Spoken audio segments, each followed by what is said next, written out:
The story begins with the party leader informing Nicola that he is being dismissed from the party. Nicola, caught off guard, looked at them in disbelief. He had been chosen 2 years earlier to join the heroes' party, which was formed to defeat the Demon Lord.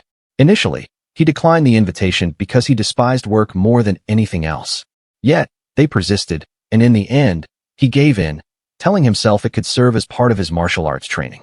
After joining, Nicola journeyed with the group through various battles, facing numerous magical creatures. Together, they overcame many difficult trials and forged a bond through shared struggle. But just as the Demon Lord's castle came into view, the hero, the party's leader, suddenly cast Nicola out. Nicola expressed his refusal to accept this decision. In response, a girl unsheathed her sword and reminded him that he had already heard what the leader said. Nicola questioned the decision, asking if they were not a team. The female swordsman replied coldly that she could never consider a coward like him part of a heroic team. The leader acknowledged that Nicola had been useful up to that point, but claimed his bad reputation was now harming their public image. Nicola warned them not to jump to such conclusions, but the mage interrupted, demanding to know what gave him the right to say such things. She conceded that Nicola's advice had once helped her hone her technique and grow stronger. Nicola asserted that he was a vital part of the team. However, the mage responded bitterly, saying she regretted ever relying on him. She resented being seen by others as the disciple of a coward, and asked if he could possibly understand what that felt like. Nicola admitted he didn't, but said he did understand what it was like to be labeled a coward by those he had traveled with and fought beside for so long. The mage told him that he never took things seriously, and she despised that part of him. Nicola then questioned whether the party could truly manage without him. The leader affirmed confidently that they could, asserting his own presence as the hero and asking the two women if he was right. They smiled and agreed, gazing admiringly at him. Realizing he had become nothing more than an obstacle to them, Nicola accepted the situation and said he would go back the way he came. He wished them luck against the Demon Lord. The hero assured him they would have no problems as long as he was there. Then, with a sneer, he called Nicola a nuisance and told him to vanish. Just as Nicola began to turn away, the hero suddenly drew his sword and struck him hard across the back, warning him not to let his guard down. The two women joined in the assault, attacking Nicola as he collapsed to the ground, groaning in pain. The hero smiled and remarked that they would make good use of Nicola's gear. With that, the group left him behind, mockingly telling him to take care, calling him Mr. Jobless. Lying there, Nicola watched them disappear into the distance. He asked himself who the real coward was, then everything went black. 2 years later, Nicola declared once again that he would not take a job. Satella watched him in silence. The daily life of a martial artist, he maintained, required rigorous and constant training, both for strengthening the body and for refining one's techniques. Taking on a job, in his view, would interfere with that discipline. Moreover, employment brought with it social obligations and relationships that, in his mind, would make it harder to risk his life without hesitation. For all these reasons, Nicola firmly believed that working would make him lose as a martial artist. Satella responded, saying she understood what he was trying to express. Still, she pressed him, questioning if his true intention was merely to continue freeloading. Nicola admitted as much without shame. Satella told him bluntly that, were he not her younger brother, she would have kicked him out long ago. Nicola, however, pointed out that financial issues weren't even a concern for him. She covered all his living expenses, and when he needed extra funds, he simply went out and defeated some bandits for their bounty. Satella replied that she'd heard rumors he had accumulated a significant amount of money through those methods, and asked what exactly he was saving it for. Nicola looked at her calmly and responded that it was a secret. Changing the subject slightly, he told her she would never find happiness if she kept sighing the way she did. Satella fired back, demanding to know whose fault she thought that was. Nicola then asked why she had suddenly become so insistent about him getting a job. He pointed out that Satella had enough wealth to live in comfort for the rest of her life. Supporting a single man like him shouldn't be a burden. She sighed again and remarked in disbelief that someone like him was heir to a count's title. The title of count had only been awarded to their uncle in recognition of his achievements. No land came with it, and neither prestige nor honor were necessary to uphold it. Regardless, Satella stated firmly that she was going to make Nicola work. Nicola laughed at the idea, saying that no place would hire someone as worthless and jobless as him. But Satella corrected him. She was personally referring him to the position. That surprised Nicola. He asked if she actually knew a place that offered good pay, plenty of vacation time, and didn't care if he slacked off. Satella, visibly irritated, told him he could keep dreaming, but added that the position she had in mind suited him perfectly. Nicola's tone turned serious. He told her to wait. He never intended to work. Did she not understand the reasons that led him to embrace this lifestyle?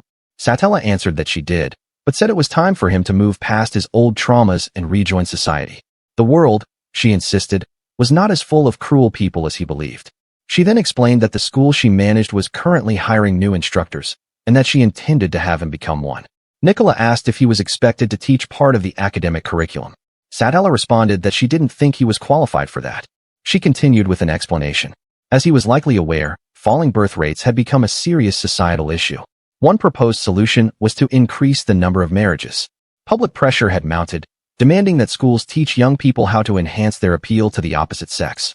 Satella said her school had been founded in response to that movement. Nicola asked her what she meant by appeal. Satella replied with a single word, strength. In the past, people's attractiveness had been judged by income, appearance, intelligence, and similar traits. But those metrics had become obsolete. In the modern world, no matter how rich, attractive, or smart someone was, if they were weak, then all of it counted for nothing. Satella explained that the balance in society had shifted significantly, now placing great emphasis on strength. One prominent critic of this new trend had even gone so far as to declare that a man's value could be measured by the size of his muscles. In such a world, where both men and women increasingly demanded strength in their partners and peers, Satella said their academy had emerged as the natural answer to that demand. She smiled as she turned to Nicola. Though he was currently an unemployed drifter, he had once been a member of the Heroes Party, and his martial arts prowess was undeniably genuine. She believed the school would accept him without hesitation. More than that, she added, teaching would be an opportunity for personal growth, something she implied he sorely needed. Nicola responded with uncertainty, expressing doubt about his own character and wondering whether he could truly adapt to supporting others. Satella reassured him, insisting that he would get along with everyone soon enough. But she also made it clear that he needed to pass an exam to qualify for the job. Nicola reacted with mild irritation at the idea. An exam sounded like a hassle, but acknowledged that such was life. Satella then informed him that she herself would be supervising the examination. And if she even suspected that he was sabotaging his own results, she warned him that she would throw him out of the house without hesitation. Nicola, caught off guard by the seriousness of her tone, was left stunned. With a smile, Satella encouraged him to give it his all, unless he wanted to end up homeless. The scene then shifted to Shanoa, a republic founded on immigration, where humans and demi-humans coexisted peacefully. Elves, goblins, giants, orcs, humans, every race could be found living side by side. Nicola, observing the city, noted how the harmony between such different people never ceased to surprise him. As he walked through the bustling streets, Nicola reached for his wallet and realized he had forgotten it. He paused, wondering what to do next, when his attention was caught by a sudden commotion nearby. A man's voice rang out in anger, accusing a girl of being blind. Watching from a short distance, Nicola saw the girl respond, insisting that he was the one who had bumped into her. The man shouted again, telling her to shut up, blaming her for wrinkling his favorite shirt. As Nicola watched the exchange unfold, a grin slowly formed on his face. He recognized this as a perfect opportunity to step in. As the man began demanding money for a replacement shirt, Nicola dashed forward, grabbed the girl's hand, and told her to run. They sprinted through the crowd and around a corner, where Nicola finally stopped and told her they should be safe for the time being. But the man caught up with them. Advancing with anger in his eyes, he declared that he had cornered them like rats and began to approach. Without warning, Nicola landed a solid punch into the man's stomach, sending him collapsing to the ground. The girl looked at him in shock, demanding to know who he was. Nicola looked back at her and answered calmly. He was a man with no direction in life, but that was about to change. Soon, he would become a teacher. Chapter 2 begins with Nicola telling the girl that he's going to become a teacher. The girl, surprised, responds with a smile, saying what a coincidence it is. She had just been admitted to Shanoa Academy that very day. Nicola looks at her, clearly surprised, and remarks that she doesn't seem the type. She looks quite weak. The girl admits that's exactly why she chose to enroll. She wants to change. She even went so far as to get permission from her parents to attend the academy. She introduces herself as Alice, and says she'll be entering as a first-year student. Nicola extends his hand and introduces himself in turn, expressing that it's nice to meet her. Alice thanks him, acknowledging that she was in a tight spot back there. Nicola brushes it off, saying not to mention it. He has his own reasons, and begins rifling through the unconscious man's wallet. Nicola finds 13 gold coins in the man's pocket. Alice, a bit hesitant, asks if he really intends to take the wallet. Nicola replies that a man who was just trying to extort others has no right to complain.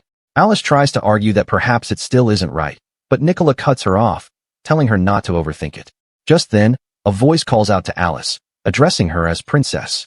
A girl steps forward, accusing Nicola of being a criminal and demands to know what he thought he was doing bringing the princess into a back alley. Alice tries to explain the situation, but the girl, acting on impulse, charges at Nicola and throws a punch. Nicola dodges easily, grabs her arm, and slams her into the ground. The girl is stunned. Alice rushes to the fallen girl's side, calling her name, Iris. She scolds her for the rash action. Iris explains that she had heard someone had taken the princess away, and so she rushed over to protect her. Alice, smiling, assures her that she's fine. She explains that the man, who might soon become a teacher at the academy, actually helped her. Iris is shocked. She bows and apologizes, admitting she thought Nicola had sinister intentions. Nicola responds dryly that attacking first and asking questions later is hardly a good introduction. Then, with mock indignation, he points to his face and asks whether it really looks like the face of a kidnapper. Iris, blunt and unrepentant, tells him he has a classic criminal's face, and the face of a friendless loser to boot. Nicola, irritated, insists that whether or not he has friends is irrelevant to the situation. Alice lets out a small laugh, saying it would be wonderful if Nicola ended up as their homeroom teacher. Iris then mentions that there are supposed to be some exhibition matches before the entrance ceremony. The purpose of these matches is to allow the students to witness the teacher's skills. She asks whether Nicola will make it in time. Alice adds that if Nicola doesn't mind, they can help explain the situation to the school. Nicola agrees, saying he'll count on them, then abruptly takes off, running ahead. Alice watches him with a smile. The scene shifts to Shanoa Academy. Nicola enters and apologizes to Satella for being late. Satella replies that it's no problem. She had already been informed of the situation. She acknowledges that he was helping a student in trouble. Though she had thought he was rotten to the core, it seems she'll need to revise her opinion of him. She tells him he did a good job. Nicola eyes her skeptically, noting that she doesn't sound sincere at all. He asks about the exam. Satella tells him that the audience has already been briefed. His opponent is waiting.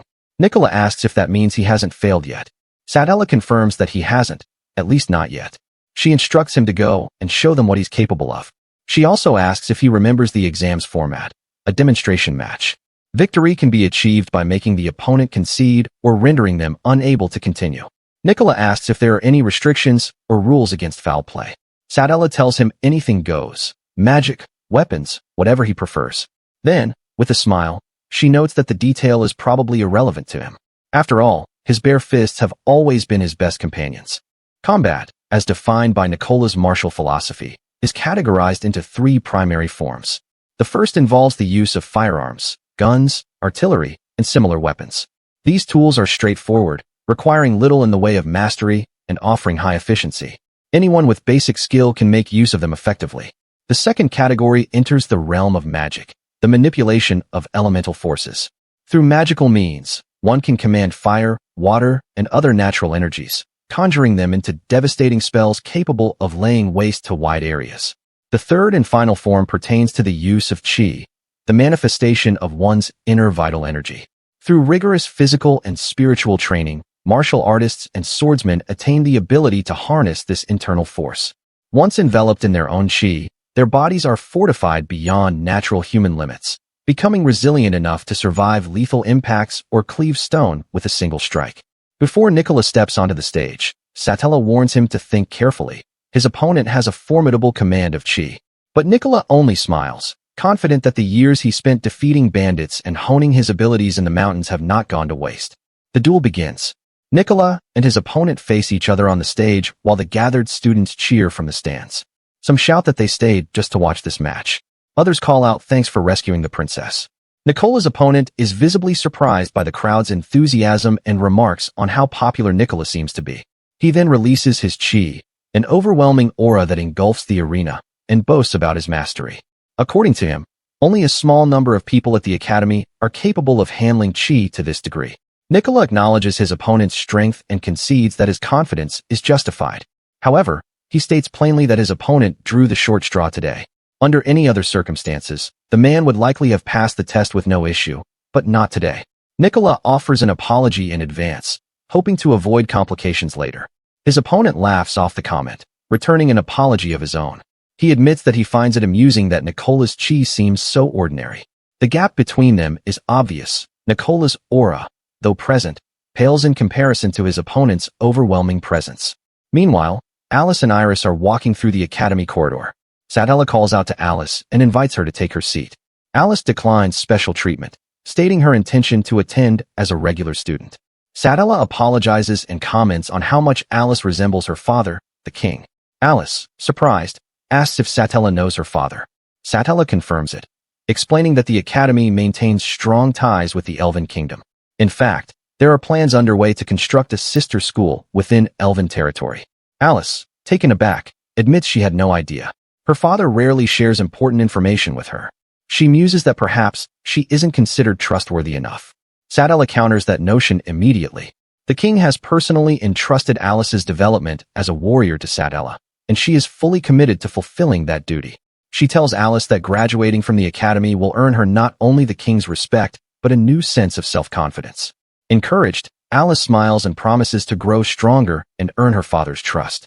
Satella responds warmly, praising her spirit. Satella then mentions hearing about the trouble Alice encountered on her way to the academy. After Alice recounts the events, Satella expresses her relief that her foolish brother was of some help. At that moment, Iris interjects with a question. She's been wondering whether Nicola had sustained an injury. She had noticed that his chi levels were significantly lower than earlier. Alice, concerned, worries that he might have gotten hurt during her rescue. But Satella reassures them both. Nicola is in perfect condition. However, Satella explains that her brother doesn't see this as a simple demonstration. In his mind, it's an all-out fight with no rules. Back in the arena, Nicola's opponent unexpectedly suggests surrender. Nicola, taken aback by the proposal, remarks on the abruptness of the offer. The man explains his reasoning. While he is confident that he could defeat Nicola easily, he's thinking long-term. Beating the hero who saved the Elven princess would earn him no popularity. It would tarnish his own reputation and make him look like a brute. He proposes an alternative. If Nicola surrenders, both walk away with their reputations intact. He emphasizes that this outcome benefits them both. He continues to talk, pointing out that based on his assessment, Nicola's chi is comparable to that of a B-rank adventurer, far from weak, but not exceptional either. In contrast, his own chi places him among the top tiers of the academy. The disparity is stark. A battle between them would be like pitting a child against an adult. Nicola let out a sigh as he raised both of his hands in apparent surrender. His opponent, interpreting this as an admission of defeat, commended him for making the right decision. Nicola calmly affirmed the sentiment. Then, in a split-second burst of motion, delivered a powerful kick directly to his opponent's groin. The man collapsed to the ground, writhing in pain, completely unprepared for such a sudden and precise blow. As the crowd watched in shock, Nicola stood over him and, assuming the role of instructor, began explaining exactly what had just transpired. His opponent, still doubled over and moaning from the impact, could only listen. Nicola revealed that he had deliberately lowered his chi output to mislead the man into believing he posed no threat. By feigning weakness and signaling surrender, he triggered overconfidence in his opponent, who, trusting the gap in their power, allowed Nicola to draw close without raising his guard. What his opponent hadn't realized was that Nicola had concentrated all his concealed chi into his legs. With that precise and focused power, he had unleashed a devastating blow at the most vulnerable target. Nicola concluded his explanation with a remark. If his opponent wanted to survive real battles, he'd have to learn how real fights are fought, dirty, sudden, and unannounced. The match announcer, recovering from the surprise, formally declared Nicola the winner. The crowd, however, erupted into chaos. Cries of outrage echoed from the stands. Students and teachers alike decried the move as cowardly and disgraceful. Some instructors loudly stated their refusal to accept Nicola as a peer, declaring he would set a poor example for students. Chatter spread quickly. Many labeled his tactics as unsportsmanlike and dishonorable. Satella, watching calmly from her position, addressed the uproar. She openly acknowledged the nature of Nicola's win. It was indeed a cheap victory, in terms of honor or traditional form. But, crucially, she reminded everyone that Nicola had broken no rules. Furthermore, she highlighted the sheer speed and precision of the chi release in that single kick. The force, control, and timing were all exceptional. Most importantly, Satella declared, any man who could be brought down so easily by such a basic trick had no place as a teacher at their academy. Her voice silenced the crowd. The disapproval faded into stunned silence. With firm finality, Satella announced that Nicola was officially accepted as a member of the Academy faculty. She addressed the students and faculty alike, telling them to learn from this event. Real combat does not always begin with formal signals or structured stances. Enemies do not always give warnings. Understanding that fundamental truth, she said, would be critical to their survival and success. They must always be alert. They must hone their instincts. And above all, they must be ready at any moment. Chapter 3. Nicola's first day of teaching at the academy began with observation. As he surveyed the school grounds, he noticed a disturbing structural truth.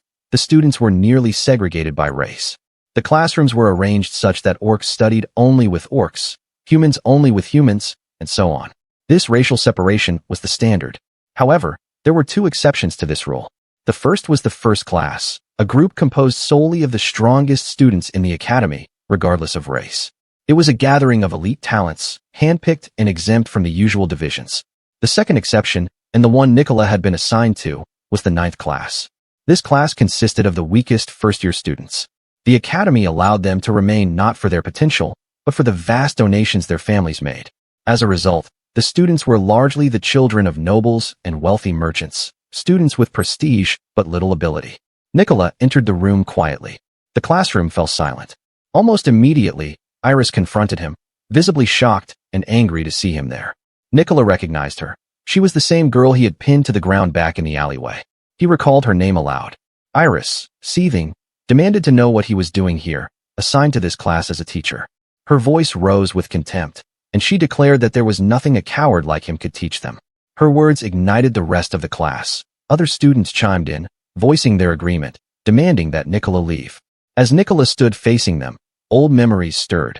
Memories of his former adventuring party, the one that had betrayed him. Looking at the defiant faces of the students, he questioned why a new teacher like himself had been placed in this specific class. He challenged them to consider that as well. He laid the truth bare. No other teacher wanted to deal with them. The ninth class had been labeled hopeless, and he had simply drawn the short straw. He had been tasked with molding the weakest first years into something worthwhile. One student scoffed at the accusation, admitting that most of them might be weak, but pointed out that Iris was different, one of the 5 strongest students in the entire academy. Nicola agreed. Compared to the others in the room, Iris possessed the strongest chi. But there was a reason behind her strength. She had a duty. As Alice's personal bodyguard, her strength wasn't just a gift, it was an obligation. With that, Nicola declared that he hadn't chosen to be here. He had no intention of teaching them anything. As far as he was concerned, it was now self-study time. His sudden apathy caught the students off guard. One student rose, rallying the others, proclaiming that they didn't need help from a coward. They could become stronger on their own. The rest of the class joined in, some motivated by pride, others by spite. Hours passed. Some students buried themselves in books, others performed physical exercises, push-ups, sit-ups, even yoga. Nicola surveyed the room with muted skepticism. From what he saw, only Iris had any real potential. Still, he decided to check on the others.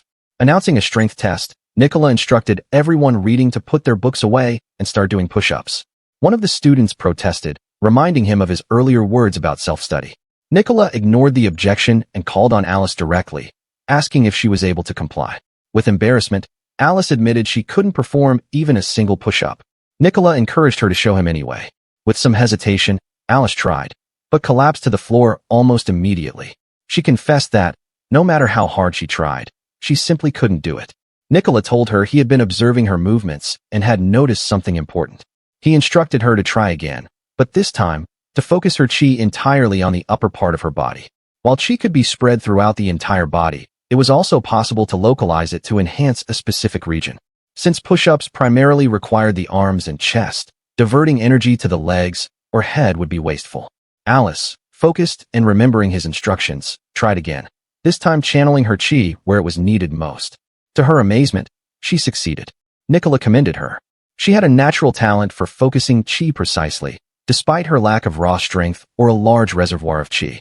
Alice confirmed this. While she lacked brute power, she had always been adept at circulating energy efficiently. With that, Nicola told her she could resume self-study. He had learned enough about her capabilities for now. But privately, he reflected that although he could become stronger through teaching, he could do nothing under current conditions. If this continued, he'd simply be dismissed, and that would be the end of it. Turning to look out the window, Nicola noticed some commotion in the courtyard. A fight, perhaps? He focused his attention. Outside, an orc girl, large and menacing, was bullying some of the weaker students. Alice approached, pleading for her to stop. But the orc girl laughed off her request. To her, the students of the 9th class existed for no other purpose than to be bullied and belittled. What neither she nor the others knew was that a student from the 1st class had overheard everything. And so had Nicola. The orc girl stood over the trembling students of the 9th class, her voice loud and laced with disdain. She claimed that those belonging to the 9th class had no value outside their parents' wealth, using money to compensate for their utter lack of ability. To her, they were nothing more than a collective of cowards who had managed to enroll in the academy through privilege alone. Their existence, she declared, was justified only by giving her something to dominate, something to look down upon. They ought to be thankful for the role she gave them. Alice challenged her, insisting that her words were driven purely by arrogance. The orc girl did not deny it. In her eyes, strength was the foundation that allowed arrogance to exist. As long as she remained among the strongest in the academy, those beneath her would serve only as her personal training dummies. Around them, the beaten students shrank back in silence, fear etched into their expressions. The orc girl relished in it. To her, this fear was the true essence of the 9th class, a class of cowards. Alice responded again, acknowledging that perhaps some of them were cowards, but they were also kind. That kindness had value. The orc girl scoffed at the sentiment and declared her intention to tear that illusion apart. Calling 2 students forward, she commanded them to fight each other, offering a twisted reward. The winner would earn a temporary reprieve from her bullying. Alice tried to stop it, but the students, pressured and afraid, hesitated, then started fighting. The orc girl laughed cruelly, reveling in the chaos. She labeled them despicable, rotten both inside and out. Alice cried out, begging her to stop humiliating them further. The orc girl refused. She declared that the mockery would continue, that her bullying wouldn't end. This was her right, her role as the strong to dominate the weak. Enraged, Alice raised her fist, ready to strike, but Nicola stepped in, stopping her before the punch landed. He calmly explained that the orc girl was provoking her deliberately, trying to lure her into a fight. Alice looked at him in surprise, beginning to understand the trap laid out for her. The orc girl grinned, her taunts unrelenting. She said she couldn't wait to ruin Alice's pretty face, and mockingly thanked her parents for giving birth to such a delicate little princess. The insult struck deep. Alice looked down, ashamed. She confessed to Nicola that she felt she had failed in her duty as a princess of the elves. She was supposed to protect others, but in this moment, she couldn't. Nicola, observing the orc girl, told Alice plainly that she stood no chance against an orc. The physical difference was overwhelming. Alice, however, was undeterred. She said she wanted to become stronger. Nicola asked her if she meant it, truly meant it, by any means necessary. Alice did not waver. She said she would do anything it took to protect those she held dear. Even if it meant becoming a demon, she would not hesitate. Nicola saw her resolve and acknowledged it. She was serious and firm in her conviction. He told her that, if she truly wished to walk that path, he would guide her. But he warned her, the other students might begin to label her a coward. Accepting his training would require enduring harsh judgment from her peers. Alice replied that it didn't matter to her. His former disciple had once said she couldn't bear being called a coward, but Alice was different. If that was the price of protecting what mattered, she was willing to pay it. She could shut her ears to insults, so long as her actions kept others safe. With conviction in her eyes, Alice bowed before Nicola, respectfully requesting to become his disciple. Nicola watched her, then smiled. Chapter 4. The following day, silence blanketed Nicola's classroom. The students sat idly, boredom etched across their faces. None of them dared to speak until Iris finally turned toward Nicola, pointing out that he had yet to teach them anything. Nicola, with an unbothered air, responded that he believed he had already made his position clear. As long as he didn't feel like it, he wouldn't teach them a single thing. He instructed them to stay put. Without warning, Nicola grabbed Iris and threw her back into her seat, telling her to study on her own. The class collectively gasped in shock, whispering among themselves about how easily their teacher had overpowered Iris, one of the strongest among them. Nicola stood and commanded them to silence, instructing everyone to return to self-study. Just then, the door swung open. Alice entered, panting and apologizing for being late. Nicola pointed out that she wasn't merely late.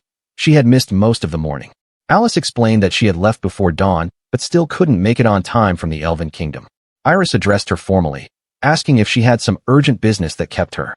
Alice confirmed it was important. She had jogged the entire way to class. Iris nodded in understanding and asked that next time she be informed in advance. But Alice refused, saying that she couldn't allow anyone to accompany her this time. This was her personal training. She then smiled and declared that she had become Nicola's disciple. Iris was stunned.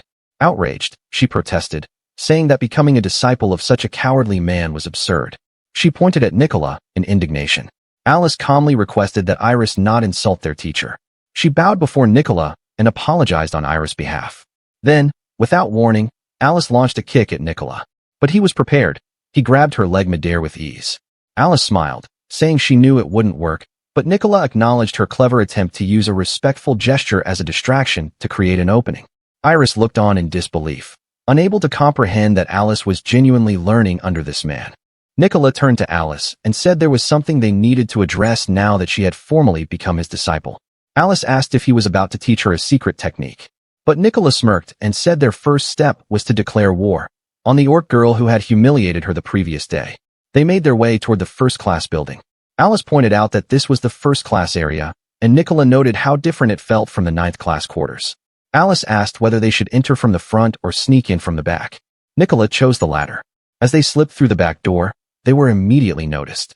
The students and teacher inside turned toward them. Nicola commented on their keen senses. The instructor of the first class asked why they were interrupting his lesson. Nicola explained that one of his students had been bullied by a student in this class, and they had come to confront the matter. He called out to the orc girl and suggested they take it outside.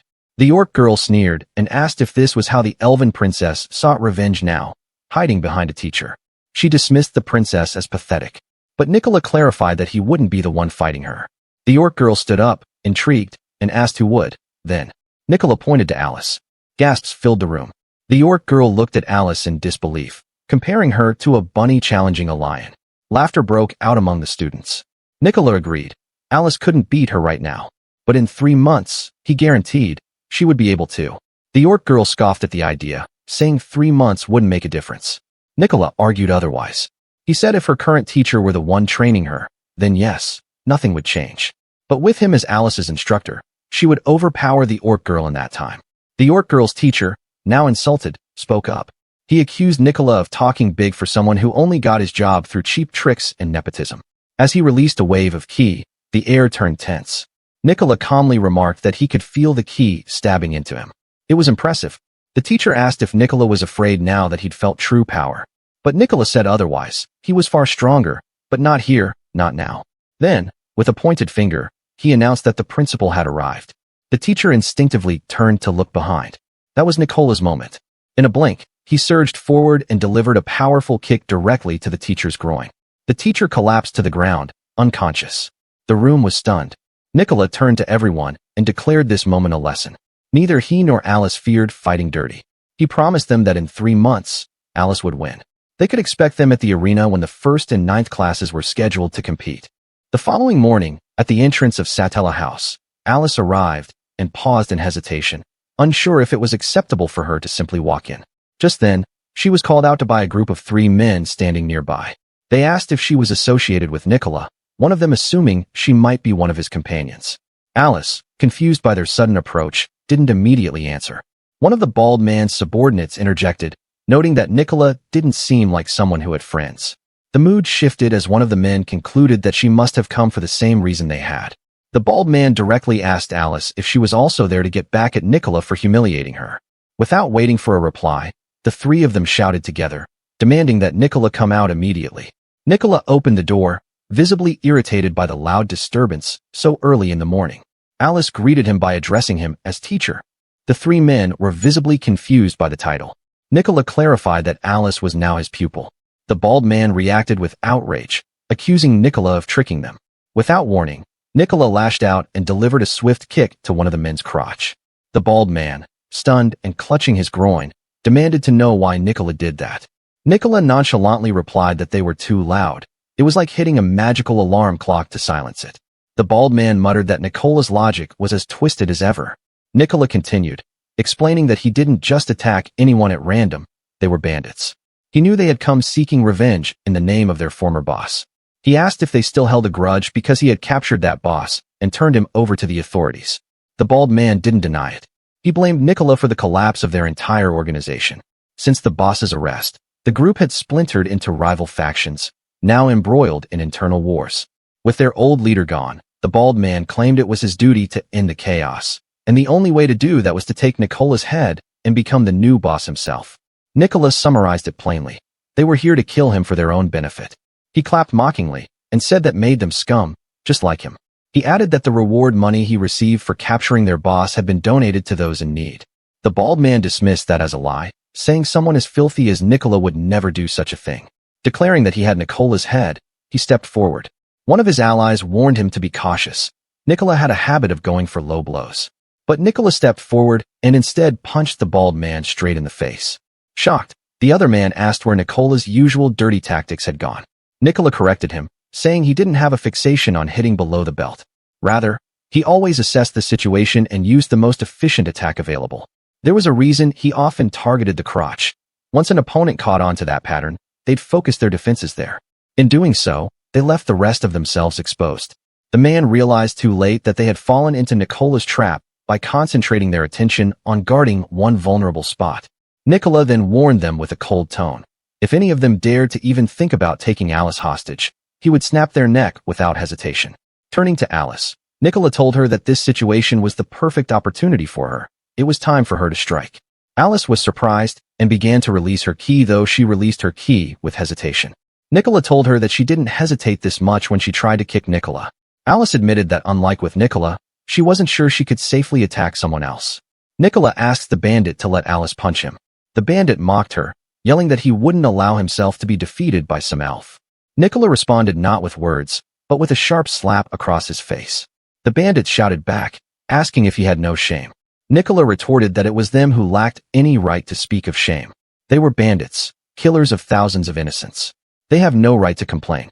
Nicola turned back to Alice and instructed her to remember this lesson. The only purpose of bandits is to serve as living punching bags.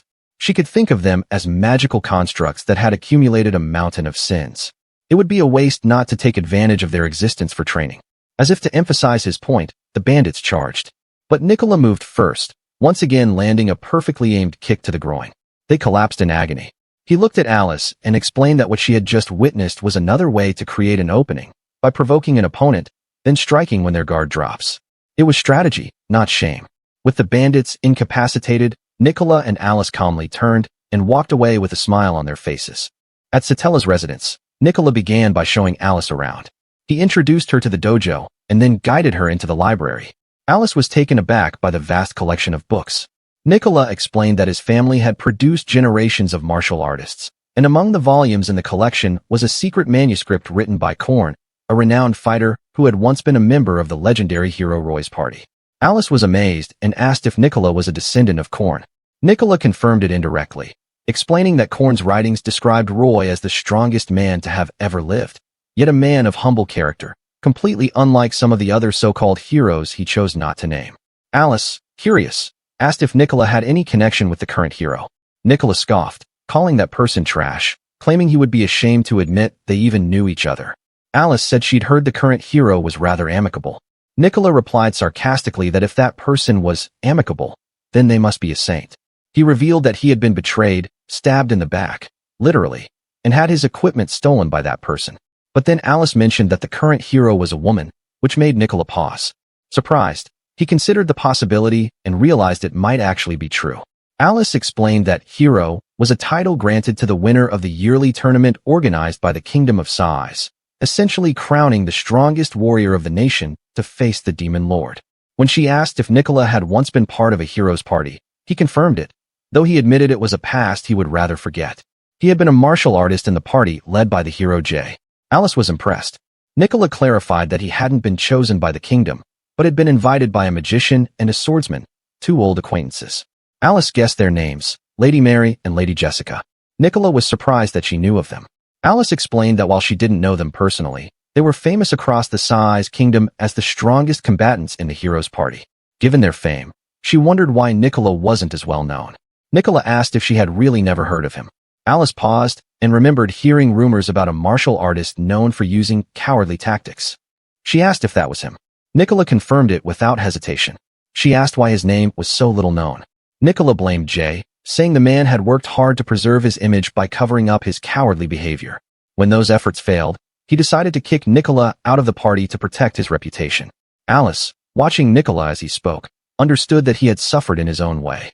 Nicola asked how Jay was doing now. Alice admitted she wasn't sure, but last she heard, the demon lord had stolen his key during a battle, and he was in bad shape. Nicola said that sounded like a fitting end. He wasn't surprised, the party was weak without him. He figured Jay was the type who'd hide away from his former companions when at his lowest. Still, Nicola was glad to hear Jay was alive. Alice took this as a sign that they were still friends after all, and she was relieved that Nicola didn't resent them. Nicola, however, said the opposite. He was delighted, because it meant he could take revenge himself. He wouldn't forgive them if they died too easily. He brushed the subject aside and returned to Alice's training. He explained that the library was a cornerstone of his teaching method. The first pillar of training was the ability to detect and exploit openings, whether with a kick to the crotch or a poke to the eye. The second was knowing how to control the course of a battle. The third was mastery of the knowledge and techniques recorded in the books surrounding them. Nicola told Alice that these texts held information on countless martial arts from across ages and regions. From them, she could learn many striking and grappling styles suited to her. He asked if that didn't fire her up. He noted that many martial artists focused only on building muscle or increasing ki, then fought by blindly bashing one another. Alice agreed that Nicola's approach was completely different. Nicola said that certain fighting styles would allow her to hold her ground even with limited muscle or ki. He believed she stood a strong chance of defeating the orc girl. One key advantage they held was that her opponent underestimated her. People confident in their victory often failed to prepare for surprises. Meanwhile, Alice and Nicola had the time and motivation to analyze and counter every possibility. Nicola said that first, he needed to assess Alice's natural inclinations. He explained that martial artists typically fell into two categories: strikers, who specialized in punches and kicks and favored a tall, reach-based approach, and grapplers, who relied on throws and holds, favoring physical strength and muscle mass. Alice thought for a moment and said she leaned toward, only to be cut off when Nicola told her she fit neither. Alice was stunned and asked if that meant she had no talent at all. Nicola assured her not to jump to conclusions. Physical attributes weren't everything. Personality also played a role. He explained that grapplers were usually more resilient and defensive, waiting for a chance to counterattack. Strikers, on the other hand, had to keep their composure and proactively create their own openings. If a striker lost their cool, their defense would crumble. Alice concluded that she leaned toward being a striker. Nicola agreed and instructed her to read all the books by the end of the day. Alice was overwhelmed by the sheer number of pages. She asked if he had read all of them. Nicola confidently confirmed it. Alice smiled and admitted she always knew he wasn't just a coward. Nicola asked if that's what she had thought of him all this time. Alice said no. She thought he was an amazing person, but she confessed that, in her mind, she still mostly pictured him kicking people in the crotch. Nicola, annoyed, abruptly changed the plan and told her to finish the readings before noon. Alice asked if something was planned for the afternoon. Nicola confirmed it and said he would show her how strong he really was, without relying on cowardly tactics. Later, walking through the streets together, they noticed how packed the area was. Nicola commented that it must be due to the hero's visit. The visit was supposed to promote ties with the Sai's kingdom, but it was clear the hero was also popular in Shanoa. Nicola remarked that heroes always drew attention, recalling how it had been the same during his own time in the spotlight.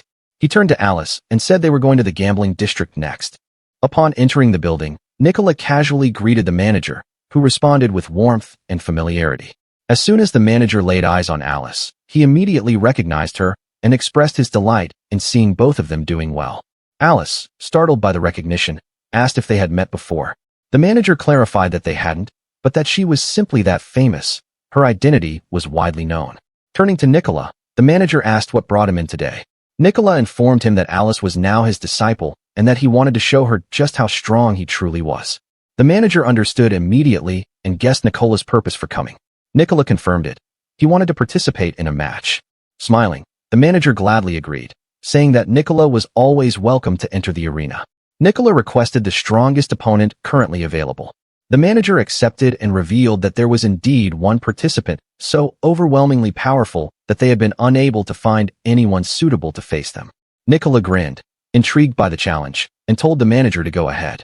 Then, to add to the difficulty, Nicola asked for a handicap. The manager agreed and decided the match would include one. He handed Nicola a special ring. This enchanted ring would restrict Nicola's ki output to just 1/3 of his normal capacity. Nicola accepted without hesitation. As the manager guided them to the teleportation portal, Nicola asked if Alice could accompany him to the match. The manager warned that Nicola would be disqualified if she offered any help during the fight. Nicola assured him that Alice wouldn't interfere. If anything, she'd be more of an obstacle than a help in the middle of battle. Understanding Nicola's confidence, the manager allowed it, making a rare exception. Nicola thanked him, and together, he and Alice stepped onto the magical portal platform. Once they had vanished through the portal, the manager called over one of his staff members. He handed the employee a hefty bag and ordered him to bet all 100 gold coins on Nicola. The employee, surprised, asked if it was really okay, especially considering who Nicola's opponent was rumored to be. The manager nodded with certainty. He said that's exactly what made it a high-stakes gamble worth taking, and that he was absolutely confident that Mr. Nicola would win. Nicola and Alice stepped onto the battlefield, where a woman stood waiting for them in the center. She eyed them carefully and asked with a tinge of sarcasm whether Nicola was her opponent or perhaps it was the girl hiding behind him. Nicola responded that he was indeed her opponent. The woman scoffed and remarked that it made no difference either way, challenging Nicola to try and entertain her for at least a minute. Nicola replied coolly that he should be the one saying that to her. Glancing at her gleaming white armor, Nicola guessed aloud that she must be a high-ranked adventurer. The woman appeared surprised that neither he nor Alice recognized her. Nicola calmly admitted he had never seen her before and demanded to know who she was. With a half-smile, she explained that she used to be an adventurer. Turning to Alice, Nicola teased that since the woman was just a former adventurer, this should be an easy match. He told Alice to watch closely from the front row and see how strong he really was. Facing the swordswoman, he said with complete confidence that he only needed one finger to defeat her. Infuriated, the woman told him to quit mocking her, but Nicola insisted he wasn't mocking anyone, and even offered to take on an additional handicap if it would make her feel better. Without another word, the woman lunged at Nicola with her sword. In a flash, he effortlessly dodged. She assumed she had finished him, but to her shock, Nicola remained completely unharmed, staring at her with disinterest. She launched strike after strike, but every blow missed. Her frustration grew with each failed attack. She cried out in disbelief. How was he dodging everything so easily? Nicola answered calmly. It was because he was simply stronger. He then flicked her forehead with a single finger. The impact sent her sprawling to the ground. Nicola turned to Alice and asked if she was impressed yet. Alice, surprised and slightly amused, agreed that he was indeed strong, even when not relying on his usual cowardly tricks. The swordswoman rose again, now desperate, demanding to know if Nicola thought she was weak. She screamed that she was not weak. Nicola replied matter-of-factly. She had just been defeated by a man using only one finger. Then, as if finally offering her a proper match, he told her he'd start fighting seriously. She came at him again, furious and emotional, slashing wildly with her blade. Nicola smoothly dodged and, in a blink, slapped her across the face. Calmly turning to Alice, he noted that the woman was setting a bad example and decided to use the opportunity to teach. He explained that an uppercut, when thrown on its own, was easy to avoid. It should be used in a sequence of lighter strikes to mask the motion and make it harder to read and counter. Meanwhile, the swordswoman, shaken and humiliated, began to cry, tears spilling silently as she stood still. Nicola looked at her and said he hadn't done anything yet to warrant this reaction.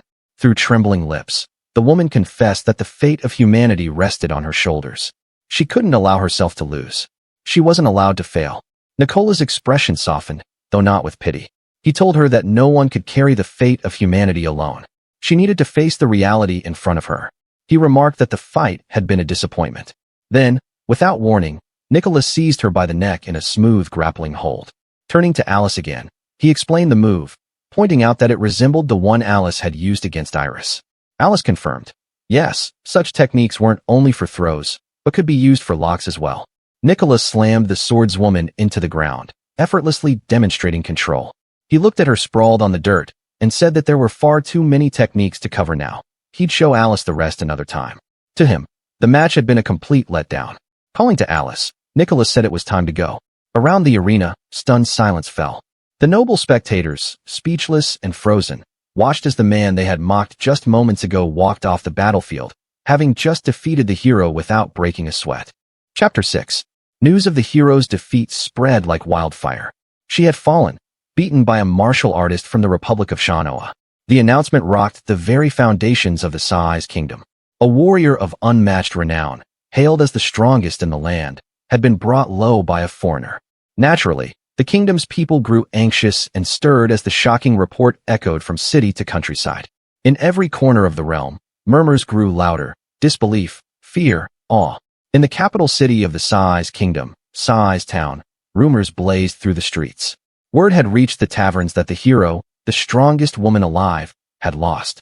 Among the raucous din of drink and talk, adventurers clustered around tables speculating. Who could have bested the invincible hero? They said it was a martial artist from Shanoa. Disbelief ran thick. Some scoffed at the idea. A martial artist beating the hero? Impossible. That was the general sentiment. Someone in the bar called out to a man sitting quietly at the counter. Jay, once hailed as the hero himself. Jay curtly responded, telling the man not to call him that anymore. The man apologized with a sheepish laugh and offered a mug of beer, saying the round was on him. Jay drank silently. The man smiled and said that a real adventurer should always take their drinks like that, strong, fast, and without hesitation. Jay corrected him coldly. He wasn't an adventurer. He was a hero. The man simply chuckled and told him he could call himself whatever he liked. But Jay's mind was elsewhere. He thought back to when his party still functioned, before Nicola had left. Things had never been the same since.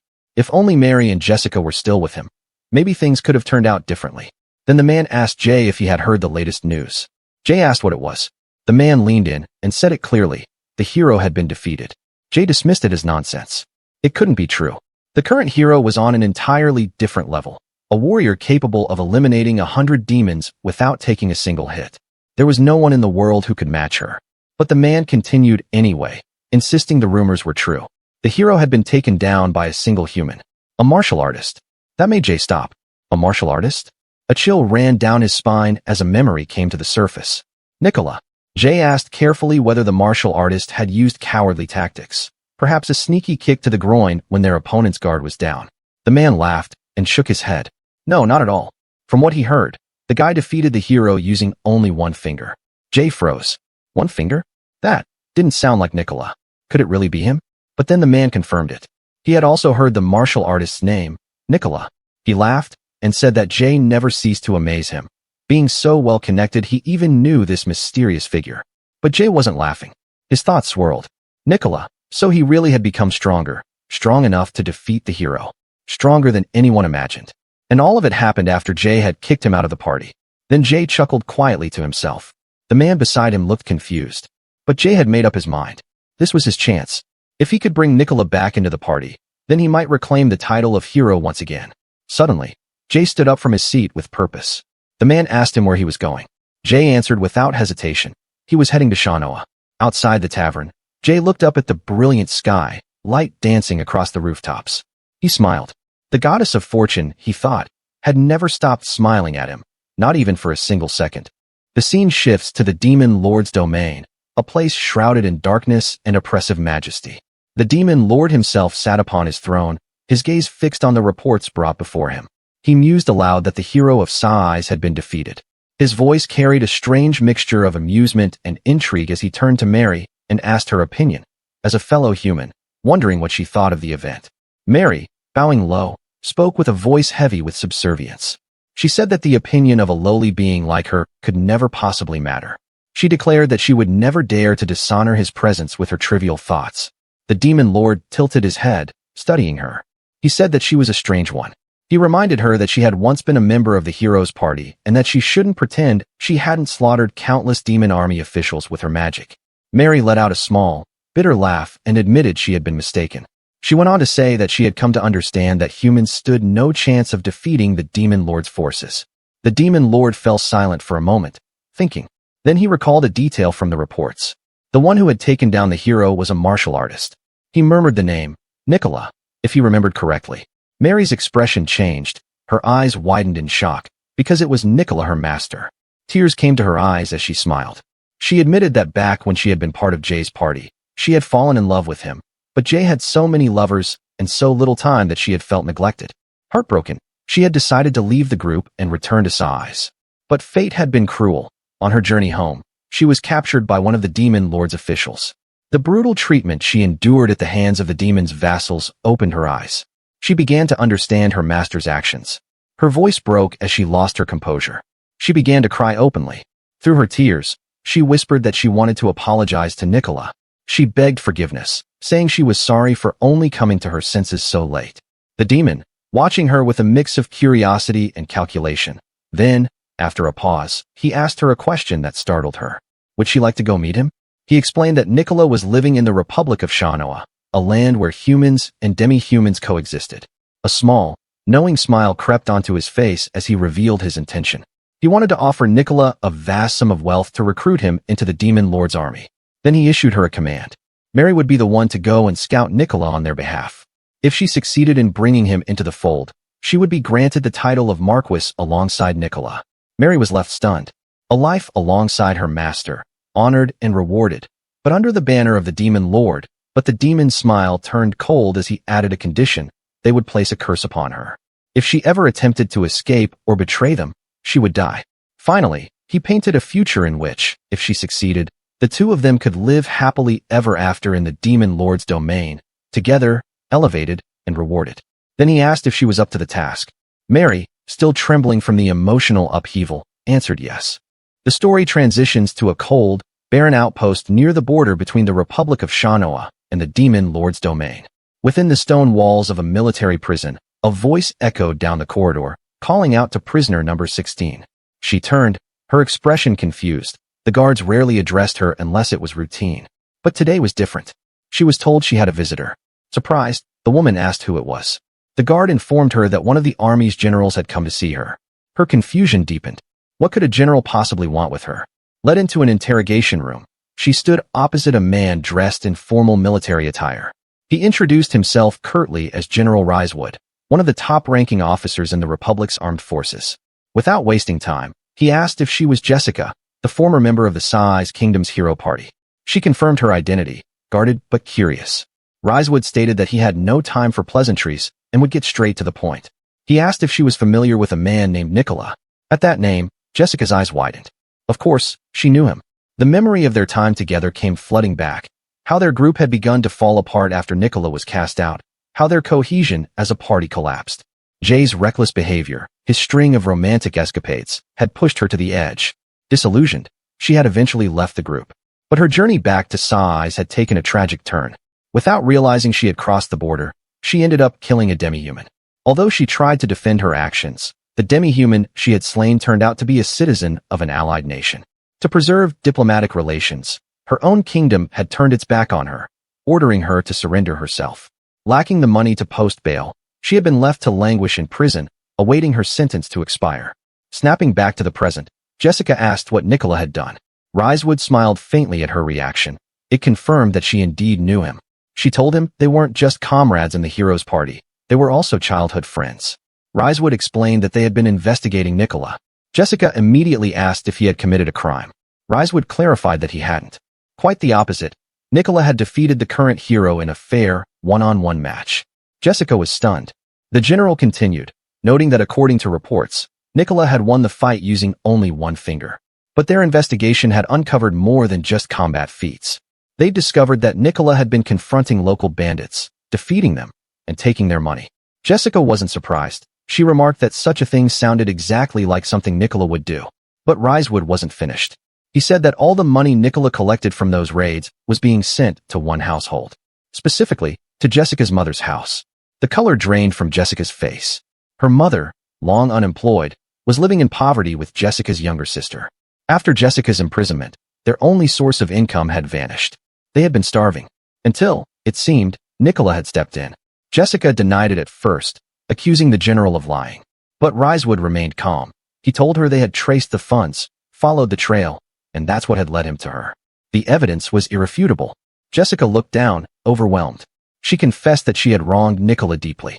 She had been so blinded by her feelings for Jay that she supported everything he did, believed in him, even when he expelled Nicola without justification. Jay's charisma, his power, his bold decisions, they had all seemed so admirable to her. But that illusion shattered after his defeat by the Demon Lord. Stripped of power, Jay had become nothing more than a woman-chasing scoundrel. Removing Nicola from the party had been a terrible mistake, and she only realized that too late. With guilt etched across her face, she told the general that if he ever saw Nicola, he should pass on a message, tell him she's sorry. But Reunited refused. If she wanted to apologize, she would have to do it herself. Jessica reminded him that she was a prisoner. That's when Risewood revealed the purpose of his visit. He was offering her freedom, on one condition. She had to bring Nicola to their side. Jessica, surprised, asked if the general wanted Nicola to enlist in the military. Risewood said that would be ideal, but unnecessary. What they truly needed was for Nicola to remain in the Republic of Shanoa. At this point in time, the state required strength above all else. He elaborated further. The armed forces were the backbone of the country.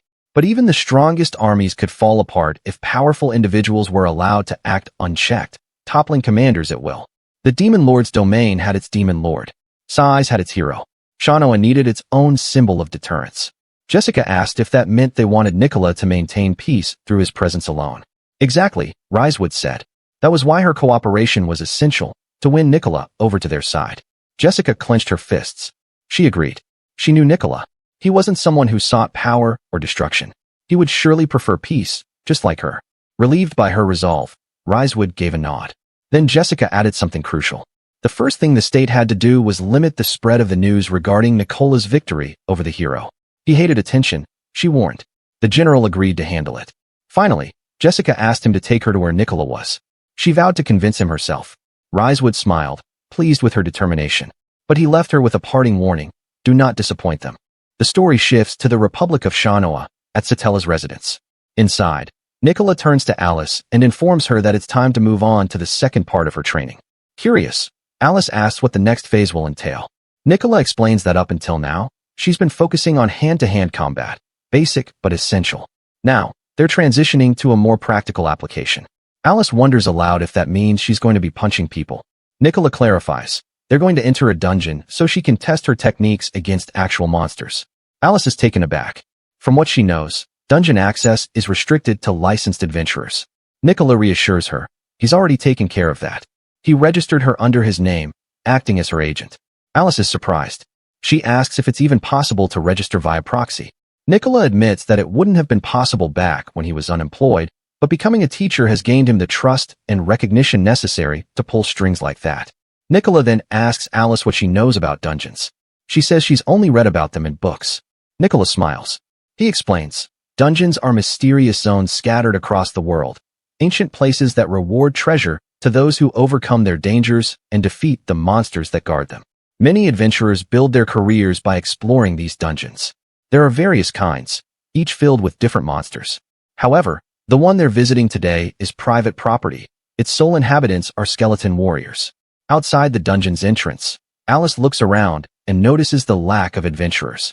Nicola confirms it's because this dungeon is privately owned. Alice admits it's her first time entering a dungeon. Nicola tells her not to be nervous. This one is ranked E, intended for beginners. Alice says that comforts her somewhat. They walk deeper inside until a skeleton appears before them. Nicola points it out. A skeleton warrior, her first opponent. Alice, getting serious, asks whether monsters are capable of using ki. Nicola explains that while some monsters don't, most humanoid ones do. This one, in particular, has a ki level comparable to hers. Alice asks if she can beat it. Nicola answers that skeleton warriors are slow and follow predictable movement patterns. As long as she doesn't hesitate, she has the advantage.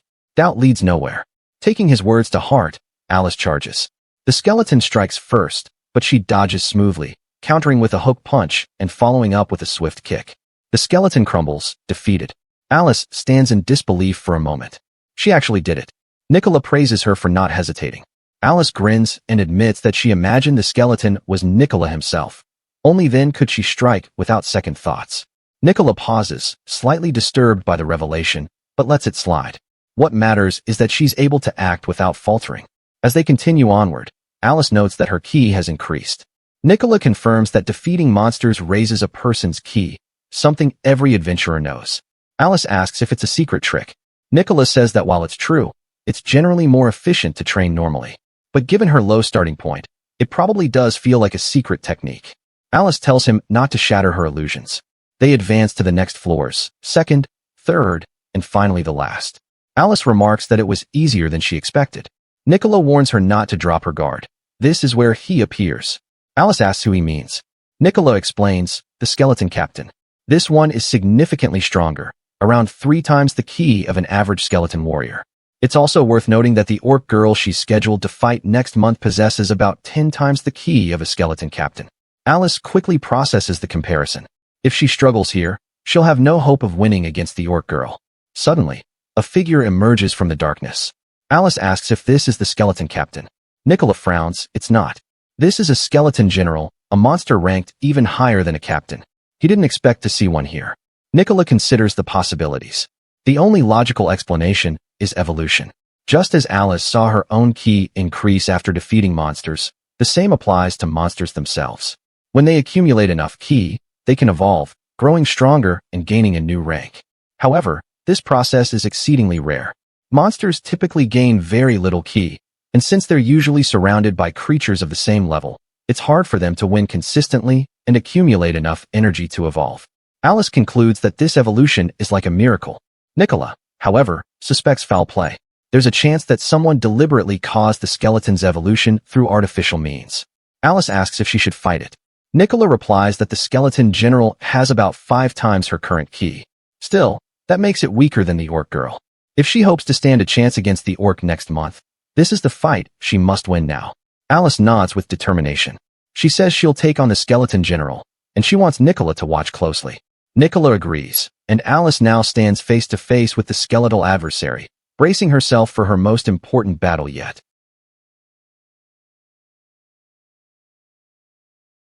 Chapter 7. The skeleton general begins to release its ki, and an intense pressure fills the area. Alice immediately senses the formidable power radiating from the monster. Nicola watches her closely, hoping he doesn't need to explain how to approach this kind of fight. Alice signals that she understands and charges toward the skeleton without hesitation. As the skeleton strikes, Alice narrowly dodges the blow. Nicola calls out to her, reminding her to focus on evasion. Alice smirks, acknowledging him, and says he doesn't need to keep repeating it. Clenching her fist, she prepares to strike back. Nicola observes her movements carefully. He realizes that merely dodging won't allow Alice to get anywhere in this fight. The skeleton general's significantly superior ki means that even its basic attacks move faster and hit harder than Alice's. The difference in their abilities is overwhelming. The skeleton lands a blow, and although Alice manages to block it with her arm, the impact shatters the bone. Nicola notes aloud that it was a direct hit, and Alice confirms that her arm is completely broken. Calling out to her, Nicola quickly rushes to assist.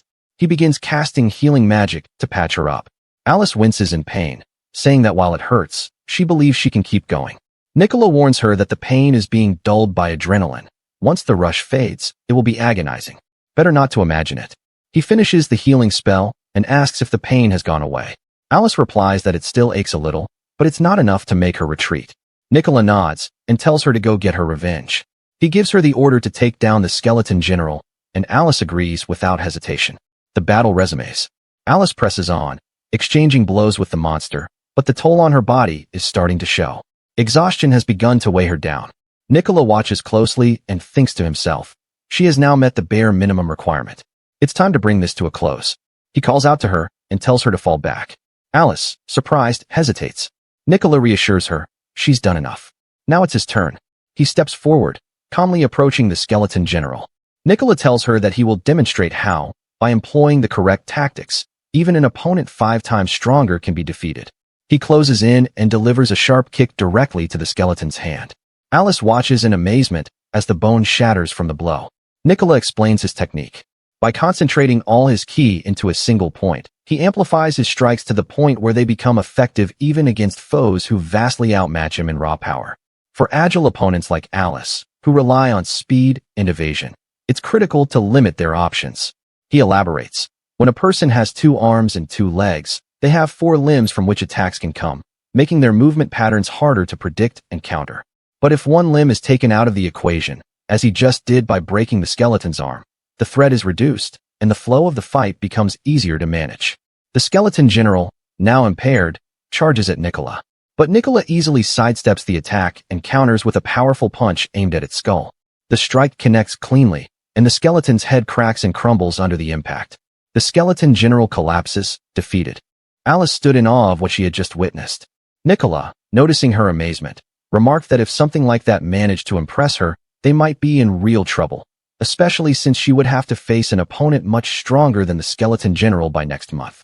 Alice responded that she'd do her best, then added that she had no idea Nicola could even use healing magic. She asked if he was actually good at magic. Nicola replied somewhat modestly, more or less. He explained that healing magic was just one of many useful tools an adventurer could have. Magic, he said, had a wide range of applications, from blinding enemies to disguising oneself. Once someone gets the hang of it, it becomes relatively easy to use. Mastering a wide range of disciplines always proves advantageous. Alice, intrigued, asked if magic was really that versatile. Nicola affirmed and was about to give her a specific example when, unexpectedly, Satella appeared, entering the dungeon. The sight of her made both of them pause. What was the principal doing here? Nicola speculated that she might be down here just to stretch her muscles and do a bit of training. Then, with a grin, he saw an opportunity. He told Alice that it was the perfect moment to demonstrate the practical use of shape-shifting magic. With a flash, Nicola transformed his appearance to perfectly mimic Satella. Alice was astonished at the flawless transformation. She couldn't distinguish him from the real one. Nicola explained that this technique didn't alter his ki, nor did it affect his strength or abilities.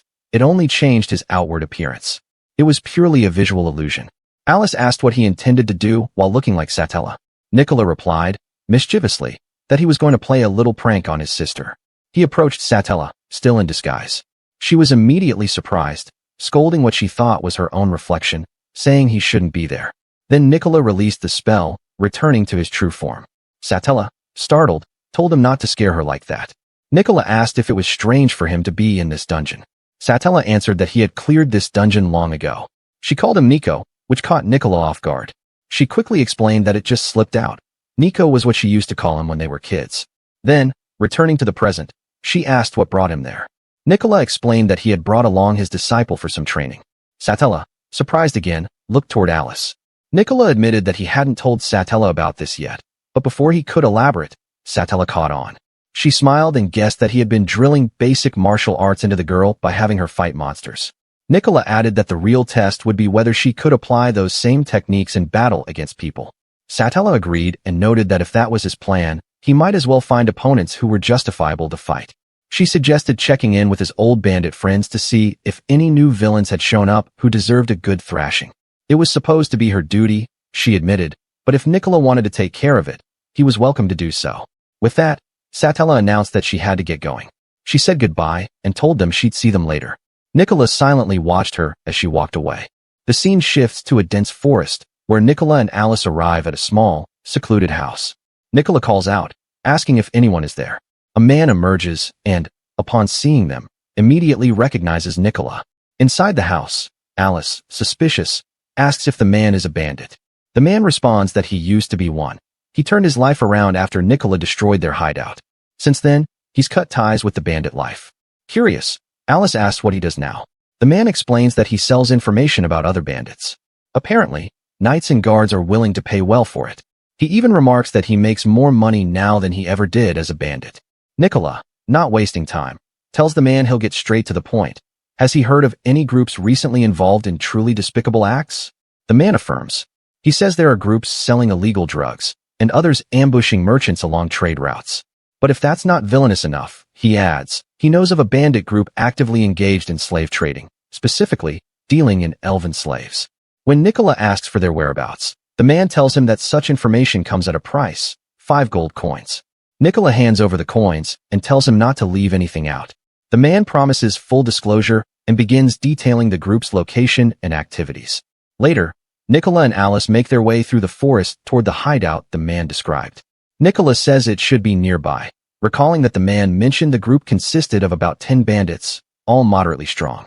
He reminds Alice that this mission is for her to gain real battle experience, but there are 2 crucial points she must remember.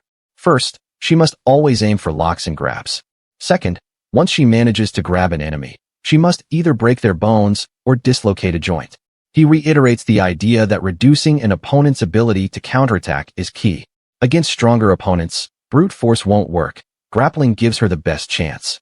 Alice, attentive, agrees and says she'll follow through if she manages to land a hold.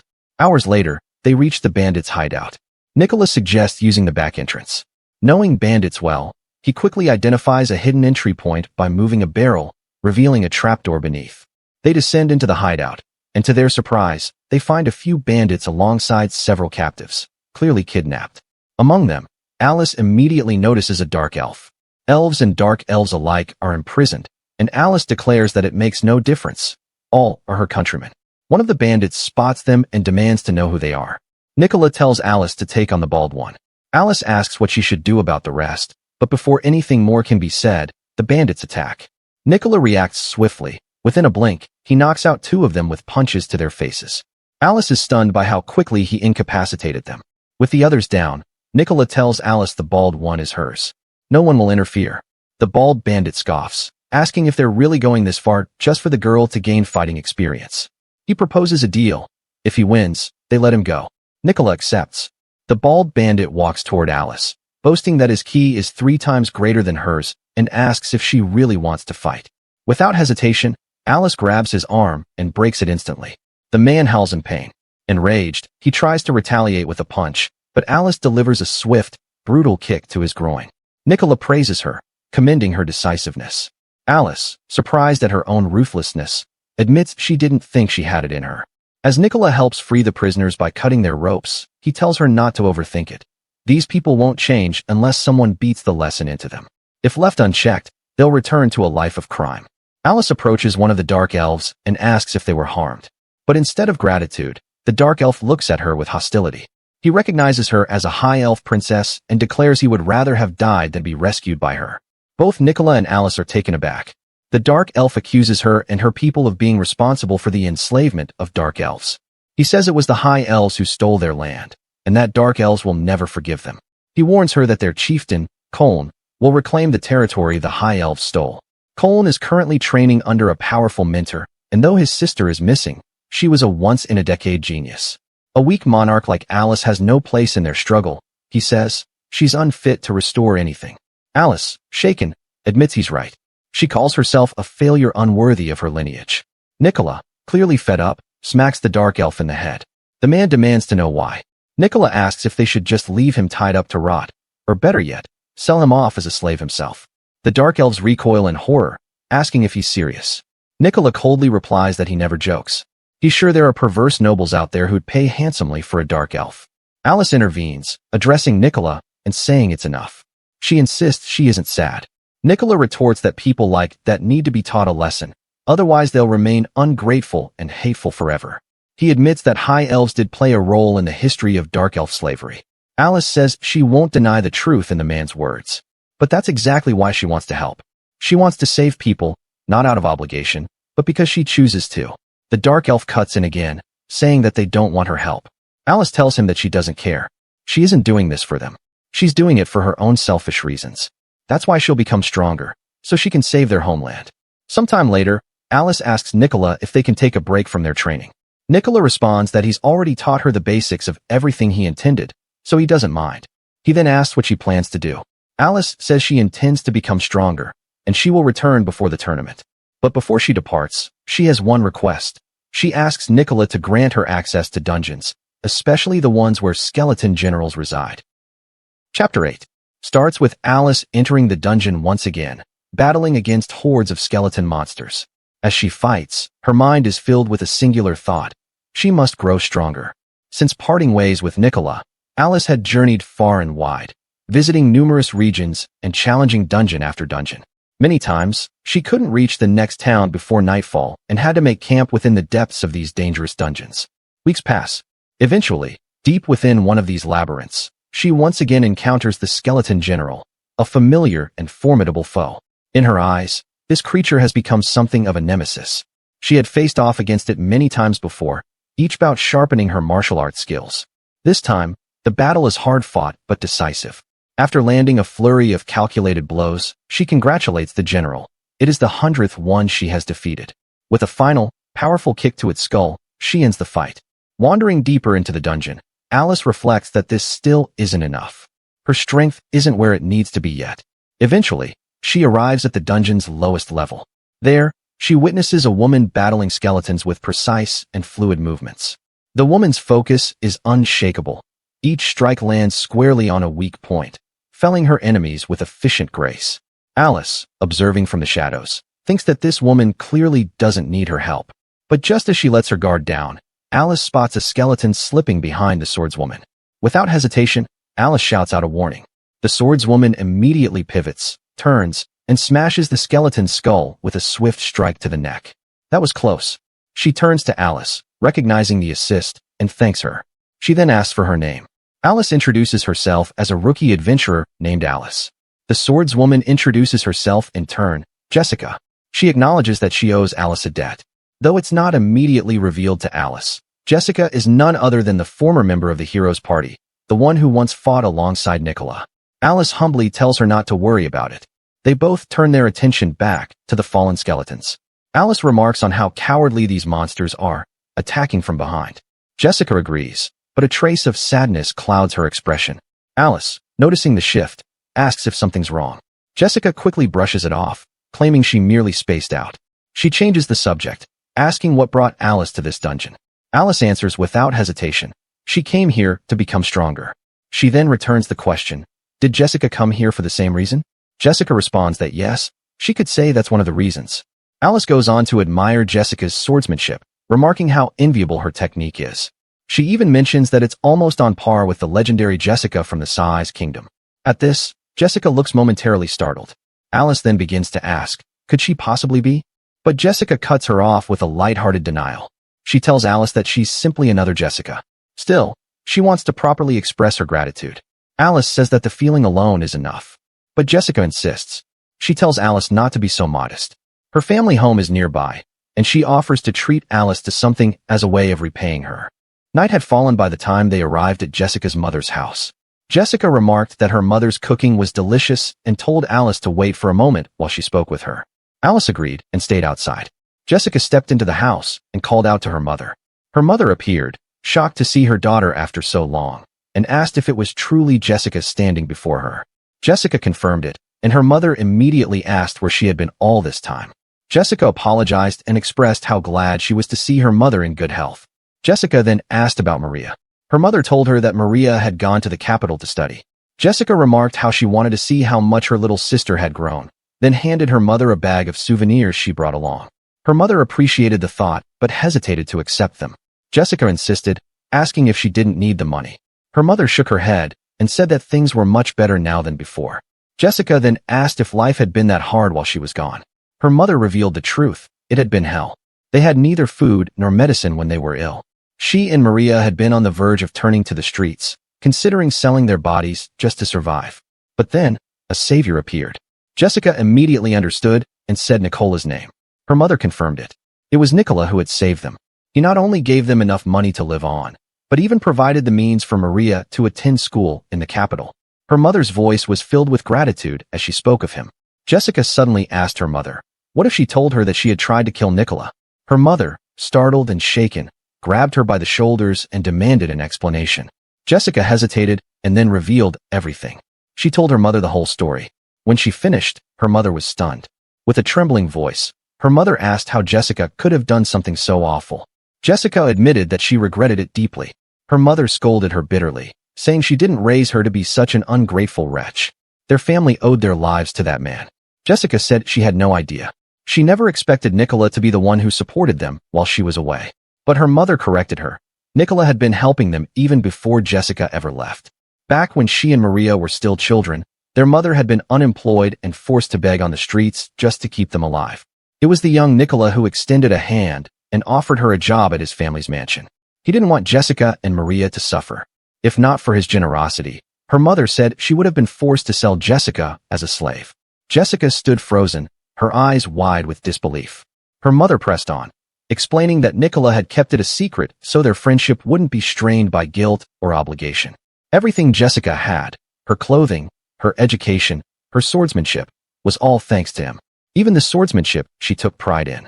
Jessica, overwhelmed, shouted that it couldn't be true. She claimed that her swordsmanship instructor took her in because of her talent. But her mother rejected the claim outright. A royal knight wouldn't take in a girl from the slums without influence or money. It was all Nicola's doing. Her mother suddenly seized her by the arm, furious and heartbroken, declaring that she had no daughters as ungrateful as her. Without another word, she dragged Jessica to the door and threw her out of the house. Waiting outside, Alice heard the commotion from within. Concerned, she looked toward the door. It burst open, and Jessica's mother shoved her outside, furiously shouting that she should have sold her as a slave when she was a baby. Alice stood stunned, unsure what had happened. She asked Jessica if she was all right, but Jessica didn't respond. She simply turned and walked away in silence. Alice followed her. Quietly, Alice offered Jessica a handkerchief and said that it must have been hard. Jessica stopped in her tracks. Her shoulders trembled. Then, suddenly, she began to weep uncontrollably. Her cries echoed through the quiet night. Between sobs, Jessica confessed that she had lost everything. Her family, her home, her friends, her memories, even her pride as a swordswoman. She said that now she had nothing. Tears falling, she asked aloud why she had been such a fool. Alice gently took Jessica's hands in hers. As she looked at the broken figure before her, she thought to herself that everyone has their own struggles to bear. Even someone like Jessica, who had seemed so strong. Just like her, Jessica was also on her own path of hardship. On the day of the tournament, Alice greeted her teacher, Nicola. He was visibly surprised to see her again and remarked how much she had changed in such a short amount of time. Alice confirmed with a proud smile. Indeed, it had been a difficult journey to get this far. Nicola asked if she had been tackling dungeons one after another. Alice responded affirmatively, mentioning she had defeated 100 skeleton generals. Nicola was impressed and acknowledged that must have been extremely hard. Alice elaborated. At first, the skeletons had overwhelmed her badly. When she ran out of food, she resorted to eating monsters, learning through trial and error how to boil them properly. Nicola was taken aback by this. Alice admitted it was tough, but she had grown stronger through it all. She could now say that with her head held high. She then added that she'd made a new friend during her travels and wanted to introduce her to Nicola sometime soon. Nicola smiled and said he was looking forward to it. Changing the topic, he reminded Alice that her match was scheduled for the evening and that she should come up with a strategy beforehand. He had taken the liberty of gathering as much information as he could about her opponent. He explained that orcs, in general, were far more muscular than humans. Even putting physicality aside, the main issue was the difference in ki levels. Despite Alice's growth, her opponent had 5 times more ki than she did. Alice replied that, put that way, it sounded like she didn't stand a chance. But Nicola told her otherwise. Victory was still possible. Her best opportunities would come through efficient use of her ki, dodging, and close-quarters hand-to-hand combat. Then he asked if she truly believed she could win. Alice smiled and said she would win. After all, she was the woman who took down 100 skeleton generals alone. Nicola returned her smile, pleased, and said that's the spirit. But he warned her not to let her guard down. This opponent, unlike the skeletons, was sentient. Alice agreed. Nicola also reminded her that none of her punches should directly connect. Her last match left a crater in the arena. Alice said that was useful information to keep in mind. Nicola then told her he was glad to see she had assimilated the mindset of a cowardly martial artist. Alice, grinning, said she had learned it from the best, and this time, she would absolutely defeat that orc. Inside the arena, the stands were full. Students and spectators chatted among themselves. Many said they hoped the princess would win, but admitted she stood no chance against the orc. Iris, standing among them, overheard these concerns, clearly worried. Nicola, observing the crowd, noted that Alice's classmates from the 9th class had come to support her. He was still surprised that Iris had allowed Alice to enter the tournament arena at all. After all, she was Alice's bodyguard. Alice explained that Iris had strongly objected, but Alice's whims couldn't be stopped once she'd made her mind up. Nicola then noticed another group of students, the 1st class. They seemed to be there to cheer for the orc girl. Alice mentioned she'd heard that the 1st class would be going on a trip to a school-owned island after the tournament. The quality of treatment she'd receive there would likely depend on the outcome of this match. Nicola laughed and said that meant she couldn't afford to lose, not if she hoped to keep her luxurious meals and her nice room. He told her to go, just as they had planned. Alice nodded and began walking toward the stage. As she entered the arena, a loud cheer erupted from the students. Her opponent stood before her, an orc girl, towering in stature, with a clear difference in strength between them. The orc girl looked at Alice and commented that she didn't seem to have changed at all in the past 3 months. Alice replied vaguely, noting that it appeared the orc girl had managed to suppress her own ki. Then the orc girl's teacher approached and asked Alice where that cowardly teacher of hers was. Alice replied that he was running late. The teacher scoffed, saying that Nicola had mocked his teaching methods before. He declared that once his student, the orc girl, defeated Nicola's student, Alice, he would make Nicola apologize on his knees. The orc girl agreed, saying that she would love to see that happen. With that, she turned to the principal and asked if the match could begin. Satella stepped forward and began explaining the rules. She announced that the competitors were free to use any magic or weapons at their disposal. The match would end when one participant surrendered or was deemed unable to continue. She raised her voice to the arena, telling both fighters to get ready. And then, with a commanding tone, she gave the order, begin. Chapter 9. The match begins. Without hesitation, the orc girl unleashes her overwhelming ki. The arena is instantly flooded with a thick, suffocating pressure. It's clear to everyone watching. Her ki far surpasses Alice's in sheer power. A confident smile forms on the orc girl's lips as she stares at Alice, asking if she's frozen in place. Had her ki frightened her that much? She assured Alice that she wouldn't kill her, but the pain she was about to deliver would be unimaginable. But Alice does not falter. She stares back with calm resolve. Then, with a subtle smirk, she challenges the orc girl. Can she really afford to be that confident? The orc girl narrows her eyes and demands what she meant. Alice gestures behind her and tells her to take a look. The orc girl scoffs. She knows these tactics well, cowardly tricks, passed down from that scheming teacher Nicola.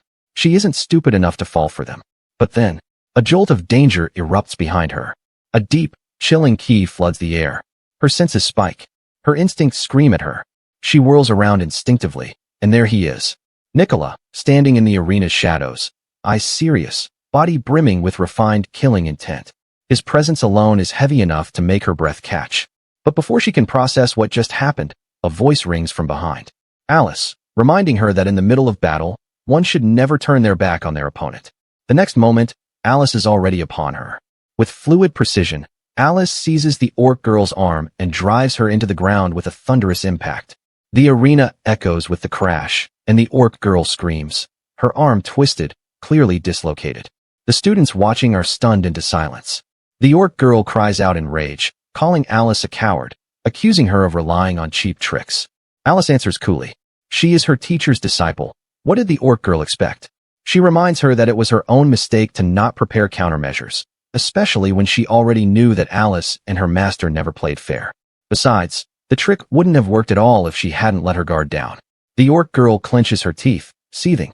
She curses herself for letting this elf lead her by the nose. It should have been obvious. Nicola showing up late? It was deliberate. He appeared only to force her to turn, overwhelming her with a powerful wave of ki at just the right moment. In the stands, Nicola casually calls out, reminding her of something. Didn't Baldy, her teacher, say something earlier? Something about making Nicola apologize if Alice lost? The orc girl spits back, asking what of it. Nicola says that if she loses, then she has to apologize. Not to him, but to all the students she bullied. Suddenly, a chorus of voices rises from the crowd. The students erupt, shouting in agreement. The arena rings with their cheers, calling out to the princess, cheering her on, chanting for Alice to defeat the orc girl. The orc girl, her pride wounded and fury taking hold, shouted that she would kill Alice. But Nicola interrupted her outburst, calmly taunting her, asking why not test one of those infamous punches of hers. Weren't they strong enough to open craters in the ground? The orc girl roared back, saying that went without saying. Alice, unfazed, locked eyes with her opponent and began to focus. She slowly released her ki, the energy rippling around her. The orc girl's eyes widened in disbelief. Alice's ki, when had it become so powerful? Enraged, the orc girl accused Alice of deception. Had she misled her 3 months ago? Had she pretended to be weak just to bait her now? Alice calmly denied the accusation. She was weak 3 months ago. At that time, just the pressure from the orc girl's ki would have been enough to bring her to her knees. But now it was different. She was no longer the timid princess who needed protecting. She was Alice, the martial artist. Enraged, the orc girl lunged forward, shouting that Alice was still a coward. She hurled a punch with all her might.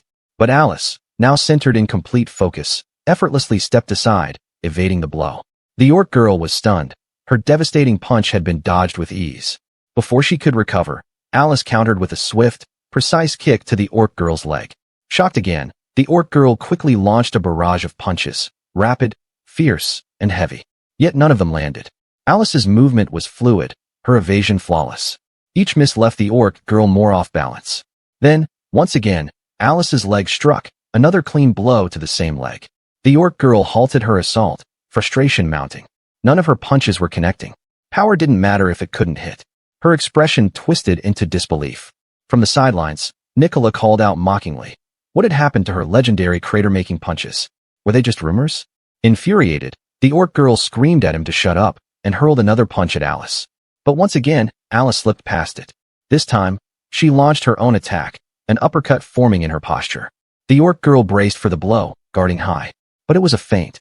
Instead of the uppercut, a straight punch slammed directly into her face. Staggered, the orc girl reeled, her body trembling from the force. One knee sank to the arena floor. Dazed and furious, she demanded to know, why couldn't she beat Alice? Alice answered with clarity. The reason she could evade every single attack was simple. She knew her opponent could only throw punches. The orc girl was baffled. Of course she could kick. She just chose not to this time. But Alice corrected her. She didn't choose it. She had been manipulated into it. Alice explained that she had studied the orc girl's past matches using a crystal ball. Not once had she used a single kick in any of her victories. The pattern was obvious. The orc girl tried to explain, beginning to say it was just because, only for Alice to cut her off. Kicking wasn't her strong suit, that much was clear. But with her level of ki, even a single kick would be devastating. Then Alice asked her, hadn't she thought it strange? Her teacher kept provoking her to use her punches. A real fighter never encourages their opponent to use their best move. The orc girl froze. The realization began to sink in. Alice laid it out. They had trapped her by creating a false choice between kicks, which she was poor at, and punches, which she excelled in. And just as they intended, she had chosen punches. She walked into the trap willingly. The orc girl, stunned by the depth of the manipulation, listened as Alice explained the final piece. Even if they had limited her to just punches, it wouldn't have been enough. The real threat was her arms. If she had full use of both, the speed and strength would have been too much. Alice would have stood no chance. That was why Alice had targeted and dislocated one of her arms early on. Now it was clear. She had lost, not just in power, but in mind, in control, in strategy. Victory would have been hers if she hadn't been careless. Kneeling on the ground, trembling and breathless, the orc girl accepted defeat. She surrendered. She admitted Alice had won. Alice blinked in shock. Then, the principal's voice echoed through the arena, declaring Alice the victor. In an instant, the crowd erupted. A wave of cheers, applause, and voices shouting her name filled the air. The entire arena resounded with their support. Alice looked up, her eyes wide. She hadn't expected this overwhelming response. Standing in the center of the arena, as the cheers rained down upon her, she quietly raised her hand. Her posture was calm, composed, graceful in triumph. Behind her, the orc girl remained kneeling. And in that moment, Alice had won. The scene shifts to Shanoa Town. Nicola mutters to himself that she's late. He can't believe he's spending his weekend wandering around the market. How did he get roped into this? He recalls Alice's words, how she said that since she won the match, she wanted a reward. Then she asked him to accompany her. He had asked her at the time if she seriously expected a broke, unemployed guy like him to give her money. But Alice clarified, it wasn't about money. She just wanted them to hang out in town. Now standing amidst the crowd, Nicola scans the bustling market streets. Couples fill the area, smiling, chatting, strolling side by side. He lets out a sigh, the sight stirring an inexplicable weight in his chest. Then Alice appears, calling out to him. She apologizes for making him wait. Nicola chides her. She's late, and she dares to keep her own teacher waiting? He shakes his head, disapproving. Alice apologizes again and explains that it took Iris a while to finish with her hair. Nicola raises a brow and asks if that hairdo was Iris's work. Alice beams, confirming it proudly, and asks what he thinks. Doesn't it make for a good disguise? He replies dryly that only someone pretty dumb wouldn't see through it. Alice is taken aback, clearly shocked. She had placed a lot of confidence in that disguise. Nicola suggests she stop wasting her time with disguises and learn shape-shifting magic instead. Alice hesitates, then replies that she's never really liked that branch of magic. She explains that it feels wrong to alter the body her parents gave her. It feels disrespectful somehow. Nicola sighs. With that kind of thinking, he says, she won't grow stronger. But Alice counters gently. She has no problem using the magic if the situation demands it, but not for trivial things like disguises or deception. Inwardly, Nicola agrees with her reasoning. Out loud, he asks her if she's decided on a destination.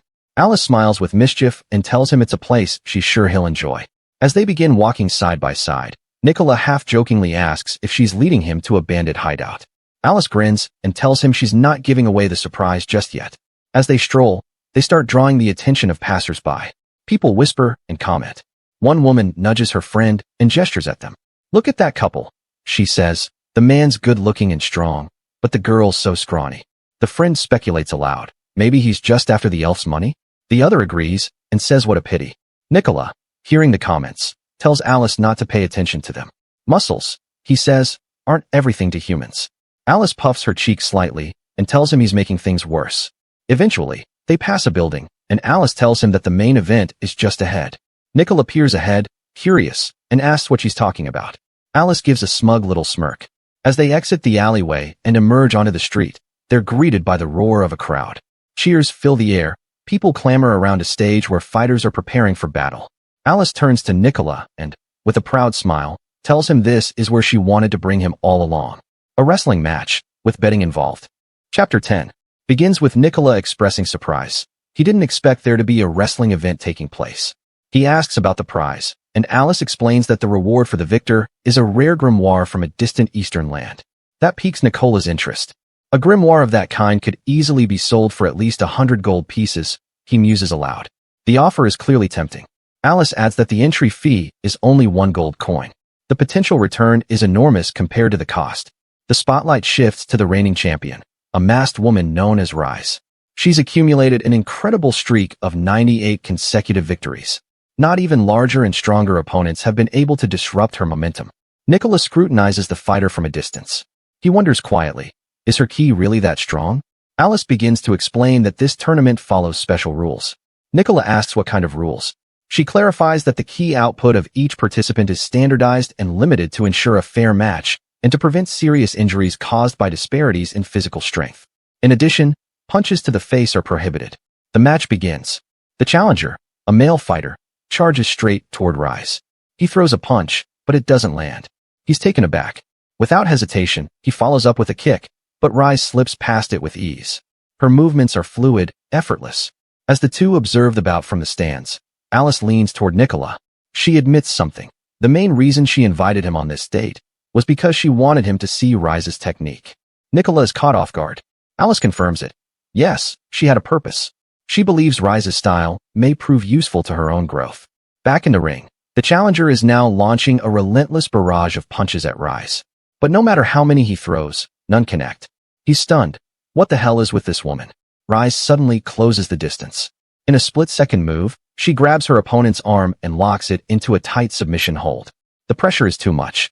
He surrenders immediately. Alice asks Nicola if that technique seems familiar. He agrees. It's very similar to the style he taught her. Nicola then tells her to sign up for the event. Alice is startled by the suggestion. But Nicola insists. Facing a skilled opponent like Rise is a rare and valuable learning experience. Alice pauses, then nods in agreement. With newfound resolve, she climbs onto the stage confidently. Nicola watches from the edge of the arena, anticipation flickering in his gaze. Alice stands opposite Rise, offers a respectful bow, and wishes for a clean and honorable match. Rise returns the gesture. The fight is about to begin. The match begins with Rise expressing unrestrained excitement. She exclaims that she finally gets to fight another woman, her voice brimming with joy. Alice is visibly caught off guard by the comment. Rise continues, clearly thrilled, saying that of all things, her 100th opponent turns out to be a woman. She tells Alice she has no idea how long she's waited for this moment. Still confused, Alice hesitantly asks if Rise is really happy about that. Rise corrects her, not just happy, but delighted. She explains that up until now, her opponents have been nothing but old men and bulky macho guys. She expresses her distaste, saying that the whole ring reeks of masculinity. Then she adds something curious. She believes the best fights are when two women exchange punches like love letters. She asks Alice if she doesn't agree. Caught in the moment, Alice answers simply, sure. Without wasting another second, Rise declares they should begin. She insists Alice allow her the first move. Immediately, Rise charges toward Alice and launches a high kick. Alice reacts fast, raising her arms and successfully blocking the blow. The impact sends Rise stumbling slightly. She didn't expect that. Seizing the opening, Alice follows up with a clean punch to the stomach. Rise reels from the strike and gasps, asking if Alice is a martial artist. Alice, surprised by the sudden question, asks how she figured it out. Rise explains that the way Alice blocked her kick and countered with a precise body blow was too well executed. Not the moves of a novice, but of someone trained in martial arts. From the sidelines, Nicola watches attentively, a faint smile on his lips. This is turning out to be a good fight. Rise, still catching her breath, says she's faced many female opponents before, but nothing compares to going toe-to-toe with a female martial artist. The tension rises between the two as Alice regards her opponent carefully. Then Nicola calls out a warning to Alice, not to let Rise get too close. He tells her that, based on her last match, it's obvious that submission holds and throws are Rise's specialty. If Rise manages to grab her, it's over. Alice nods and says that means she needs to keep attacking from a distance, without allowing her opponent to close the gap. Nicola agrees, and Alice confirms her understanding. The two women lock eyes, their focus intensifying. The match is now serious. Alice darts forward, launching a flurry of punches and kicks. Rise is surprised, but her guard is impeccable. She blocks every single attack with ease. Smirking, Rise declares that now it's her turn and lunges toward Alice in an attempt to grab her. Alice quickly lashes out with a kick aimed at her arms, forcing Rise to recoil slightly. But with a swift counter, Rise recovers and successfully grabs both of Alice's wrists, pinning her in place. Alice protests, demanding she let go, but Rise refuses. Face to face now, she tells Alice that this is where the real fun begins. As the two struggle in the center of the ring, Rise suddenly grimaces. The accumulated pain from Alice's earlier kicks is catching up with her. Alice notices the hesitation. Without missing a beat, she twists Rise's arm, breaking her balance, and flips into a submission hold, locking the arm tightly. Rise cries out in pain, pleading for Alice to be gentler. But Alice calmly suggests she surrender instead. With no options left, Rise yields. Alice lets go of the hold, and the crowd erupts in applause, cheering for the unexpected but undeniable victor. Rise, still catching her breath, compliments Alice, acknowledging her strength. Then she asks if that man, Nicola, was truly the one who taught her. Alice confirms and returns the compliment, praising Rise's abilities and asking where she learned to fight like that. Rise answers that she too had a teacher, a person not unlike Alice's mentor. She adds that she believes her master is currently in Elven territory, engaged in a war. Alice is stunned. A war? In the Elven lands? Rise looks puzzled by her reaction. She assumed Alice already knew and remarks, "Aren't you the Elven princess?" She figured Alice would have all the details. But Alice confesses that her father never tells her anything important. Rise shrugs and says whatever. She would have heard about it eventually anyway. But Alice shakes her head. Her father never tells her anything important. Rise sighs and mutters that Alice would have heard about it eventually anyway. She hands over the grimoire, the prize for the match, and hopes that it will be of use to her. She thanks Alice for the incredible bout, calling it a good fight. Alice thanks her sincerely as well. Later, while walking together, Nicola reflects aloud. Alice had already defeated the orc girl, and now she's won again.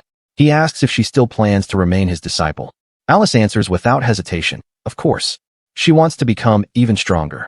Then, smiling gently, she adds, she wants to become the kind of woman who can stand by his side. Nicola returns her smile and tells her that if that's what she wants, then remaining his disciple is the right path. He understands. A few days later, the scene shifts to a beautiful beach. The students are playing in the water, enjoying themselves under the sun. Nicola, however, sits under the shade of an umbrella, quietly watching them. He reflects on his current situation. He can't believe that he's finally become a proper teacher. He thinks back to what happened after the tournament. The orc girl, having been humbled by her defeat, offered a formal apology to the students of Class 9. This gesture helped mend the tension between the two rival groups. Meanwhile, the teacher in charge of Class 1, still reeling from the shock of his prized student losing to Alice, ended up resigning from his position. Because of that, Nicola was reluctantly assigned to supervise Class 1 during the school trip to the island. Looking around the beach, Nicola notices something. The orc girl, strong, confident, and now respected, is surprisingly popular among the students, chatting and laughing with ease. Then his eyes shift to Alice. She stands apart, looking somewhat awkward. Nicola thinks to himself, poor Alice. She's skinny and slender, with a figure that doesn't draw attention. The boys don't seem to notice her. Nicola sighs, concluding that she needs to grow more, and that maybe he needs to push her harder in training. Alice then turns to him and asks what he thinks about her swimsuit. Nicola answers that it looks good on her, a straightforward but honest reply. Suddenly, Iris appears, calling Alice by her title, Princess. She warns Alice to stay away from that man. Alice is immediately defensive. She tells Iris not to be rude to her teacher. Iris pauses, then turns to Nicola and offers a curt apology, but she admits outright that she hates him. Nicola, unfazed, replies that he already knew that. Still, Iris follows up with something unexpected. She thanks Nicola. Despite her hostility, she acknowledges that he was the one who made Alice stronger. Without waiting for a response, she walks away. Alice, flustered, apologizes on Iris's behalf. But Nicola tells her not to worry about it. Curious, he asks, does she get along well with Iris? Alice nods. She explains that they've been best friends since childhood. Nicola presses a little further. Has Iris really been her bodyguard for that long? Alice responds with something far more serious. Iris is a dark elven princess, the last of her royal bloodline. She comes from the dark elf lineage that was exterminated during the last Great War. Nicola is stunned. He recalls hearing rumors that the Dark Elven princess had gone missing. Alice continues the explanation. Most of the Dark Elf royalty were executed, but Iris's half-brother, Colm, was spared. His life was saved by his mother, who had advocated for peace between the races. However, Iris's mother was one of the leaders of the war faction. Because of that, Iris was condemned to execution as well. That's when Alice's family stepped in. They adopted Iris and spread a false rumor that she had simply disappeared. In truth, she had done nothing wrong. It was a political move to save an innocent life. Nicola, taking this all in, asks the difficult question, has Alice ever considered the possibility that Iris might betray her? Alice becomes instantly defensive. She says she won't accept hearing that, not even from him. Nicola quickly apologizes. Before the conversation can continue, Satella rushes over, her tone urgent. She brings bad news. Nicola immediately tenses up. Satella explains that there are intruders on the island. She states it clearly, the island is under threat. Chapter 11. A sudden gust swept across the quiet shoreline, breaking the calm of the island. Satella's senses sharpened instantly. Intruders had entered their presence. Nicola's eyes narrowed, and with measured irritation, he questioned who in their right mind would dare set foot on the private property of the prestigious Shanoa Academy. Alice, still in her swimsuit, looked up in alarm as Nicola crouched beside her, his gaze scanning the surroundings. Satella's lips curved into a confident yet uneasy smirk as she identified their uninvited guests as demi-human mercenaries. Nicola, curious and exasperated, asked in a grave tone what such people could possibly want here, the unease clear in his voice. The Grand Library of the island stood quietly among the trees, a sacred archive that holds a valuable collection of donated books about military arts from all over the world. Satella speculated that this may be what these mercenaries were after. Nicola's expression hardened as he realized this could become troublesome. Satella, calm but focused, turned to him with commanding poise. She asked if he could guard the library, her eyes sharp and unwavering. Nicola straightened, his concern shifting to the others. He questioned who would protect the students if he left his post to defend the archives. She met his gaze firmly. Without hesitation, she declared that she would do it herself. Turning quickly, she issued her orders with crisp authority. She instructed Princess Alice to evacuate immediately, assigning Nicola to escort her to safety. Alice, startled but obedient, agreed without question before moving to comply. The ocean breeze swept across the island, carrying the faint sound of movement in the distance. Alice turned toward the horizon, her golden hair fluttering lightly in the wind as she caught sight of something unusual by the shore. Meanwhile, at the island's grand library, Nicola sat on the steps just outside, leaning forward, his brow furrowed in doubt. He wondered silently if he had made the right decision, leaving the safety of the students in the hands of his sister. Then, the sharp click of a latch releasing echoed as someone pried the door open. It was just Alice by the door, balancing a tray in her hands. Her cheerful voice broke the quiet atmosphere. She called out to her teacher, announcing that she had brought him dinner. Nicola, still seated on the steps where he had been lost in thought, lifted his head, and his expression softened as he replied that he was starving. Alice beamed with a hint of pride as she presented the dish, freshly grilled fish laid neatly on a plate. She said she hoped it was to his liking, emphasizing that she had prepared the meal herself. Sitting nearby with a bright smile, she watched eagerly for his reaction. Nicola examined the dish briefly, his tone calm as he noted it was just ordinary grilled fish. Yet, as he took a bite, his restrained expression shifted slightly, showing that it wasn't bad at all. She confessed that she had been taking cooking lessons, but for now, grilling was still the best she could manage. Looking thoughtful, she added that she hoped to keep improving, little by little, just as she had once done when training in martial arts. As the quiet evening lingered, Alice gazed at Nicola with thoughtful eyes. She confessed that the stronger she became, the more she realized just how immense his strength truly was. Her curiosity finally surfaced as she asked him why he had become so strong in the first place. Nicola, caught off guard, lowered his gaze, his tone turning calm, yet heavy with memory. He admitted that his strength was born from a desire to overcome a certain trauma that had once haunted him. Alice tilted her head, puzzled by his words, and asked what kind of trauma he meant. Nicola leaned back slightly, his eyes shadowed with recollection. He revealed that in the past, he had been betrayed by his own party, a wound that left a scar far deeper than any he had sustained in battle. A flash of memory crossed his mind, the faces of his former comrades, the sting of betrayal, and the crushing realization that it all happened because he wasn't strong enough. If only he had been stronger, he thought, they would never have turned their backs on him. Nicola's voice grew firm, his eyes reflecting a quiet resolve. He declared that the reason he continued to train was simple. He wanted to become even stronger. He added with conviction that by growing stronger, he would never again lose to anyone, nor would he ever be betrayed. That was the kind of man he aspired to be. Alice listened with soft admiration, her eyes warm. She told him gently that she believed he was already strong enough, perhaps even stronger than the hero himself.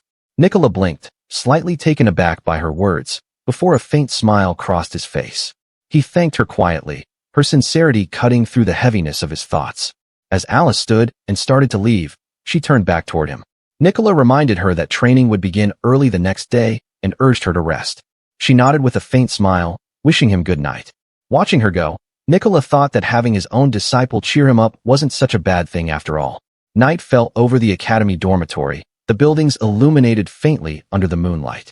Inside one of the rooms, several students sat together after dinner, their relaxed conversation filling the air. A female student smiled softly, remarking that the dinner had been surprisingly good. Another added casually that leaving the 9th class in charge of the kitchen hadn't been such a bad decision after all. The food had exceeded their expectations. One of the boys turned to his companion, his voice uneasy as he sensed something wrong in the air. The others looked around in confusion as the room grew colder, their breaths turning shallow. Alarmed, a boy asked if anyone else felt strange too, while another clutched his arms, trembling uncontrollably as he muttered that he couldn't stop shaking. The atmosphere grew heavy as an uneasy silence filled the corridor. One of the students froze mid-step, his instincts flaring. He hissed, panic rising in his voice as he announced that someone was outside. All eyes swung toward the main door as a faint creak echoed through the hall. From the shadows stepped a tall man whose cold gaze was lethal.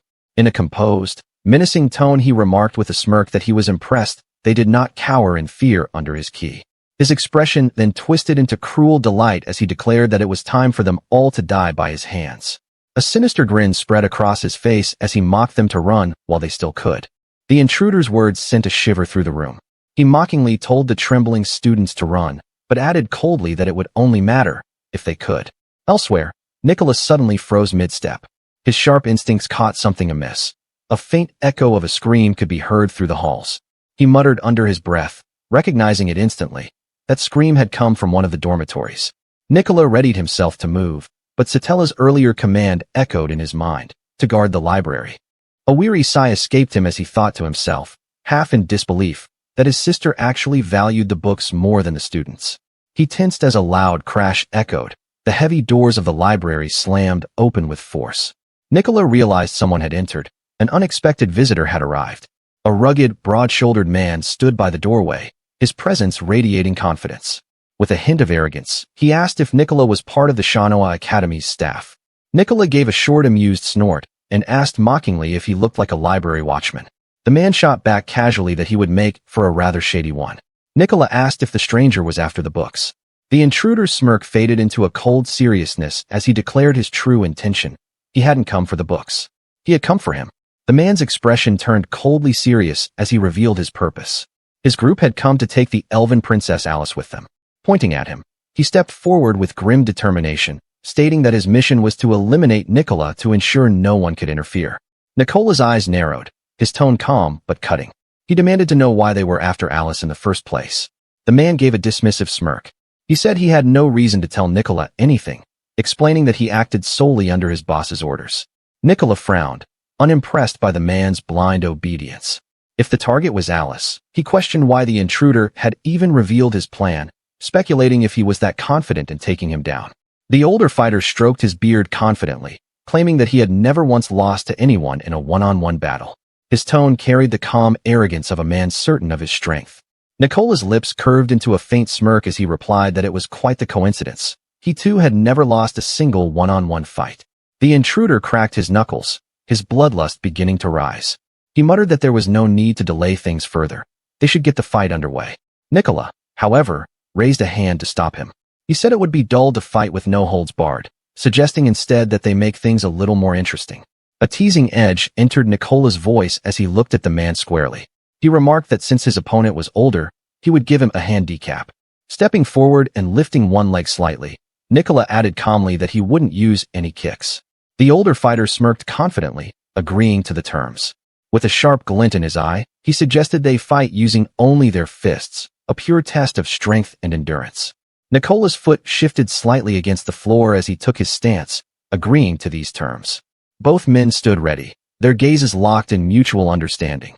They would fight with only punches allowed, and neither intended to hold back. In the blink of an eye, the man lunged forward. His fist struck with brutal speed and precision, slamming into Nicola's chest and shoulders in rapid succession. The older fighter staggered back in disbelief, his breath caught in his throat. His eyes widened as he muttered that it was impossible. None of his blows had so much as fazed his opponent. Nicola stood calmly, the faint glow of his fighting aura rippling around him. Unshaken, he looked at the man with cold confidence and challenged him to give him his best shot. The mercenary roared in frustration, driving his fists forward again and again. The sound of impact thundered through the corridor as he unleashed everything he had. Nicola steadied his stance, the air around him heavy with quiet confidence. Having endured the flurry of attacks without faltering, he prepared to retaliate, announcing that it is now his turn. Nicola's fingers curled into a tight fist as raw strength surged through him. The older man's jaw tightened as he prepared for the counterattack. He gritted his teeth, his muscles tensing, ready to block whatever was coming. But before the blow could land, the intruder reacted. His hand snapped up, intercepting the punch with startling precision. The sudden block halted Nicola's strike mid-swing, surprising him. Nicola launched a relentless barrage of punches, each blow sharp and precise. His fist struck in rapid succession, cutting through the air as he pressed his assault.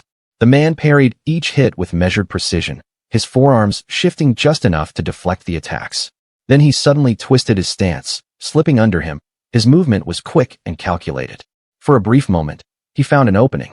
Seizing the opportunity, he struck from below, forcing Nicola slightly off posture. He thought he had finally triumphed. Yet, Nicola, without hesitation, lunged forward, closing the distance in an instant. His forehead collided sharply against the intruder's head. The force of the headbutt sent a jolt of pain through the mercenary's body, his eyes shut tight, in agony. Then, in one swift, fluid motion, Nicola stepped in close and delivered a clean follow-up blow to the man's midsection. The impact was heavy and final. The intruder's body folded, collapsing limply to the ground. The man staggered backward, clutching his head in confusion and pain. He demanded to know what Nicola did to him. Nicola straightened with a faint, knowing smile. Calm and composed, he explained he only used his head. Earlier, he had deliberately stated he wouldn't use his legs, crafting the entire flow of battle around that single promise. Every movement, every strike, was designed to make his opponent focus solely on his arms.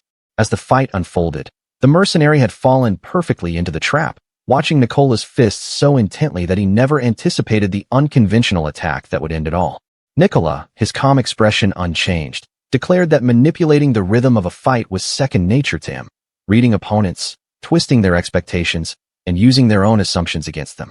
Breathing heavily but with a humbled smile, the defeated mercenary lowered his stance. He could only laugh because he never expected he would stumble upon a fighting style like his. Nicola stood silently, his calm expression unchanged. The outcome had been decided. The mercenary had admitted his defeat. With quiet authority, he gestured for Nicola to go. The air that had once been heavy with killing intent now settled into uneasy calm.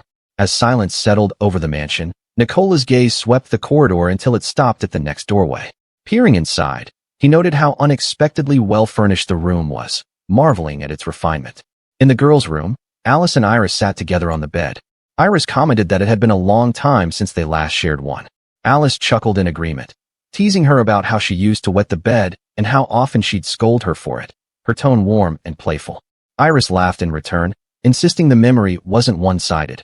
Alice had done the same. Alice nudged her playfully, teasing that Iris had been far worse. Now, thinking about it, Iris admitted she thinks what she was saying was true, and then, as the laughter faded, a faint tension crept in. Sensing the shift, Alice turned to her, concern softening her features. Iris's hand tightened around her skirt, her mood wavering suddenly. Gently, Alice asked if something was wrong, if something had made her angry. Iris shook her head slightly, her words soft and hesitant. It wasn't what her friend thought. Alice's worried eyes met hers as she gently asked if something was bothering her, her sincerity evident in her voice. She reminded her that they were family, and so she shouldn't hesitate to talk to her about anything. Then, with a faint smile, Iris thanked her, acknowledging the truth in her words. But as the warmth between them settled, an unsettling stillness began to fill the air. Iris shivered and instinctively hugged herself, realizing that the temperature had dropped all of a sudden. Alice's eyes sharpened. That sudden chill wasn't natural. It carried a presence, heavy and unseen. She exhaled slowly, raising 2 fingers as she focused her senses. Someone nearby was exuding ki. Concern filled Iris's voice as she turned toward Alice. She asked if the princess was all right, her sharp instincts already sensing danger. Alice met her gaze and nodded with quiet confidence. Strong ki no longer fazed her as much as it once did, her composure proof of the strength she'd built through training. Realizing the threat was drawing closer, the princess suggested they come up with a plan before whoever it was barged in. Alice stood from the bed and faced the door, her eyes scanning the surroundings. Every detail of the room, the windows, the furniture, the limited space, was measured in an instant. After assessing the layout, she exhaled calmly. With no better options, she decided they would have to rely on their usual plan. Alice's eyes sharpened as she brushed her hair aside, her senses flaring. With quiet certainty, she muttered that they were here. Iris tensed immediately beside her, every instinct telling her the same thing. The door burst open as a broad-shouldered man stepped into view, his expression calm, yet unervingly casual. Flames of ki seemed to ripple faintly from his body. Spotting the princess, he smirked, confirming that his target was indeed here. The man's tone was cold, detached, as he spoke of killing someone if she had been lying. His words carried no bluff. Alice's voice cut through the tension, sharp and demanding, asking who he was talking about. The intruder mentioned a female orc once hailed as the strongest in the academy, one Alice had already defeated unbelievably. Iris's confidence faltered. Her voice trembled as she warned the princess that they couldn't possibly win against this man. Fear, raw and instinctive, urged her toward surrender. Alice, however, refused to yield, questioning how her behavior seemed different from the Iris she knew. Her tone remained steady as she told Iris to stay back and observe, declaring she would be fine on her own. Calmly, Alice met the man's piercing gaze and asked what he wanted. Her stance was unshaken, though the threat loomed close. With a sinister grin, the man revealed his intent, to take the princess hostage. The man bent forward, his tone condescending as he ordered Alice to be a good girl and come with him, his confidence reeking of arrogance. Alice's gaze turned cold, unshaken by his threat. In a steady voice, she made it clear, refusal was her answer. The man's smirk widened, his voice laced with mockery. If she refused, then he would simply take her by force, something the princess should have understood by now. But Alice didn't flinch. Instead, she moved closer to the edge of the bed. With a twisted grin, he mocked her, questioning whether she truly believed she could beat him. His eyes gleamed with cruel amusement. The man boasted further, reminding her that he had defeated the strongest warrior in their academy. Compared to that, she, the weakest student, stood no chance. Alice rose from the bed with composed defiance and kept the conversation going by claiming their encounter was nothing more than coincidence. Then, without hesitation, she moved swiftly toward the light switch and turned it off, darkening the once well-lit room. The man froze as darkness engulfed him, and Alice taunted him by saying she had defeated the very opponent he had boasted about. The man's expression twisted in shock as Alice pivoted into an attack. Her leg arced upward, announcing she would get a high kick to his head. The man raised his guard in haste, instinctively bringing his arms up to shield himself at Alice's swift kick. The sudden burst of movement left him momentarily off balance. But her movement was a deception. The supposed high kick was a feint. Her true target lay far lower, and her heel struck him squarely in the crotch. The sound of impact echoed through the room, leaving him gasping and staggering in pain. Alice, her form remaining steady, her expression calm, victoriously pointed out that no one would actually be stupid enough to deliver a kick to the head after stating they would do so in a fight. Chapter 12. The man collapsed, clutching himself in agony. His voice broke into a strained groan as he writhed on the floor, the pain leaving him breathless. He spat the word coward, his pride unable to bear the humiliation. Alice met his glare, her eyes cold with resolve. To her, this wasn't cowardice. It was strategy, a necessary choice to ensure victory against those stronger than herself. Alice raised her arms behind her head, her tone sharp, yet unwavering. They were fighting for their lives, not sparring for pride or show. The door creaked open, the sound cutting through the darkness. Another presence stepped into the room, voice laced with mockery, remarking how the academy's weakest student had brought the mighty to his knees. That snapped them to attention. Alice's instincts flared. Someone else was here. She turned sharply, her stance tightening as she demanded to know who it was, while Iris scrambled in the dark. The tall man's presence radiated overwhelming pressure, his dark hair and calm gaze cutting through like a blade. He studied the girls with quiet amusement, acknowledging Alice's tenacity. Despite her lack of muscle or ki, she had fought well, a fact that seemed to intrigue him. Alice's breath hitched as she felt the weight of his energy pressing down on her. She realized that this man's ki, it's far stronger than even her teacher's. Yet even so, she steadied herself and attributed her success to her teacher's guidance. The man listened but also had something to say, his tone dark and threatening. His calm expression carried a quiet dominance, his words laced with confidence. He claimed that petty tactics would be useless against someone of his level, his tone absolute, as his gaze locked onto Alice's trembling form. She shuddered, her body instinctively recoiling under his overwhelming ki. Even Iris could feel it, a suffocating force that made her heart pound with dread. Alice took a shallow breath, forcing herself to steady her voice. She told Iris, almost in a whisper, to wait for an opening, to run the moment she could. Alice's eyes never left the man. If anyone was going to buy time, it would be her. Yet across from her, Iris seemed to be stuck in place, unable to move, letting her wonder and say her name once more in concern. Alice's command for Iris to run came a moment too late. The dark-haired man's calm voice laced with quiet authority declared that Iris wouldn't be going anywhere. Alice's heart sank as she turned. The trembling girl beside her now stood in silent shame. Disbelief flickered in her eyes before the truth hit her like a blade.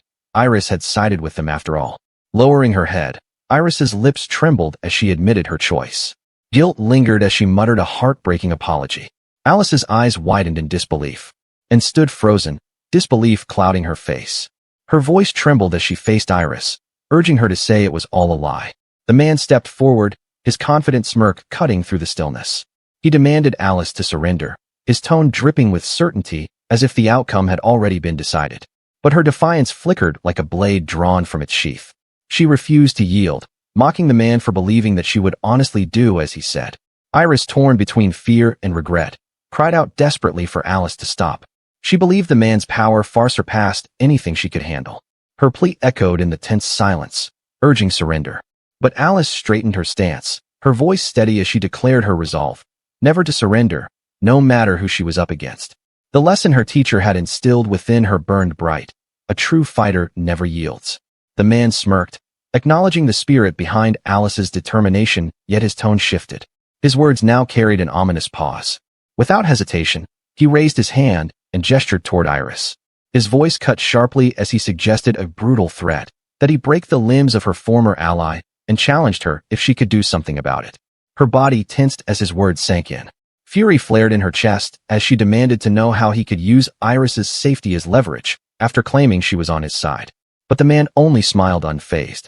With chilling composure, he reminded her that no matter the betrayal, she still saw Iris as a friend. He knew she could never truly abandon her. Alice bit her lip, her body trembling between rage and despair. A strained sound escaped her throat as she fought the rush of emotions. Then, lowering her gaze, she finally exhaled in defeat. She forced herself to comply with the man's demand, while her fingers tightened until her knuckles turned white. From the doorway, Nicola finally appeared, surveying the scene. His voice carried the calm of experience as he stepped forward, acknowledging his delayed arrival. Alice's eyes brightened the moment she saw him. Relief washed over her face as she called out to her teacher. The kidnapper's expression stiffened in disbelief. He couldn't fathom that the newcomer had already defeated the man originally tasked to kill him. Nicola stood firm, assessing the situation with quiet composure. His gaze swept over the room, taking note of Alice's trembling form and the unconscious figure at his feet. His expression hardened with revenge. Someone had made his pupil cry, and that was something he could never overlook. The enemy narrowed his eyes, piecing together who he was, none other than the martial arts instructor of the elven princess. Triggered, Nicola dashed forward in an instant, his movement swift. The air cracked as his footwork echoed against the floor. Their limbs collided, fist against forearm, kick against guard. The kidnapper blocked in time, muscles tightening as he absorbed the force of Nicola's strikes. Then the man smirked, impressed by the martial artist's precision. He acknowledged Nicola's strength, deeming him capable enough to stand as a potential rival. Nicola's gaze hardened, unfazed by the provocation. To him, he is hundreds of times stronger. The two fighters squared off again, the space between them charged with raw power. Each step echoed with anticipation, every movement a prelude to a storm about to unfold. The man steadied his breath and raised his hand into a sharp stance. Heat rippled faintly around him, his focus gathering like a blade honed for precision. Nicola's eyes narrowed, studying the formation of his opponent's technique, and asked whether he was adept at spear hand strikes. The kidnapper boasted of his unmatched level, convinced that no one could ever reach his skill. Nicola agreed, while secretly grabbing a plate from behind his back. In a single fluid motion, he hurled the plate toward his opponent. The object cut through the air like a blade, spinning with fierce precision. The kidnapper's composure cracked. Anger flashed across his face as the spinning plate cut through the air toward him. He barked in frustration, calling Nicola's move nothing more than a cheap trick. Nicola dashed forward at that very moment. His body moved like a drawn arrow. The timing was perfect, his advance concealed beneath the plate's flight. The kidnapper raised his hands to block, certain he had already read Nicola's next move. But in the same instant, the plate crashed on his head as Nicola's fist drove in hard. Enraged, the man twisted his hips and lunged, his hand snapping out like a spear, aiming to pierce straight through Nicola's midsection in one lethal motion. With frightening speed, his spear hand strike found its mark against Nicola's side, causing a sharp pain to jolt through Nicola's body. He stumbled back, his breath cut short, and spat blood from his mouth. From across the room, Alice and Iris froze, their eyes wide in horror. The enemy stepped back with composed confidence, his cold eyes assessing the aftermath of his strike. He could tell the damage within Nicola's body, the rupture of his organs that should end the fight. Nicola staggered, his hand clamped over his side as pain coursed through him, his breath ragged, but his gaze still burned with defiance. Between labored breaths, Nicola forced himself upright, his body trembling. The man straightened with smug composure, each step deliberate as he turned toward the frightened princess. He taunted her to come quietly. Her beloved teacher, after all, was in no condition to save her now. But before the man's arrogance could take root, Nicola's shadow stirred. His leg whipped upward as he forcefully kicked the enemy's back. The man's eyes widened in disbelief at his surprise attack. Nicola's kick had lifted him off the ground and hurled him across the bed. He crashed with a heavy thud, only for Nicola to quickly close the distance and drive his knee into the man's abdomen with even greater force. His voice broke with disbelief as he looked up at Nicola, who now stood tall and steady. He trembled at the sight of the martial artist. To him, it was impossible. No one should be capable of moving, let alone fighting after such injuries. Unfazed, Nicola knelt atop the fallen man. His tone calm as he stated why he was still standing was because he had used magic. The man's eyes widened, his voice stammering out a question if Nicola used transformation magic. To Nicola, feigning weakness was nothing more than a small trick. A tactic so simple, it was almost child's play. His words carried quiet superiority, as if teaching a lesson mid-battle. The enemy's body convulsed from pain and rage. Blood trailed from the corner of his mouth as he declared he could still fight. Nicola's lips curled into a crooked grin, daring him to try. Nicola's technique immobilized both his opponent's arms and legs, rendering him completely helpless. With the man pinned beneath him, Nicola drew back his fist, noting coldly that his own arms were still free as he launched another strike, rendering him unconscious. As the fight settled, Alice's voice broke through, filled with relief and awe as she called out to her teacher, but Nicola's gaze had now stayed firm on the dark elf. He stepped closer and urged Iris to explain everything. Iris stood wordless, her expression torn between guilt and shame. She lowered her eyes and refused, claiming she had nothing to say. Beside her, Alice softened, calling to her with quiet pity, as if willing her friend to confess before the situation got worse. Nicola studied that silence and weighed it. He asked if what lay beneath was revenge after all. He laid out the feud between races. High elves had seized dark elf lands and slain parents. He asked if that resentment had bled onto her, but Iris jolted, denying she ever resented the princess. Nicola probed further. If there was no resentment, then clearly there must be a reason behind her cooperation with the invaders. The question hit hard, and Iris faltered. Nicola added that betrayal cut both ways. Alice too carried it heavy, betrayed by the very friend she trusted most. No matter what she believed in, the reality was cruel. Even those closest to you could turn out to be traitors. Iris opened her mouth as if to object, but couldn't find the words to say. Then, Alice stepped forward, her expression gentle as she called out to Iris. Her tone carried neither anger nor reproach. To her, Iris wasn't an enemy, she was family. Her gaze softened even further. She urged Iris to be frank with her, and calmly reassured her she would never be resentful, no matter her reason. Iris froze, her heart wavering under the warmth of her sincerity.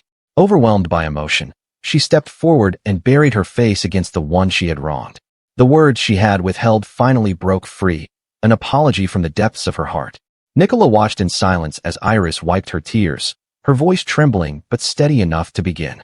She said she wanted to make one thing clear before anything else, that everything she had done was for the princess's sake.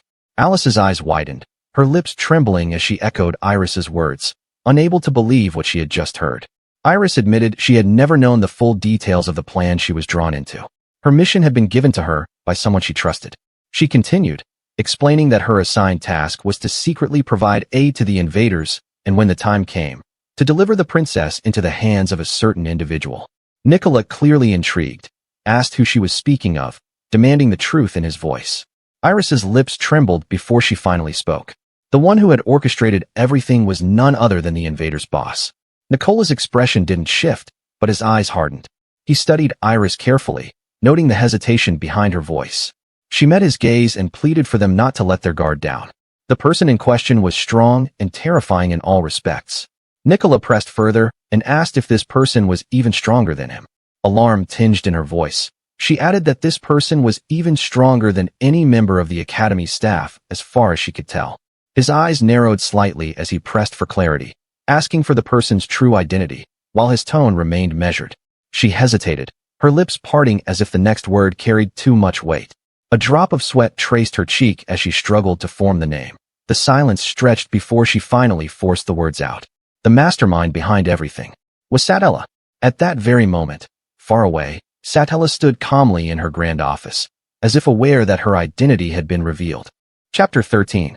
Seated behind her ornate desk, Satella's calm, measured tone filled the grand chamber. With effortless authority, she commended her subordinates for doing a good job. The dark-haired man bowed deeply, obedient as ever, while Iris stood nervously beside him. At Satella's command, he was ordered to bring Alice forward. As Alice was pushed closer, Satella's expression shifted. Her sharp gaze caught a subtle movement, something unnatural, as if the air around them distorted. Her eyes widened as light enveloped Alice.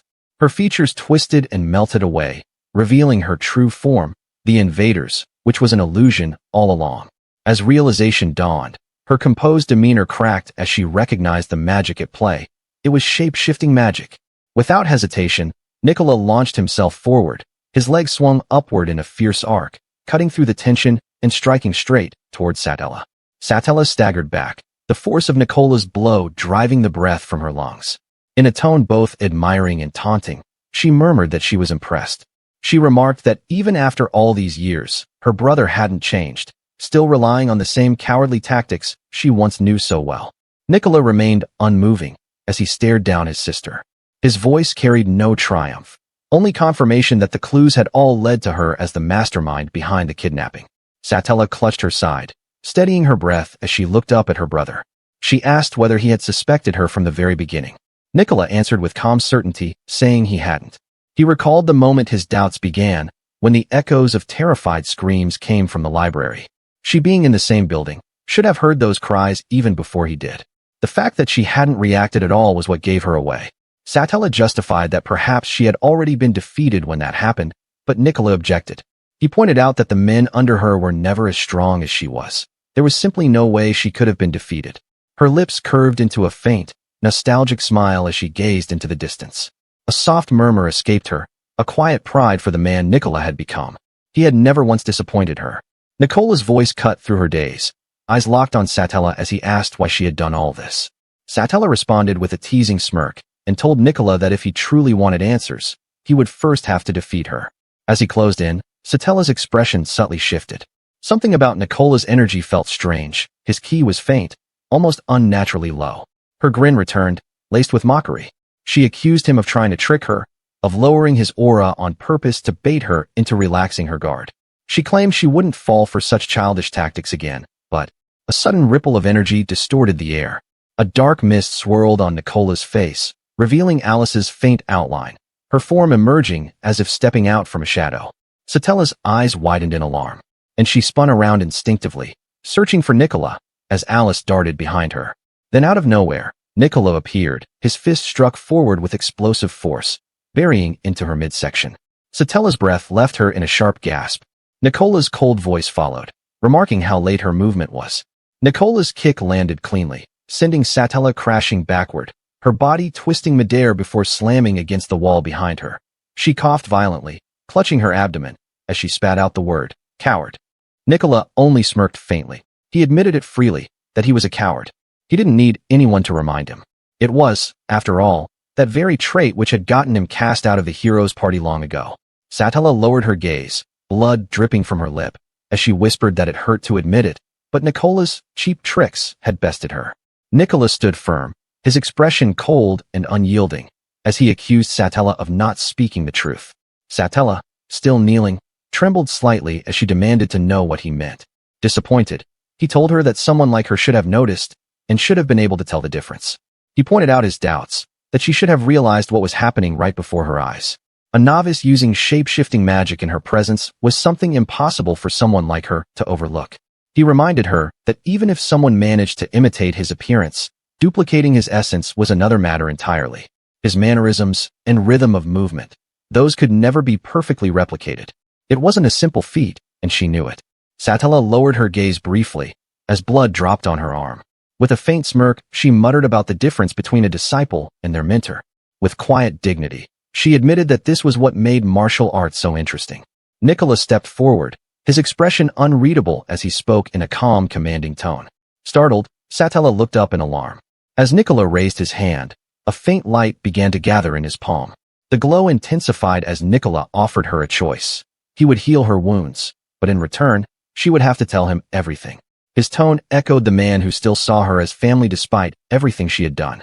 Satella finally relented, her tone calm, yet subdued. She agreed to reveal everything, acknowledging Nicola's earlier offer. Pointing toward the unconscious man nearby, Satella instructed Nicola to heal him as well. Nicola glanced toward the wounded man, puzzled. He questioned if the person was merely a mercenary she had hired to aid in her plans. With a faint, almost remorseful smile, Satella clarified the truth, that the man wasn't a hired hand at all. Every one of them, she revealed, were part of the Academy's staff. Both Nicola and Alice froze in disbelief as they realized the enemy was not from the outside, but within their own ranks. Sitting by the window, Satella began to explain. The entire operation, she revealed, had been carried out in preparation for a coming war, a war for the Elven throne. Nicola's expression darkened as he recalled the whispers he'd heard before about the war in Elven lands, piecing together fragments of rumor and reality. Alice also stiffened as she recalled Rise mentioning it in their previous match. Satella continued her explanation, her tone calm, yet somber. The strife had begun as an internal dispute between the High Elves and Dark Elves. But everything changed when the Elven King chose to relinquish the throne, seeking a pacific resolution. Alice's eyes widened in shock. The words struck her like a blade. Her father, the Elven King, had willingly stepped down from the throne. She was never told anything about this. Satella's calm expression barely wavered. She admitted the truth with quiet remorse. The matter had been deliberately kept from Alice, by the king's own order. Nicola, maintaining his composure, shifted the discussion forward and asked who the new king was. She explained that there was no single successor. The elves had chosen an unprecedented path, a grand tournament open to every citizen of the elf kingdom, regardless of race. Whoever stood victorious by the end of that contest would claim the throne and be crowned as the new ruler. Nicola's calm inquiry cut through the tension. He asked how the recent raid tied into everything Satella had confessed. Satella spoke evenly and explained that by orchestrating real danger, she hoped to instill genuine combat experience in Alice. Her true intention, she revealed, had been to strengthen the princess. Alice's eyes widened in disbelief as Satella continued.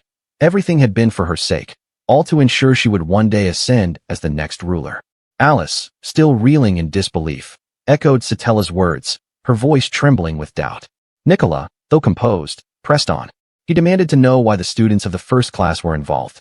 She explained that the first-class students were not casualties, but participants. The raid had been a carefully planned exercise. For them, it was a rare chance to experience true battle firsthand. He need not worry as they are being treated right now. Satella revealed another layer of the truth. She was the one responsible for the appearance of the skeleton general in the dungeon. She was sure Nicola would eventually take Alice there to practice. Nicola frowned, wishing she had told him sooner. He recalled their earlier encounter in the dungeon, the moment she had appeared before him, strangely agitated, calling him Nico instead of his full name. When he brought it up, Satella was confused. She denied ever meeting him there, her voice steady but her eyes unreadable. Nicola studied her expression in silence, unconvinced by her answer. He suspected deceit, believing she was merely resentful at being caught in the act. Changing the subject, Satella straightened her posture and lifted a single sheet of paper from her desk, gesturing that she needed to give it to him. Nicola unfolded the document handed to him, confusion tightening his brow as he asked what it was. Alice leaned closer, her eyes peering in curiosity. The paper bore an official seal, a formal termination letter. Effective immediately, Nicola was relieved of his position at Shanoa Academy for poor performance. Nicola stared at her in disbelief, frustration tightening in his chest. Before he could speak, Satella interrupted. She urged him not to misunderstand. There was a purpose behind it. There's a deep bond between Shanoa Academy and the Elf Kingdom, even though on paper they were supposed to be neutral. Because of that, she couldn't openly support Princess Alice or intervene under the Academy's name. Satella's tone turned firm as she addressed Nicola directly. She tasked him with a new mission, to stay by Alice's side and support her, and guide Alice to ensure her victory in the upcoming tournament. She folded her hands, her gaze steady. She declared that the responsibility of preserving peace in the Elf Kingdom now rested on the two of them, mentor and disciple alike. The scene shifted to a sweeping view of the Elf Kingdom, its grand towers gleaming beneath the open sky. The stage was set, a nation on the brink of conflict, and the tournament that would decide its fate was about to begin. On the map, the Elf Kingdom nestled between the Demon Lord's domain, the Sai's Kingdom, and the Republic of Shanoa. It remained small yet self-sufficient. Its people lived through simplicity, surviving on the land's bounty and trading their harvest and game with neighboring realms. However, their military strength was modest at best. Unlike the other great nations, the elves had no hero, no demonic counterpart, no legendary warrior to inspire unity, leaving their borders vulnerable to any who might seek conquest. Then came the spark of revolution. The Dark Elves, long oppressed and restless, rose in defiance of the High Elf King. Their rebellion forced him to relinquish the throne, ending centuries of fragile peace. To keep the nation from falling into ruin, a grand tournament was declared, a contest that would decide the Elf Kingdom's next ruler. Now, the capital lay before them, a city of marble streets and towering spires, its tranquil beauty concealing the turmoil beneath. Nicola, Alice, and Iris stepped into its heart, bracing for what is to come. Iris remarked how fortunate it was that they'd been allowed to use the army's teleportation circle, saving them days of travel. Alice nodded, agreeing that the Republic of Shanoa was indeed a good country, but her thoughts were already elsewhere. As they moved deeper into the city, Alice glanced around. She whispered her observation softly. There were more dark elves here than ever before. Her expression faltered as her eyes lifted toward the distant castle. Her voice carried quiet worry as she wondered about her father. The grand castle of the Elf Kingdom loomed before them, its towers reaching into the bright sky. Yet beneath its regal facade lay an air of unease as a row of armored sentries stood alert at the entrance, their stern gazes fixed on anyone approaching. Peering from behind the wall, Nicola quietly assessed the situation. With guards stationed at every corner, he muttered under his breath that sneaking in was no longer an option. Iris, anxiety flickering across her face, whispered if they should break in by force, but Nicola negated that idea as it would only make things worse. Then, a familiar figure emerged, calm and confident, walking towards them slightly aware of their presence. The woman recognized Alice immediately. Her tone carried casual amusement as she greeted the young elf princess. Alice's eyes widened when she recognized the woman too. It was Rise the warrior known for her strength and wit. Seeing her here was unexpected. Rise explained that her master had entered the war for the throne, and she herself came to lend moral support. Turning her gaze toward Nicola and Alice, she questioned their presence, though her smirk suggested she already knew the answer. Alice lowered her head, frustration heavy in her voice. She confessed that she hadn't been able to reach her father, nor find any means of entering the castle. Rise's expression shifted, her confidence replaced by curiosity. With a knowing grin, she told Alice that she knew exactly where her family was. Alice's voice rose with urgency. Upon hearing that Rise knew the whereabouts of her family, she stepped forward without hesitation, pleading for answers.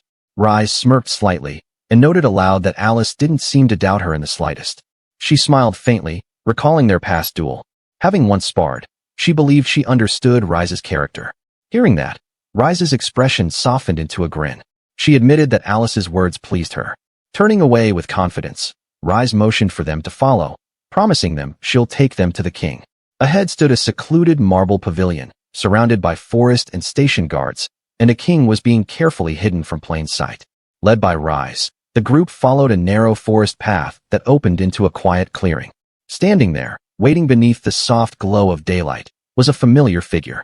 The moment Alice's gaze met the man's gentle smile, her voice trembled as she called out her father's name. Without hesitation, Alice dashed forward, her emotions breaking free. She threw herself into his arms, clinging tightly as if afraid he might vanish. Alice's voice trembled with relief as tears welled in her eyes. She clung to her father, relieved that he was safe. The former king smiled warmly, his voice gentle yet filled with remorse. He apologized for the worry he had caused her. Alice stepped back, searching his face for answers, as she asked why he had kept her in the dark about the turmoil that had shaken their kingdom. The old king chuckled softly, saying she had always been a good and devoted daughter to him, and he knew she would rush to his side the moment she heard he had stepped down. He explained that in order to see her rise and win the tournament, and succeed the throne, she needed to stand on her own. The less she worried about him, the stronger she would become. Alice's expression wavered. She lowered her gaze, her voice trembling, as she asked the question that lingered deepest in her heart, why he had given away his right to the throne. The former king turned his back, his voice steady yet heavy with resignation.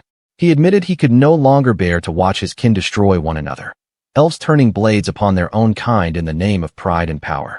Stepping down from the throne was a small price to pay if it meant saving the lives of the citizens. Nicola and the others listened in silence as the gravity of his decision sank in.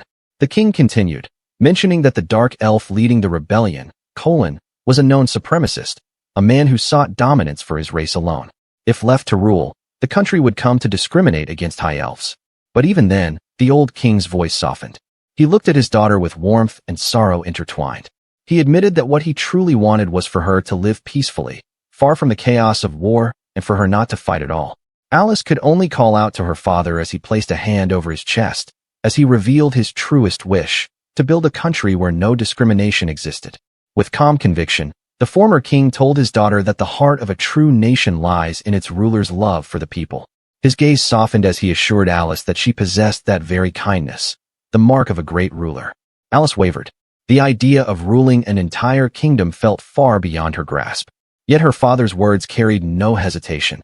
He wanted her to win the war for the throne and take his place as the next sovereign. He asked her not to worry and reassured her that he was under the protection of the elite royal guard. Iris chimed in, determined to stay behind to protect the king as well. She spoke with unwavering resolve, confident that she could protect him. As a dark elf, if assassins ever came, she might just persuade them to turn away or talk them out of their purpose. Alice turned to Iris as she asked if she was truly certain about staying behind. Her voice carried a hint of worry, reluctant to part ways. But Iris met her gaze with calm resolve. With a gentle nod, she urged the princess to give her all in the tournament, adding softly that she, too, believed she would make for a great queen. Alice nodded, her emotions caught between gratitude and uncertainty. Her father's silent expression spoke volumes, a mixture of pride and the burden of what he had asked of her. Nicola, observing the exchange, gently broke the silence. He suggested they take a look around the city. Nicola thought that getting to see the affairs of the kingdom will help Alice come to a resolution and ease the heaviness in her heart. He remarked that it was a relief her father was unharmed. Alice nodded softly in response, her voice faint as her thoughts drifted elsewhere.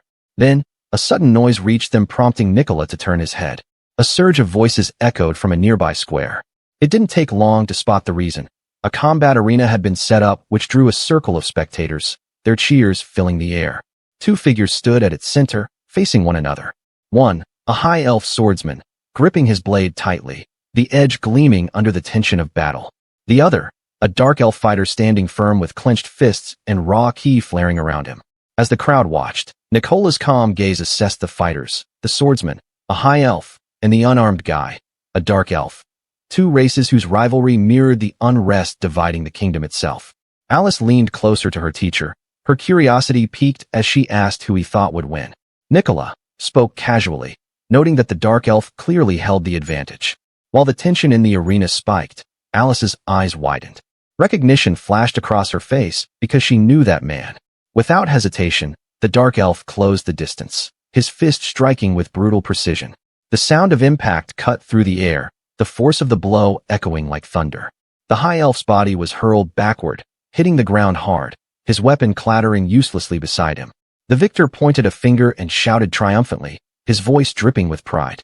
To the roaring spectators, he proclaimed the fight as proof that dark elves were superior to high elves. Then, a young boy broke through the crowd, rushing to the fallen man's side. Spreading his arms wide, he stood protectively in front of him. His voice trembled as he pleaded for the attacker to stop and leave his brother alone. The dark elf turned his gaze toward the boy, amusement flickering across his face. He asked if the boy was kin to the one he had just defeated, and the boy stammered a reply. The dark elf smirked, announcing he was ready to deliver a lesson to the young boy as well, tightening his fist in the process. Before anyone could react, the boy was struck and thrown through the air. The crowd gasped as his small body hit the ground hard. Alice flinched at the sight, while Nicola silently observed, his calm expression darkening. The dark elf raised his voice for all to hear, his tone filled with bitterness and pride. He denounced the high elves, accusing them of arrogance and cruelty, declaring that the true superior race was none other than the dark elves themselves. The crowd murmured, torn between fear and fascination. The fighter's words stirred tension among them as he grabbed the fallen youth, proclaiming that he would prove his point with action. His boot came down violently, striking the boy at the side of his head. This snapped Alice from her shock. Her heart pounded as she stepped forward, unable to stand idle any longer. She commanded him to stop and leave the boy alone. Her eyes burned red with anger as she stared at the perpetrator. The crowd's murmurs grew restless as the dark elf turned his gaze toward the voice that dared challenge him. A faint smirk tugged at his lips as recognition dawned. He greeted her with a mocking tone, addressing Alice by her title, the High Elven Princess. Alice met his stare without flinching. Her expression hardened as she acknowledged it had been a long time since their paths crossed. The air around them tightened. Stepping forward, Alice called his name, Colin, with unmistakable conviction. Chapter 14. In the arena, the dark elf Colin stood, his stance confident yet hostile. Alice stood across him, her presence commanding the attention of everyone watching. The tension between them rippled through the silent crowd. Colin broke the silence first, his tone edged with suspicion as he questioned Alice's sudden return. Alice met his gaze, her expression unwavering. She declared that she had come back to take part in the war for the throne. The dark elf's expression hardened as he took a step forward. He coldly told her that this was no longer a place for her kind, that the dark elves ruled the kingdom from now on. In a calm yet firm tone, Alice asked if he intended to become the next king himself, her words carrying a subtle edge of provocation. With a sharp, confident gaze, Colin nodded in agreement. Having secured the top score in the preliminary rounds, he took pride in claiming the highest rank among all contestants. With his hand pressed against his chest, Colin declared himself the elf closest to the throne at this very instant, his words carrying both pride and certainty. She met his arrogance with composure and asked what he intended to do once he became king, testing the ambition that drove his confidence. Colin's answer came without hesitation. To him, it was obvious. His first act as ruler would be to make the high elves serve beneath the dark elves, turning the old order upside down. With bitterness, he said he would let the high elves taste the humiliation the dark elves had long endured. Hearing that, the crowd of high elves fell silent. Alice listened, her expression calm, as if weighing the words she had just heard. She admitted that Colin possessed strength, enough for recognition. Turning her gaze forward, she declared that he would not be the one to stand victorious in this tournament, because she would be the one to win the tournament and rise as the next ruler of this country, a promise she uttered as she finally made up her mind. The murmur of the crowd swelled around them, a mix of faint laughter and shifting footsteps. Nicola stood firm and focused, listening intently, while a smug grin curved across Colin's face at her words. Without sparing her another glance, Colin spoke with calm superiority. He told Alice to raise her rank first if she ever wished to stand before him again. Alice's eyes filled with sharp determination. His provocation didn't break her resolve. It only solidified her will to prove him wrong. The scene shifts to the capital of the Elf Kingdom. With a heavy thud, Nicola took his seat and straightened his posture. He declared the start of their strategic meeting, the plan that would decide their approach for the upcoming tournament. Alice sat upright across the wooden table, eyes bright with energy. She responded with eager enthusiasm, ready to take in his instructions. Nicola pointed to the chart laid out before them, telling Alice that her first objective should be to aim for 8th place. Hearing that goal, she affirmed it with a bright smile, declaring that this would be her first step toward participating in the main event. Within the Elf Kingdom, a grand tournament known as the War for the Throne was established, a fierce competition created to determine the nation's next king. Participation was open to anyone, as long as they were a citizen of the kingdom. The finest fighters from both the High Elves and Dark Elves took part, anyone driven by pride and ambition. To qualify for the main event, every participant had to climb their way into the top 8. Only those who achieved that rank would earn the right to compete for the throne. The ranking system was clear. Challengers had to defeat opponents above their rank and take their position. Alice looked at her teacher with concern. Her current ranking was among the lowest, and she wondered if anyone would even bother to face her at that level. Calmly, he pointed out that being a High Elven princess already made her a target. Many Dark Elves harbored resentment toward her and would gladly take the chance to fight. Then, with a sudden thunk, several heavy pouches dropped onto the table. Nicola revealed he had another plan in mind, one that caught Alice completely off guard. Startled, Alice leaned forward, demanding to know where that money had come from. Nicola revealed where the money had come from. It was the compensation he received after being dismissed from Shanoa Academy. Calmly, he explained that they would use it as prize money to lure opponents into challenging her in the tournament. Alice insisted that he didn't need to go that far for her. But Nicola brushed off her concern, telling her not to worry about it. Alice smiled warmly at her teacher. She remarked that, despite his usual demeanor, he clearly cared deeply for his pupil, even if he didn't always show it outright. Candidly, he explained that he was only doing this because he wanted to.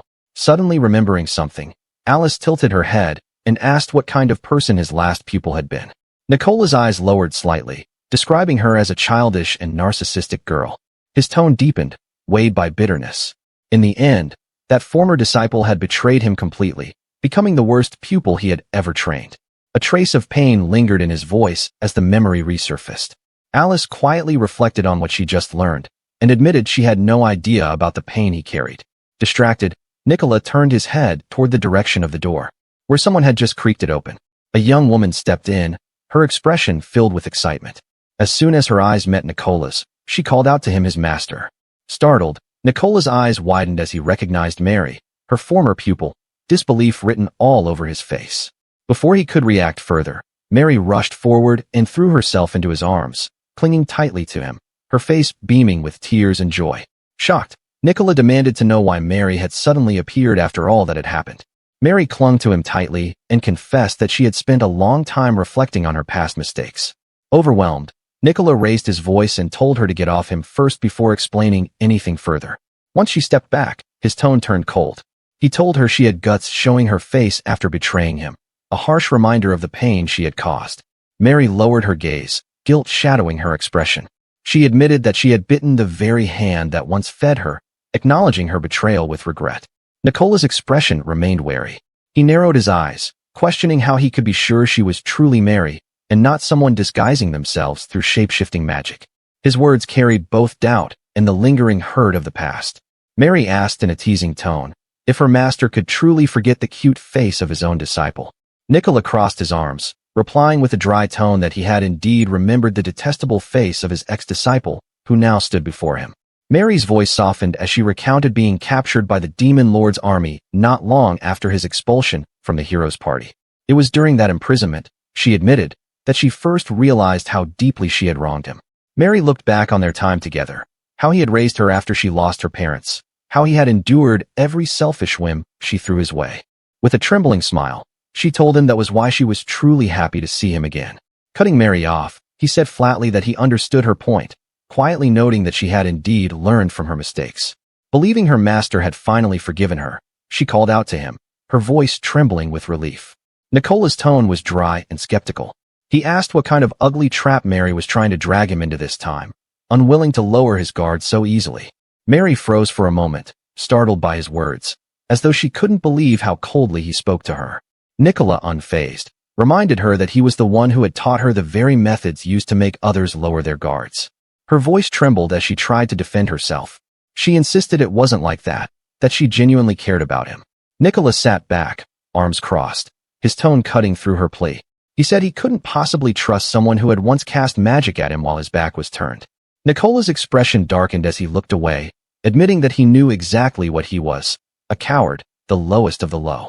Yet even as he acknowledged that, he firmly declared that he would never stoop so low as to betray a lifelong companion, the sting of betrayal lingering in every word. Mary's voice trembled as she lowered her head. With tears threatening to fall, she apologized sincerely. She had thought he might forgive her, that time would soften his heart. Callously, Nicola asked if that was all she had to say, then told her to leave if she was finished. Carrying no warmth in his voice, he added he didn't want to see her face ever again. The word struck Mary harder than any blow. She swallowed her sorrow and steadied herself. Then she asked if she could say just one last thing before she left.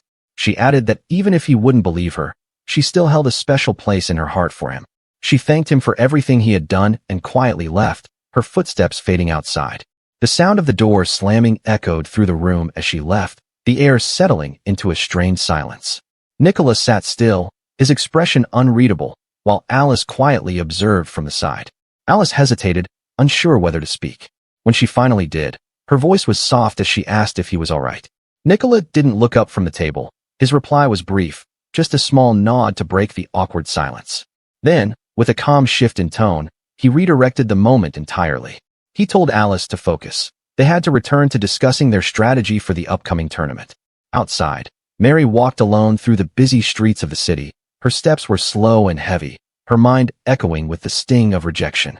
In tears she whispered to herself, wondering what else she had been expecting. She was grateful to have seen her master again after so long, yet she knew her sins toward him couldn't be washed away so easily, her thoughts now tangled with regret. For now, she needed to think about what she could do to make things right after all she had done. She recalled what she had overheard, that her master was training a new elven pupil to compete in the war for the throne. If her assumption was correct, she could use that to her advantage and perhaps help him toward this goal. Then just as she turned that thought over, her attention caught on a familiar figure in the crowd. Mary froze, her breath catching as recognition struck. The man before her was Jay, the hero of their former party, the very one who had also betrayed Nicola. Jay greeted Mary with an easy smile, asking what brought her to the Elf Kingdom after such a long time apart. She hesitated for a moment, saying it was complicated. Then, she suddenly remembered how it ended between them. She couldn't believe how nonchalantly he spoke to her after everything he'd done, calling him out directly as a cheater. Jay rubbed the back of his neck with an awkward grin, teasing lightly that she still hadn't gotten over him and just realizing she still had a bone to pick. Mary sighed softly. Though the bitterness still lingered, it was all in the past now. She admitted that she hadn't exactly been an exemplary person either. Trying to shift the topic, Mary asked what he was doing in the Elf Kingdom. Jay replied calmly that he had come to take part in the war for the throne. Mary tilted her head, curiosity flickering in her expression. She asked what Jay was participating in the tournament for. He scratched his chin, saying it was a long story. His mind drifted back to the past, to the streets of the Republic of Shanoa. He remembered wandering aimlessly, searching for Nicola with no success. He confessed it was unlike him to care so deeply, yet he couldn't shake the urge to find Nicola and apologize. In that same alleyway, a cloaked stranger had suddenly appeared, her voice calm but unsettling, asking if he was searching for someone. He turned sharply, demanding to know who the person was. Jay slightly recognized the figure and began to speculate as one close to the king, but the cloaked figure's tone hardened. She warned that if he dared to probe any further, she would be forced to take her leave. He demanded to know what she wanted from him. His tone was guarded, suspicion etched across his face. The hooded stranger chuckled softly and said she was only there to give him a little push in the right direction. The figure's smile widened beneath the shadows as she spoke, claiming to know his heart's desire, that what Jay truly wanted was to win Nicola over once again. Jay's brows furrowed. Confusion and unease twisted inside him as he asked how this stranger could possibly know that. The cloaked figure only laughed quietly, offering no clear answer, leaving him wondering what was going on. The stranger finally gave her instructions to head to the Elf Kingdom and take part in the war for the throne, a tournament to decide the next king. She promised that if he joined, he would reunite with Nicola again. She handed him money for his travels, a fake identity document, and a small vial with secret potion inside, tools that would soon come in handy on his journey. Jay examined the vial carefully, his brows knitting as he asked what the drug does. She explained it was a miraculous potion, one capable of amplifying both magic and ki to their absolute limits, and healing lethal wounds in an instant. Jay let out an uneasy chuckle. Though suspicious, he admitted that he wouldn't say no to something that powerful. He pressed further, asking why this mysterious person was so intent on helping him reunite with Nicola. But right at that moment, the cloaked one vanished before his eyes, the silence echoing through the empty alley. Startled by her sudden disappearance, he turned frantically, scanning his surroundings in disbelief. Then, a short distance away, the cloaked figure reappeared, a cold sneer curling across her face. Mary looked at the fake identification card that bore Jay's likeness and wondered if he really needed it at all. Jay explained he couldn't join the tournament without being a citizen of the Elf Kingdom, so he actually needed this document for his plan to move forward. Mary asked again, curious if he wanted to become the king of the Elf Kingdom that badly, her tone testing his intentions. Jay replied that he wasn't after the throne. He only wished to make amends with Nicola, admitting that a normal meeting between them would never lead to reconciliation. He decided he would climb the tournament ranks until he could face Nicola there. Jay remained determined. To him, the battle would serve as a reconciliation match, a symbolic way to make peace and atone for his past wrongdoings. Mary listened carefully, though she doubted his approach would be enough to truly mend their broken bond. With a firm yet mischievous glint in her eyes, she told him not to worry, because she had a plan of her own, one that she claimed would work without fail. Nicola entered the room with an excited grin as he announced that Alice's first opponent for the tournament had been decided. Alice's expression flickered with concern, yet she forced a smile, exclaiming how great his announcement was, though a trace of reluctance lingered beneath her cheerful tone. Nicola urged her to prepare to be amazed. Her first match would be against someone ranked 100th in the entire tournament, his tone brimming with pride for his efforts. Alice blinked in disbelief, wondering aloud why such a highly ranked fighter would bother to face someone like her, who was still buried deep at the bottom of the rankings. He actually wagered all the money he received from his termination at Shanoa Academy as the prize money, ensuring that even high-ranking opponents would take notice. Though impressed, Alice's excitement softened into worry. Even if she won this match, she asked how they would handle the next ones that followed. Nicola assured her with a confident smirk that he'd bet all the savings he had accumulated over the years on her victory. Alice's eyes widened in shock at the thought of him wagering so much. Nicola then explained that with each win, they'd reinvest the prize money into her next match and so on. He illustrated the strategy simply. Each victory would snowball into the next. The key was the money he placed on her matches, a cycle that could propel her straight toward the top. Alice beamed at her teacher, calling him the best for coming up with such a clever plan. However, Nicola's tone grew serious as he revealed details about her first opponent, a dark elf named Glaive. He explained that Glaive was known for his brutish fighting style, relying on raw muscle and overwhelming ki, similar to that of an orc. Worse yet, Glaive had a little quirk, something that Alice must be vigilant about. He had gained notoriety for savagely beating his opponents even after they had already surrendered. Nicola warned Alice that her upcoming opponent, Glaive, had already boasted about crushing her so brutally that her face would resemble a goblin's by the end of their match. He said this even though the match hasn't been officially announced yet. Despite the threat, Alice met his words with unwavering confidence. She declared she feared no opponent as long as she had her teacher by her side. Nicola couldn't help but notice the change in her demeanor. The timid girl from before was gone, replaced by someone brimming with determination. That encounter with Colin had clearly sparked something powerful within her. With a faint smile, he commended her enthusiasm. He announced that the match was set to take place in 3 days, giving them just enough time for focused training. There was a special technique he wanted her to master before the battle began. He then asked her to lend her hand, a silent gesture of trust between master and disciple. Alice wondered what he must have had in mind. Nicola gently tapped Alice's palm, a soft, deliberate smack that carried no pain or force. The gesture was so calm and measured that Alice didn't even flinch. Alice gasped softly as she realized something was off. The familiar surge of ki that usually coursed through her veins had dissipated. Nicola calmly explained that what he had used on her was a secret technique known as the ki seal. It was one of 3 hidden arts left behind by the legendary martial artist Korn. He continued that the ki seal was designed to temporarily block the natural flow of ki within the body, cutting it off entirely for a brief period of time. He elaborated further, teaching her that ki is a vital energy released through the pores between muscles. When absorbed by the body, it enhances one's physical power. But by sealing that flow, the body is forced into stillness. Nicola explained that by sealing the body's pores and halting the circulation of ki, one could effectively prevent an opponent from releasing any ki at all. But the technique wasn't permanent. The blocked flow would naturally restore itself over time, so the ki seal could only disable an enemy's ki temporarily. Nicola instructed her to keep practicing the technique until the day of her match. Alice clenched her fists and responded with enthusiasm, promising to do her best. The day of the tournament had arrived. Alice asked him whether they'd be dueling in the same grand arena where Colin had fought earlier. He shook his head and explained that the previous venue was reserved only for official demonstrations. Their match would take place elsewhere. As the crowd gathered and the air filled with chatter, Alice turned to Nicola, confirming if the portal before her would lead directly to the arena. Nicola explained that each duel's location was chosen according to the combatant's preferences, and this time, it seemed the setting had been decided by Glaive himself. He gave her a confident look, telling her to show everyone what she was truly capable of. She nodded firmly, her eyes burning with resolve as she answered without hesitation, ready to finally prove herself.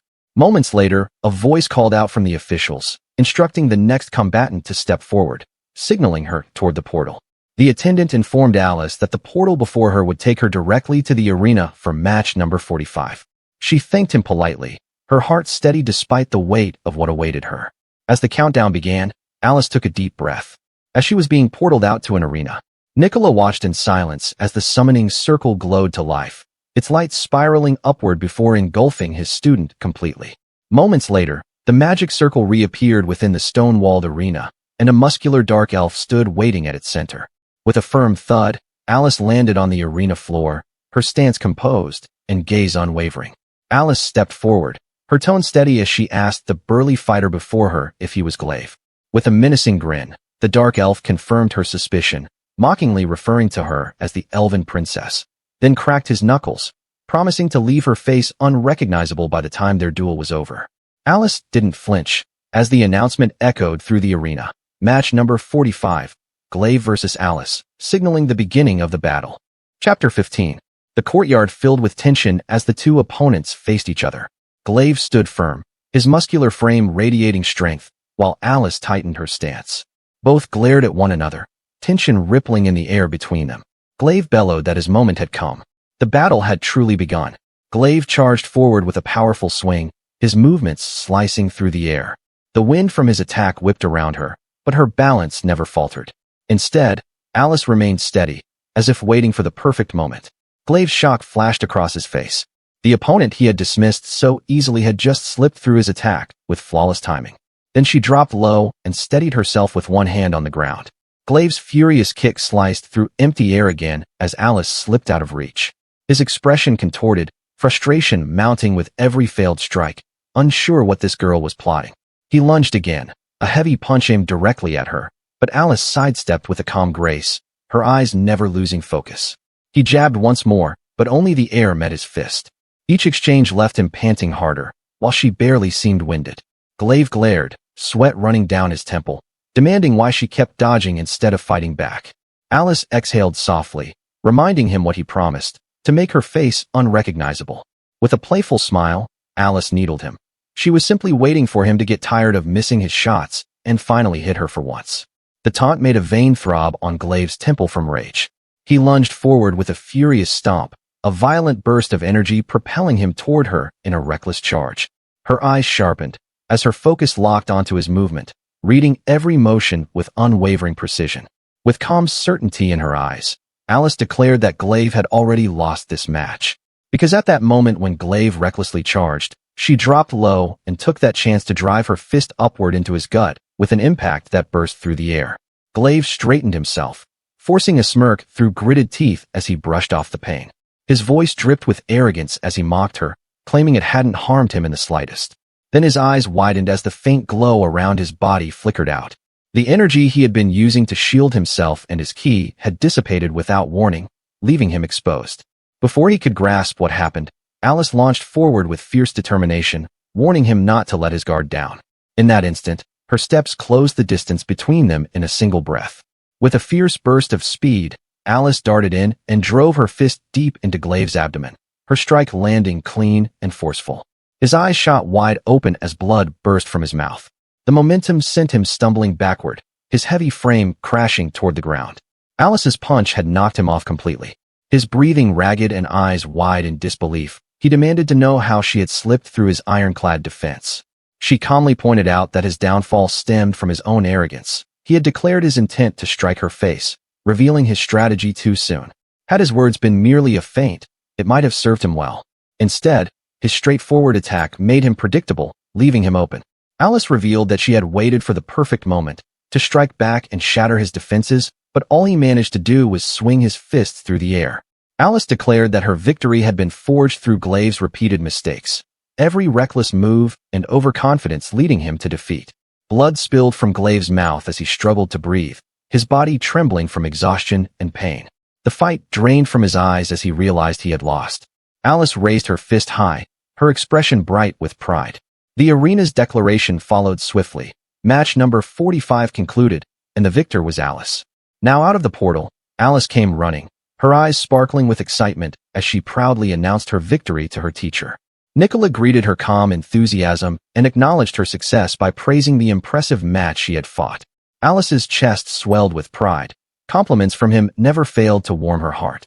He then chuckled, revealing with playful pride that he had earned 10,000 times his money back from her win, while Alice's eyes widened in amazement. He recalled the spectators murmuring among themselves, baffled and upset. They never imagined Alice to win.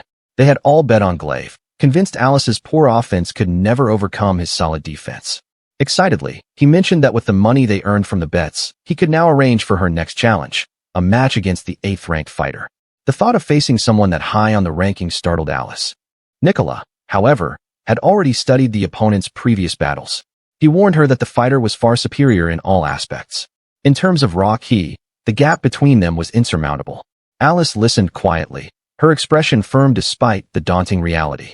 Alice anxiously asked Nicola about her chances against the upcoming opponent. Nicola, keeping a composed demeanor, explained that the selection for the main event wouldn't happen for another month. This meant she had 1 full month to train and prepare herself for what lay ahead. Alice repeated the word. Clearly this made her both nervous and curious. Nicola gave a knowing smirk, his eyes sharp with confidence. He assured her that he already had an excellent plan in mind. With determination, he laid out her next challenge. Alice was to battle 100 key users to strengthen her own energy. The bold declaration left her momentarily stunned. Her eyes widened, her voice trembling as she questioned how such an impossible feat could even be done. Nicola explained that a person's ki naturally grows after defeating another key user, and that this principle would be the foundation of their plan. Still shaken, she asked where they could possibly find 100 key users willing to fight her. He concluded that they would exploit the existing rule of the arena. To advance in rank, one must challenge and defeat opponents of higher standing. He then laid out the plan clearly. Alice, being ranked 100th on the leaderboard, would have to battle the lowest-ranked fighters one by one. Whoever remained standing at the end would be declared the winner.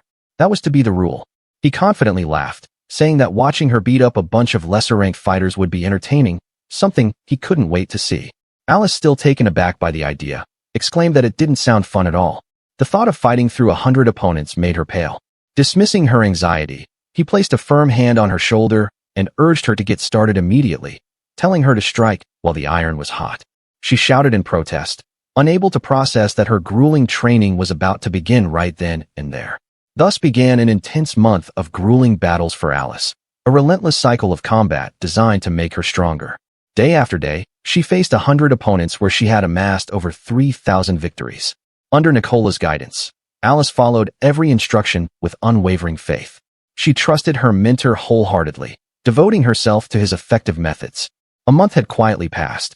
Nicola leaned back in his chair, his tone filled with genuine approval as he praised Alice for the sheer effort she had put in over the past month. Alice slumped forward, exhaustion still weighing heavily on her. To her, that month felt like hell, where she endured constant punches, the unending pain, and the countless times she fell only to rise again. Yet she stood confidently determined. Despite it all, she had overcome every obstacle and emerged far stronger than before. Nicola commended her growth, explaining that she had now reached the C-tier in key levels, a respectable middle rank among warriors. Now, he laid out the plan for her next match, where she would face the man ranked 8th in the tournament, an archer known as Alec. Unlike most archers, he was no ordinary marksman. While bows and heavy weapons usually failed to pierce key armor, making them inferior weapons, Alec possessed the rare ability to infuse his arrows with ki itself, a skill that made him a dangerous opponent. Alice realized this would be her first time facing an archer. Nicola added that Alec's arrows were also coated with a paralyzing toxin, capable of incapacitating an opponent with even the slightest graze. Alice couldn't help but voice her concern about the use of poison in battle, yet Nicola responded as if it were a normal occurrence. Those who complained about cowardice were simply making excuses. He then handed her a small vial, instructing her to take it, its liquid shimmering faintly inside. When Alice asked what it was, Nicola's tone grew sharp with meaning. The vial, he said, served as a reminder. That poisons could come back and bite the ass off anyone who heavily relied on it. Alice found herself once more within the battle portals when a voice summoned her toward match number 264, where her next challenge awaited. Before stepping forward, she turned back to Nicola with a confident smile, asking for his encouragement before the fight. Nicola assured her that victory would come easily as long as she stuck to their plan. Moments later, the scenery shifted. The soft rustle of leaves filled the air as Alice materialized within a forested battlefield. Alice realized Alec intended they battle in a forest, which through her quick assessment meant that the archer held the upper hand at range. This made her expression sharpen with determination. If range was his strength, then it was clear what she needed to do. Hidden among the branches, Alec crouched silently waiting for the perfect moment to strike. Alice's eyes darted sharply toward the direction of a faint sound of a bowstring. In an instant, an arrow zipped past her, striking the ground with a solid thunk mere inches from where she stood. From his perch, Alec's expression stiffened in disbelief. She had evaded his arrow with effortless precision. This made Alice pivot toward the source. She had finally found him. Alec cursed under his breath, realizing his ambush had failed. His grip tightened around his bow as frustration flashed across his face. Alice dashed forward in a blur, slicing through the incoming arrows with swift precision and deflecting them as she closed in. An arrow winged past her and splintered against her arm, but that didn't stop her. This left Alex speechless and baffled. Landing lightly on the ground, he steadied himself and spoke with a faint smirk, admitting that she had grown far stronger than he expected in such a short time. Curiosity evident in his tone as he demanded to know the source of her newfound strength. Alice met his gaze with unwavering confidence. She answered simply that her power came from relentless effort. He raised both hands as if he had given up on learning her secret. With a firm expression, she asked if his gesture meant surrender. Half jesting, he conceded defeat in words, saying it should be obvious. Alice sensed something was off and demanded to know why his energy felt weaker than before. Alec kept his hands raised as he explained that he had lowered his ki on purpose to make his surrender seem more believable. With suspicion in her voice, she demanded he reveal his true ki if he were true to his word. Alec tilted his head slightly, asking why she'd make such a request. Then her voice turned sharp and certain as she declared that a clone's ki could never match the original strength. Alec's calm demeanor cracked, and he asked if she was accusing him of using doppelganger magic. Suddenly, he lunged forward and dashed toward her, declaring with confidence that she was absolutely right about her assumption. Alice readied herself, her stance firm. In a flash, Alec closed the distance and swung his arm, but Alice countered immediately. Her strike connected cleanly against his arm, making him stagger back as he groaned in pain, clutching the spot where she hit. Alice dashed forward, ready to follow up on her strike, when she noticed the opponent's body tumbling lifelessly to the ground. It wasn't the real Alec at all, but merely a clone that dissolved into nothing. She immediately scanned the area, her senses sharp and alert, realizing the true enemy was still somewhere nearby. The forest echoed faintly around her as she turned swiftly in every direction. Before she could react, a sharp pain tore across her arm, the sound cutting through the air as blood splattered from the wound. She stumbled forward, her breath caught in her throat, realizing the attack came from behind the trees. Alec emerged with a cold grin, bow still in hand, his voice low and confident as he murmured that he had finally struck her. Alice struggled to rise, wincing as the pain from her wound pulsed through her body. Smirking, he admitted that she had caused him far more trouble than expected. Looking toward him, she questioned cautiously if he was the real one this time. With calm confidence, he confirmed. She had forced him to reveal the trick he'd been keeping hidden. When Alice asked if his previous illusion was one of his tricks, Alec gave a smug nod, saying it was absolutely correct. Then he explained that when fighters focus their energy into offense, they concentrate their ki and unknowingly drop their guard. That was the perfect moment for him to strike with his arrows. He stood over Alice, acknowledging her efforts yet declaring that her journey would end there. But even as she lay on the ground, Alice's lips curved into a faint smile. She looked up at him and declared that he was the one who had already lost. Chapter 16. Alec observed with satisfaction as Alice struggled to move, realizing that the paralysis coating on his arrow was beginning to take effect and she would soon faint. The moment her eyes closed would mark his victory, making him break into laughter. But as he gloated, Alice quietly hid a faint smirk on her lips. Then without warning, she lunged forward with explosive speed, catching Alec completely off guard. Alice's voice cut through the air warning him not to drop his guard. Her fist shot forward with immense force, connecting squarely with Alex's face in a thunderous impact. The blow sent him flying backward, crashing violently into a nearby tree. His eyes widened in disbelief as he watched Alice rise to her feet. He stammered, unable to comprehend how she was still moving. Calmly, Alice revealed the small vial in her hand, explaining that she had anticipated his reliance on poisons and had prepared a countermeasure well in advance. Realizing that she had used an antidote, Alec muttered bitterly, cursing her for being a coward. She retorted sharply that she had no interest in hearing accusations from someone who relied on cowardly tactics like poison. With that, she turned her back on him, her gesture dripping with quiet mockery toward his defeat. With her win, the lineup for the main event was set in stone. News spread rapidly throughout the Elf Kingdom, stirring excitement and raising the people's expectations for her in the upcoming main tournament. At the training grounds, Nicola reviewed the finalized roster and noted that the results were mostly as expected. Alice agreed with a quiet nod, while Nicola informed her that their next task was to memorize every detail about the other contestants. But as he flipped through the records, Nicola's expression suddenly shifted. His eyes widened as he noticed an unexpected contender, his voice in utter disbelief. Trembling with anger, he shouted because Jay's name was among the finalists. The image brought back bitter memories of the hero who had once cast him aside and left him for dead. Alice recalled the tournament rankings and noted that Jay had barely secured 7th place. Curious, she asked if the man was someone Nicola knew. Nicola clenched his jaw, glaring at the memory of him. To him, Jay was the man he despised the most in the entire world. Curious, Alice commented that the man must have done something truly unforgivable to earn such hatred. Nicola replied coldly that she should already know the story. Jay was once the famed hero after all. That finally jogged her memory. Nicola explained that Jay's strength had waned after losing his ki, a power once unmatched among warriors. Even so, his skill alone still made him a formidable opponent. Yet despite everything, Nicola's lips curved into a dark grin.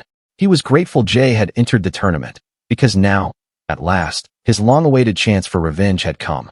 He immediately grabbed Alice's shoulders, his voice sharp, urging her to listen. He declared that under no circumstances should she lose, and must defeat Jay. Alice stammered and quickly promised she would fight as she always did. But Nicola wasn't satisfied with that answer. His tone grew darker as he said they'd need to be even more cowardly than usual, even jokingly suggesting poisoning Jay's food if it came to that. Looking down at the tournament bracket, Alice noted that if she were to face Jay, it would likely happen during the semifinals. To reach that stage, she knew she'd have to win every match before it. With cautious resolve, she declared that her next opponent would be Captain Shula. Nicola frowned and asked who he was. Captain Shula was the commander of the Knights, widely recognized as the finest swordsman in the entire Elf Kingdom. He specialized in dual-wielding techniques that few could keep up with. When Nicola asked if Shula had any weak points, Alice admitted that as far as she knew, none had been confirmed. However, she'd heard that he became even stronger when fighting alongside his twin brother, Kara. Nicola crossed his arms, processing the information. A swordsman with dual blades was indeed a feat. Then he suggested increasing Alice's arsenal at this point. He thought about having her use the grimoire she had won during the last event. Alice looked at the old tome with slight uncertainty, explaining that the magic within was vastly different from what they practiced in the West. Nicola replied that it was simply a matter of adjusting quickly. Alice, bowing slightly, couldn't argue more. Nicola told Alice that they needed to make the most of their remaining time before her first match. There was still plenty of training to do. Alice nodded with determination, agreeing enthusiastically. As the day of the tournament arrived, the arena stood ready, filled with tension and expectation for the matches ahead. While walking through the corridors, Alice noticed Nicola scanning the surroundings and asked if he was looking for someone. Nicola admitted he was wondering if Jay might be there. Alice called out to her teacher again, noticing how vigilant he had become. She then reminded him that only 2 matches were scheduled for that day, Colin's and hers, as they made their way toward the waiting area. Hyper-vigilant, he wondered if Jay may possibly be attending as a spectator. Then, amid the sea of spectators, he spotted someone he never expected to see. His eyes caught sight of a familiar figure standing confidently on stage. It was his sister, Satella. He muttered under his breath, his thoughts racing in confusion. He couldn't understand why Satella of all people was there. Meanwhile, Satella invited the contestants to make their entrances. Raising her hands with practiced grace, she commanded the arena's attention. She declared the opening of the first match for the throne was about to start. Satella placed her hand over her chest and introduced herself as the host of the tournament, and that she was the principal of the prestigious Shanoa Academy. Spectators exchanged puzzled glances, whispering among themselves about the unexpected connection between the academy and the tournament. Satella continued to explain that since the founding of the academy, Shanoa had long maintained close relations with the Elf Kingdom. Because of that trust, she had been chosen to serve as an impartial referee for this event. Her gaze swept confidently across the gathered contestants as she promised to oversee the tournament with fairness and complete objectivity. The crowd erupted in cheers as Satella announced the start of the first match of the day. She introduced the first contender, the captain of the Knights, Shula, a man renowned for his mastery of dual blades with elegance, and Princess Alice, the girl who had risen from the weakest into one of the most formidable fighters among the elves. Before they began, Satella turned gracefully toward Shula, inviting him to address the crowd. Shula stepped forward, a smug smile forming on his face. With complete certainty, he vowed that victory would be his while declaring that his strategy was unbeatable. As the crowd cheered at Shula's confident declaration, Satella offered a graceful nod of thanks before calling for the next contestant, Princess Alice, and asked her to deliver her words before the audience. Alice stepped forward, her expression calm yet determined. After a moment of silence, she began to speak. She declared with conviction that she would emerge victorious. To her, this wasn't just about winning. She needed to win to build a nation where everyone could live in happiness. From the stands, both Nicola and Colin watched in silence as the cheers filled the air, their faces calm and unreadable. As the crowd continued to cheer from the stands, Satella thanked both combatants. Then she announced that as the higher-ranked fighter, Captain Shula was entitled to decide one special rule for the match. Shula's lips curved into a confident grin, his composure unwavering as he prepared to seize the advantage. With a voice that carried both arrogance and amusement, he announced his chosen rule. The duel would now be a 2-versus-2 tag match. Alice blinked in disbelief as she tried to process what he said. A sly grin crept across Shula's face as he called out to someone from the sidelines. It was his twin brother, Kara, a man identical in stature and aura with him. He declared that he would fight alongside his brother in the upcoming match. Addressing Alice, he smirked with arrogance and told her that she too could have her trainer as her companion. Alice was taken aback by how quickly the situation had escalated. She spun toward Nicola, who stepped forward with his usual calm. He accepted the challenge without hesitation, agreeing to the tag match. Alice called out to him in confusion. Shula's grin widened, his confidence swelling. With his brother by his side, he declared that victory for them was now guaranteed. Unease evident in her tone, she asked if this was really okay, while Nicola's eyes remained steady and unreadable. Across the arena, the twin brothers exchanged confident smirks. Shula declared that everything was going according to their master plan. Satella officially announced that the first match of the tournament would proceed as a 2-versus-2 tag battle. The crowd erupted in anticipation, sensing this would be an entertaining fight. Watching from the shadows of the entrance, Colin muttered to himself, realizing the gravity of Alice and Nicola's mistake. He remarked that the pair had just stepped on the tiger's tail, a warning that their pride might soon cost them dearly. At Satella's command, the match officially began. The twin knights drew their blades in perfect unison, stepping forward with practiced confidence.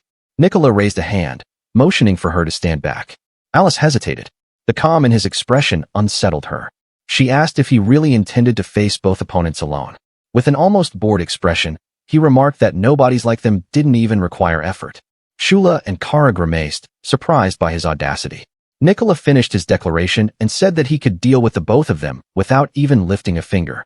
The twin brothers shouted in unison, their anger boiling over. Their synchronized outburst echoed as they charged at Nicola, their blades glinting in the light. Nicola's expression didn't falter. His half-lidded eyes remained unbothered. Then suddenly, the air shifted. A violent pressure burst outward from Nicola's body, shaking the ground beneath him. His overwhelming ki erupted as black energy swirled around him like fire. Shula and Kara trembled violently, their instincts screaming in terror. Nicola's voice cut through the silence as he asked if they were going to fight him. Shula staggered backward, frightened by the monstrous ki emanating from Nicola. The intensity made their knees weak. Unable to endure the crushing pressure, both brothers dropped to their knees. Shula cried out in despair, insisting there was no way they could beat him. Sweat drenched their faces as Shula finally admitted defeat, lifting both hands in surrender. Nicola let out a quiet chuckle, amused by how easily the match ended. He glanced at Alice, who stood in disbelief. With a calm tone, he remarked that she had managed to win without a scratch, though it was clear he'd done all the work. Meanwhile, Satella stepped forward, readying herself to make an important announcement. The crowd erupted in applause and cheers as Satella declared the victors, the duo of Alice and Nicola. He remarked with amusement that it was fortunate their opponents were idiots, too arrogant to realize who they were up against. Alice let out a small sigh, as she realized she hadn't even lifted a finger during the match. As they stepped off the stage, Alice looked up at Nicola, uncertainty still clouding her expression. Nicola, noticing her unease, explained that the match format they'd just fought in had been the brothers' idea from the start. But before he could continue, Satella's clear voice echoed once again, announcing that the next match was about to begin. Before she could continue, one of the participants raised his hand and declared his intent to forfeit, admitting defeat before the battle had even begun. Murmurs spread through the stands as the audience reacted in shock. No one expected a fighter to surrender so suddenly, especially right after witnessing Nicola's overwhelming display. Nicola crossed his arms, observing the arena below with a calm, thoughtful gaze. He noted that Colin's opponent had chosen to concede without a fight, likely realizing that preserving one's strength was wiser than risking injury so early in the tournament. Alice nodded beside him, mentioning that he had always been popular. Being a well-liked figure, many respected Colin, even some high elves favored him. Nicola wondered aloud why someone with such influence and support would be leading a rebellion. Alice looked toward the arena stage as she reflected. Colin's motives likely came from sympathizing with the people suffering. Though known to live a comfortable and fulfilling life, he carried the belief that not everyone shared in that same fortune. Deep down, he resolved to start a revolution to change it. Nicola muttered to himself, his tone carrying a note of doubt. He glanced at Alice and wondered if there was another reason for his motivation. Alice looked thoughtful, her gaze drifting as she pondered. She speculated that there might be another reason. His revolution could very well be tied to his wish to reunite with his long-lost sister, Iris. Throughout Colin's childhood, he promised that once he grew up, he would set out to find his missing sister. She further explained that Colin's true ambition was not just to win the crown and the power that comes with it, but to use the resources to search for Iris. Nicola leaned back in thought as he processed the revelation. He thought this information could prove useful later. In the arena, Colin stepped forward to a wave of cheers, acknowledging the crowd with his usual calm confidence. His popularity among the elves was undeniable. Days later, as morning light filtered through the window of their lodging, Nicola sat at the table with his usual composed demeanor. He called out to Alice because the next round of matches was about to begin. Alice quickly nodded. She was more eager to watch the upcoming matches in person, but Nicola, seated beside the scrying crystal, reminded her that they had no time to spare. Their training and tactical preparations demanded their full attention.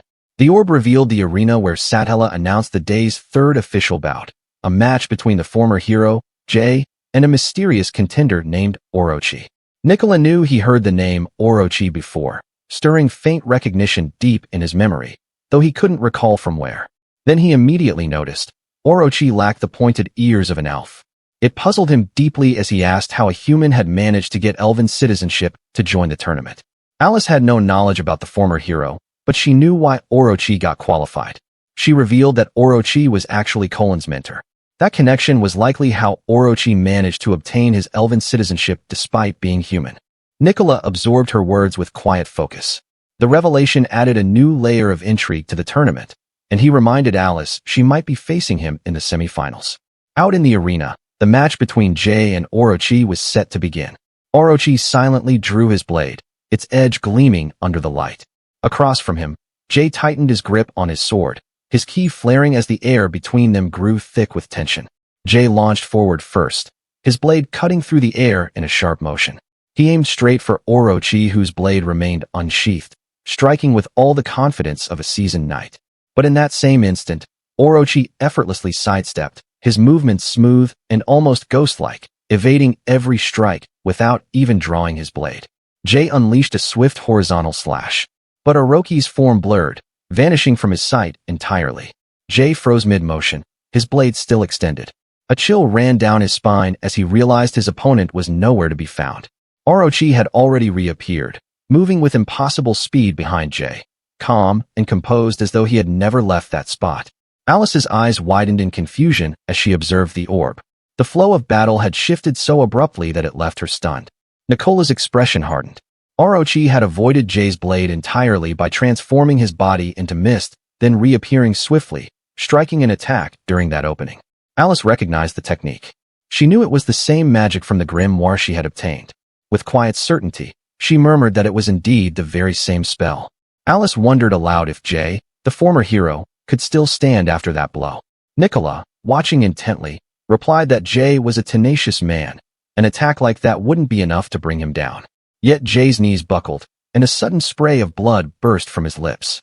Behind him, Orochi stood perfectly still as if the strike had never happened. The announcement echoed across the arena, declaring Orochi as the victor of the third match. His composure remained unshaken, his aura as chilling as ever.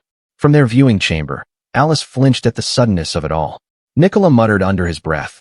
The strike had been clean, efficient, and final. Jay had been completely cut down before realizing it. Nicola speculated that Orochi's katana must have been imbued with magic. It wasn't just sharp steel, it carried enchantment, strong enough to slice through even Jay's armor of ki. Alice murmured thoughtfully, her thoughts lingering on Orochi's magic katana. Nicola leaned back with a quiet exhale, his thoughts shifting briefly.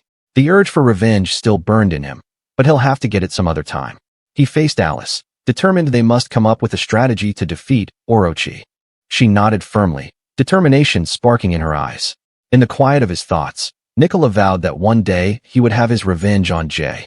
But for now, his duty came first. Protecting and guiding Alice mattered more than anything else. The orb on the table gleamed faintly, reflecting their silent resolve as the next stage of their battle loomed closer. Chapter 17. Under the bright midday sky, the elegant spires of the city rose above cobblestone streets. Frustration weighed on Jay's mind as he and Mary walked. She strode beside him, telling him to get over it already. Still stung by his defeat, Jay urged Mary to be real. He knew the loss weighed on her as well, especially now that their hope of reuniting the heroes' party had been shattered before their very eyes. Mary exhaled slowly, trying to ease the tension. A defeat was still a defeat, she reasoned. Sometimes, even determination wasn't enough to change the outcome. Yet beneath her calm tone, resolve flickered. With a faint smirk, Mary whispered that she had something in mind. Weighing their next move, Mary reminded Jay that Nicola's plans centered on his new pupil, Alice, taking the victory. To support that outcome, she considered sharing what she knew about Orochi's abilities, hoping that doing so might earn back Nicola's approval. Jay, walking beside her, frowned. He reminded her that they knew nothing about Orochi. Mary, however, countered his claim with confidence, smiling as she declared that he was mistaken. Orochi, she explained, wielded Eastern magic, its strange techniques barely known in the Western world. With quiet pride, she introduced herself as the top-ranked magician in the Kingdom of Sighs. She chuckled softly and said she had more than enough knowledge of Eastern magic to share. Jay blinked in surprise before a grin spread across his face. With determination flickering in her eyes, she decided to visit her former master, Nicola, to share what she knew about Orochi's magic. She turned to Jay and asked if he would come along. Jay lowered his gaze, his voice quiet but firm. He refused. Jay shook his head and said he couldn't go with her. Mary blinked, surprised. She reminded him this could be his opportunity to make peace with Nicola, to mend the broken ties between them. His voice carried both regret and stubborn pride. Even if he had fallen from his former glory as a hero, a fragment of that pride still remained. It was enough to keep him from showing his face after suffering from such a defeat. Mary paused, sensing the weight behind his words even before he explained. Jay reached into his coat and pulled out a small object, placing it gently in her hand. He asked her to deliver it for him. She looked down and wondered what it was. The small vial was filled with a faintly glowing liquid, which was a gift he'd received from a stranger. He was told this mysterious potion would enhance magical power and ki, while instantly healing all wounds when drunk. Mary examined it carefully, asking whether it was safe, her eyes narrowing as she tilted the vial under the sunlight. Jay assured her he had already consulted an alchemist to verify it. The potion was genuine, he said, its effects confirmed. If used at the right moment, it could be invaluable for Nicola. Turning toward him, she assured him she would deliver it to her master personally. Jay hesitated, his gaze dropping to the floor as if weighed down by unspoken thoughts. Seeing his unease, Mary gently urged him to say what was on his mind. At last, he spoke, his voice unsteady. He asked if she could relay a message to Nicola, to tell him that he was sorry. Mary fell silent for a moment.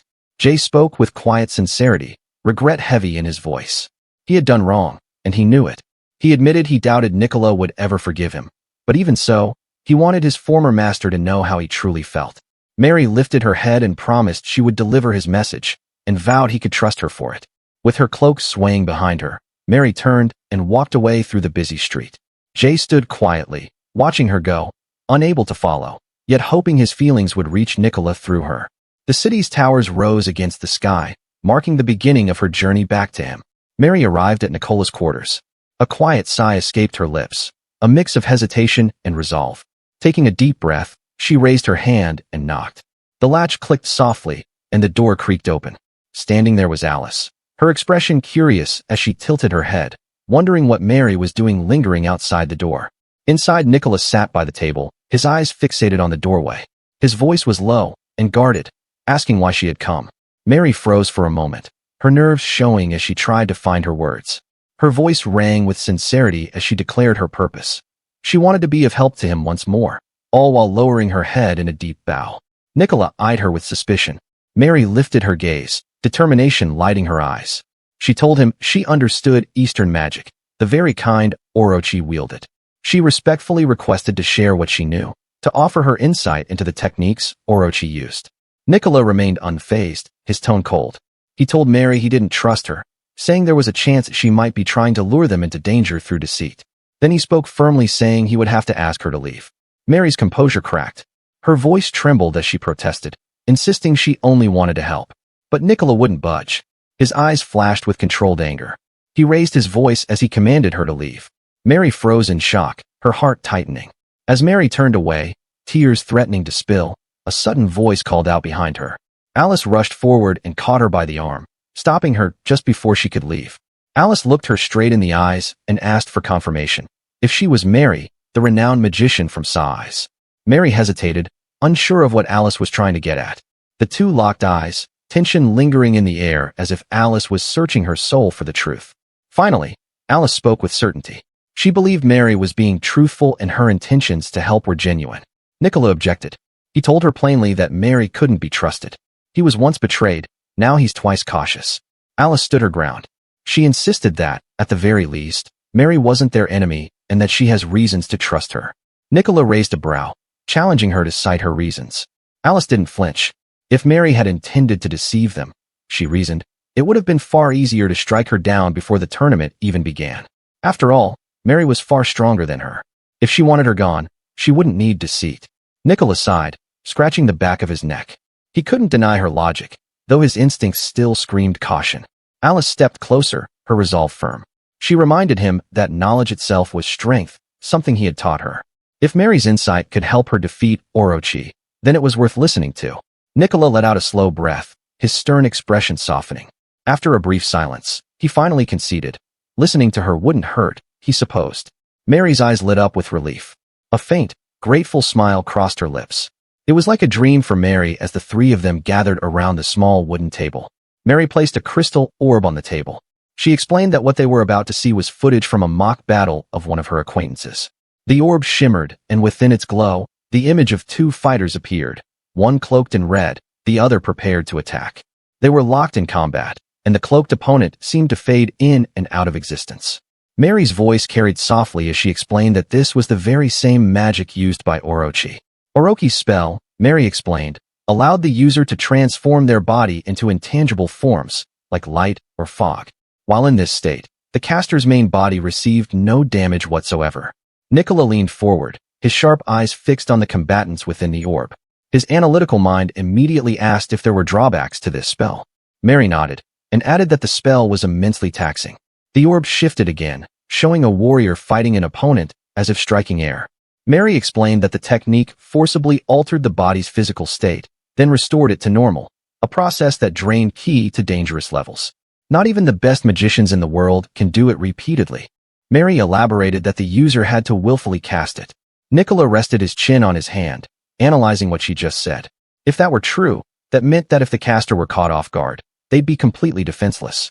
Mary gently withdrew her hand from the orb, the light within it dimming. She explained that this was all the information she could provide. Nicola leaned back, his tone pragmatic yet appreciative.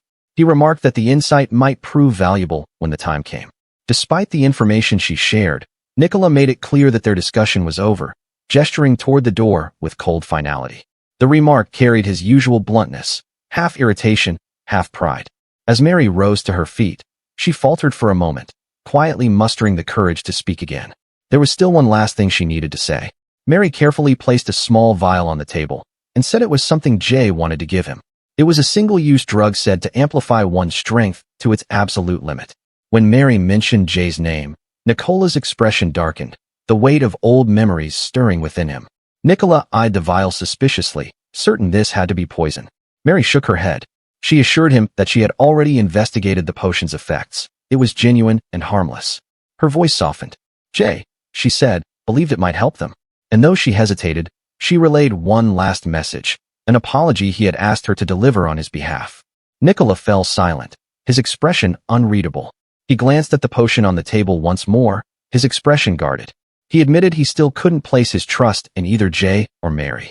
However, he decided to have the potion examined by an alchemist. If it proved harmless, he would accept it then.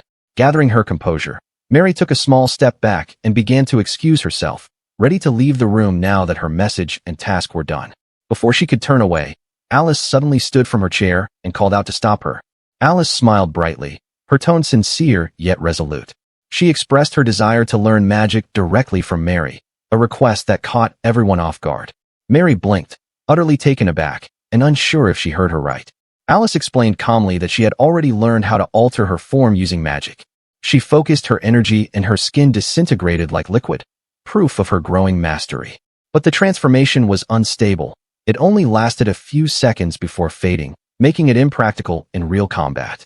That was why Alice sought Mary's help, to refine the technique, to master it until it became something she could wield.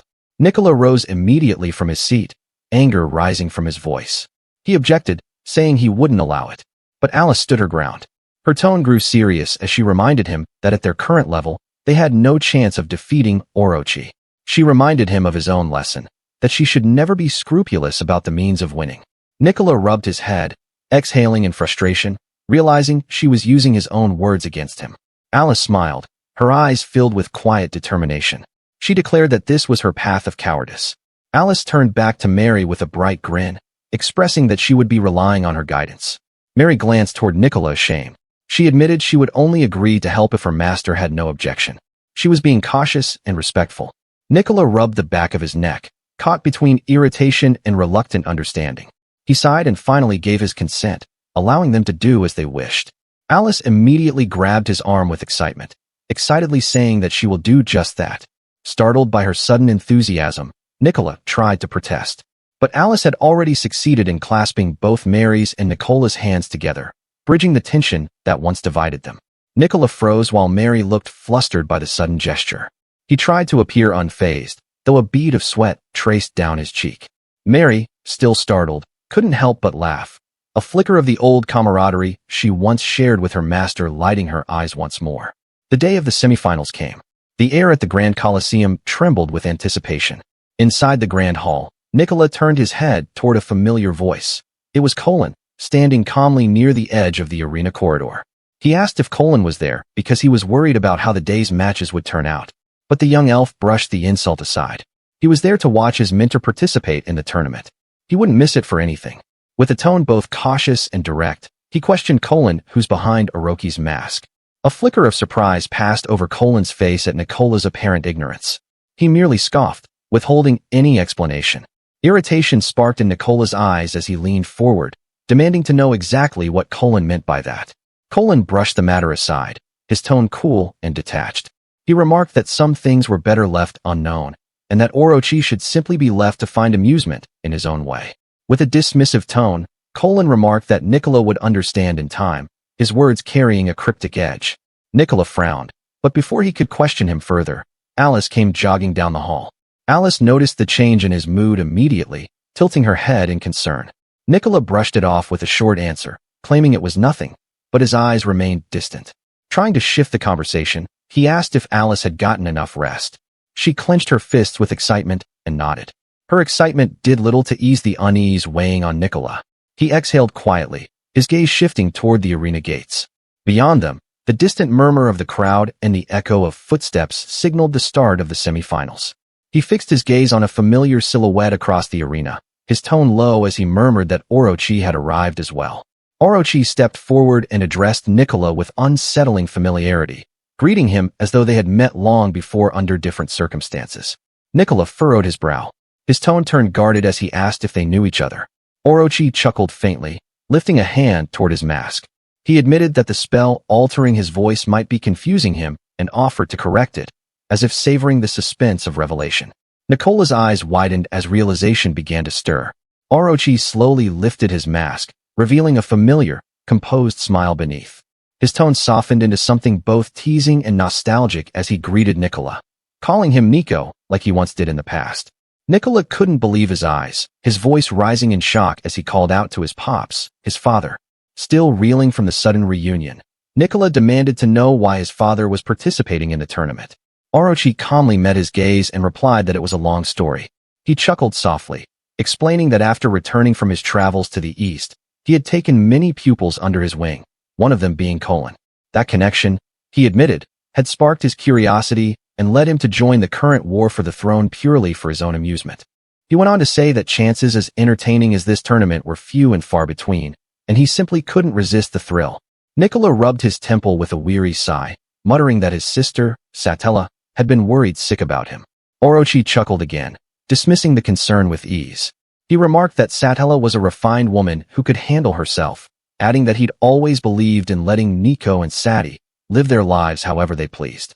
Then, without warning, his expression turned dramatically exaggerated. He slammed his fists, yelling in mock outrage, demanding to know why Nicola hadn't recognized him sooner. He feigned offense, claiming he felt hurt that he didn't realize who he was when they had met in the dungeon.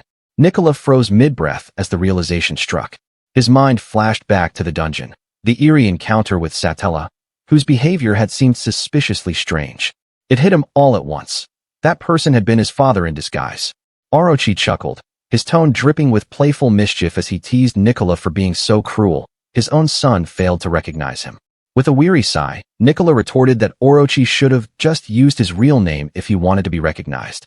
Orochi only grinned wider, seizing the chance to tease him further, claiming he had trusted in the power of love to let his son see through any disguise. Smirking, Orochi added that if he'd revealed his real name, chaos would have erupted among his fans. The stadium would have been packed beyond capacity. Nicola muttered under his breath that this was just another ordinary day for one of the world's top 5 adventurers. Now, Orochi's attention shifted to Alice. A faint, approving smile crossed his face as he remarked that he looked forward to crossing blades with her in the upcoming battle. Alice met his gaze steadily, her resolve unwavering. Now within the battlegrounds, Satella's voice rang out. She declared the start of the semifinals, her words rising above the excited murmur of the crowd. Then, she summoned the participants to step forward into the arena. She introduced the contenders. Orochi, a man whose past battles had demonstrated overwhelming power in his previous matches, and Princess Alice, the unexpected dark horse of the tournament, who never hesitated to use every means at her disposal to claim victory. Satella asked the question burning in everyone's mind: who would emerge victorious in today's match?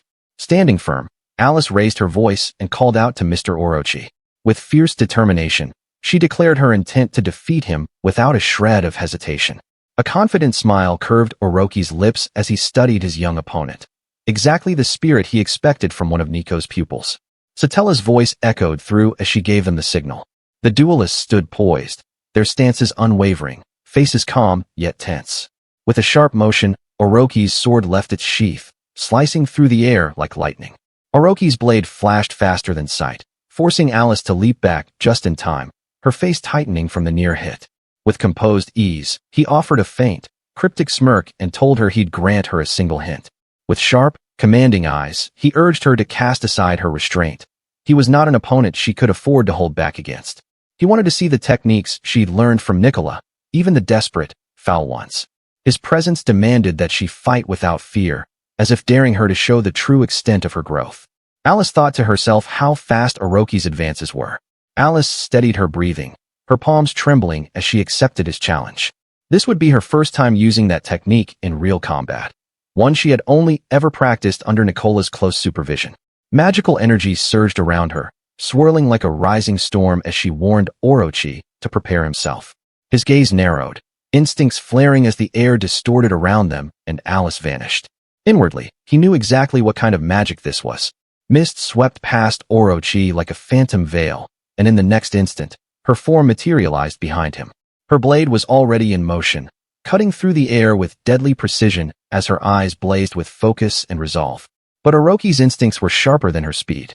Without even glancing over his shoulder, his katana was already drawn, intercepting her attack with frightening precision.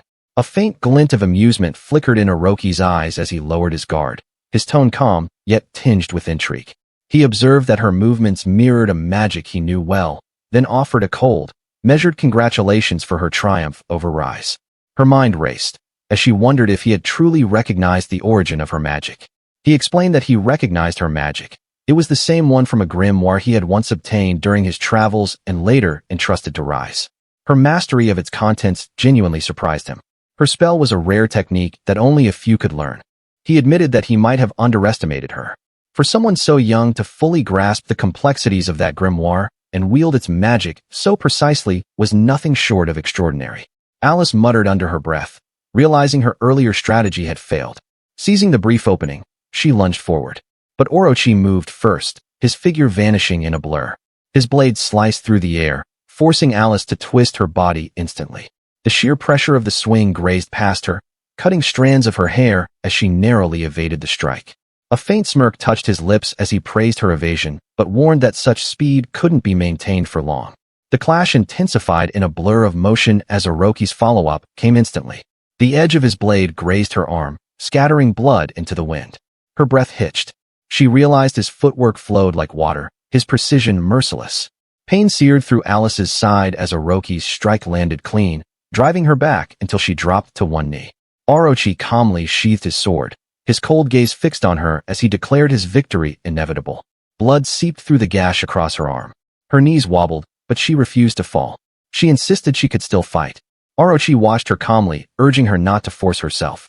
The crowd stirred, whispers and gasps filling the Colosseum. Orochi stated the obvious. Her mana reserves were drained. It was remarkable, he thought, that she remained conscious after sustaining such damage.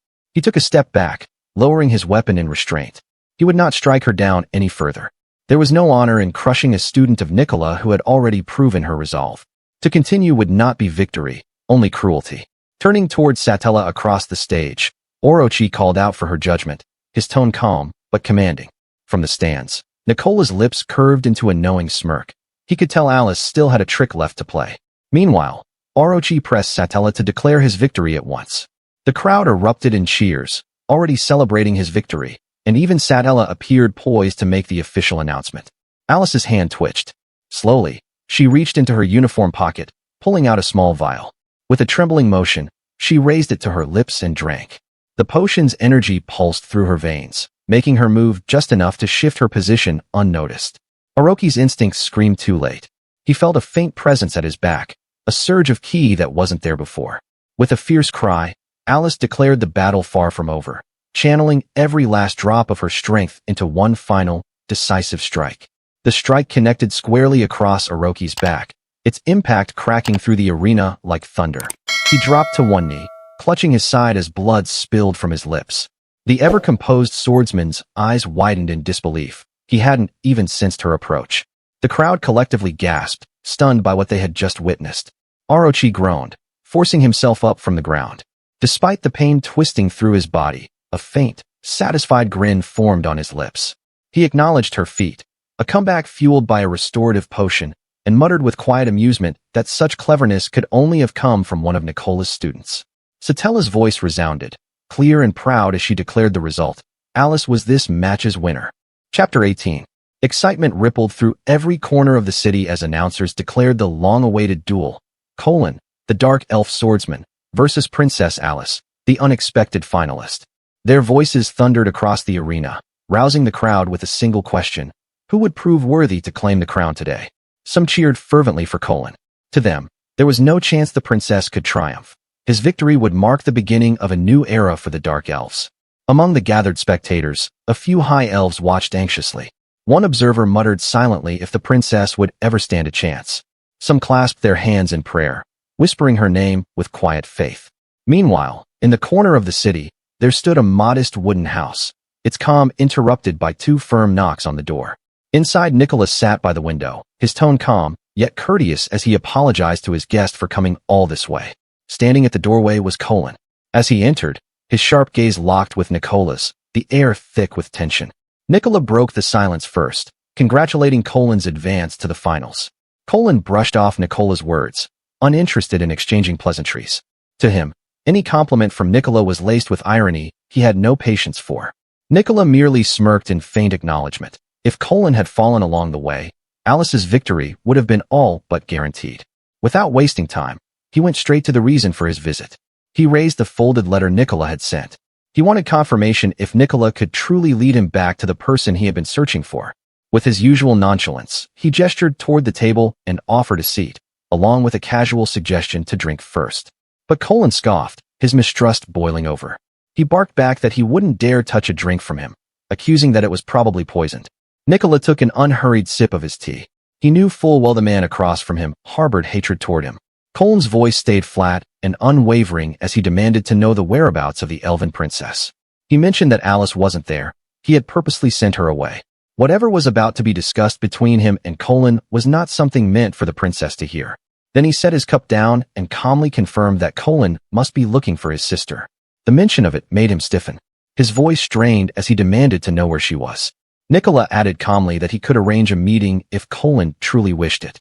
His brow furrowed in suspicion, demanding to know how he could be sure it wasn't a trap.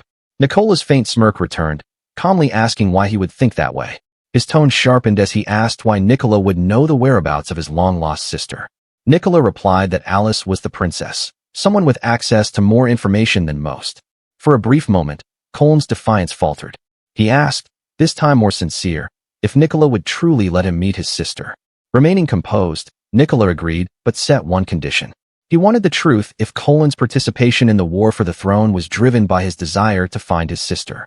He lowered his gaze and admitted that everything Nicola suspected was true. His objective had always been to search for his sister. He recalled how she had been persecuted by the High Elves as a child, and somewhere amidst the chaos, he lost all trace of her. His sister had become a scapegoat for the High Elves' cruelty. That memory had driven him forward ever since. It was the moment he swore to become stronger, strong enough to wield that power to rescue and protect her for the rest of her life. He exhaled slowly as if defeated. He admitted that, despite his misgivings, he had no choice but to trust Nicola even if doing so meant walking straight into a trap. Nicola observed Colin's unwavering conviction. He admitted that while there was little he could do at this very moment, he had come to understand him a little. That said, he would ensure that Colin was reunited with his sister and would keep his word. Colin turned to leave and said he wouldn't expect anything, unwilling to show vulnerability, even after sharing so much of himself. The morning dawned bright and fierce. Banners fluttered high above the Grand Colosseum as the crowd roared with anticipation. Today was the long-awaited final, the day that would decide the fate of the throne. As the crowd's chatter swelled through the Colosseum, a familiar voice rose above the noise. It was Orochi, casual and endearing as ever. Nicola remarked that Orochi must have come to watch his own pupil's match. Orochi's lips curved into a faint smirk as he nodded, aware that Nicola was there for the very same reason too. Nicola folded his arms, his tone more subdued now. He told Orochi that he owed him one for the semifinals. His father raised a brow, uncertain of what he meant. Nicola recognized the restraint Orochi had shown during their match. If he had fought seriously, Alice wouldn't have been able to defeat him. Orochi chuckled, brushing off Nicola's remark with an easy grin.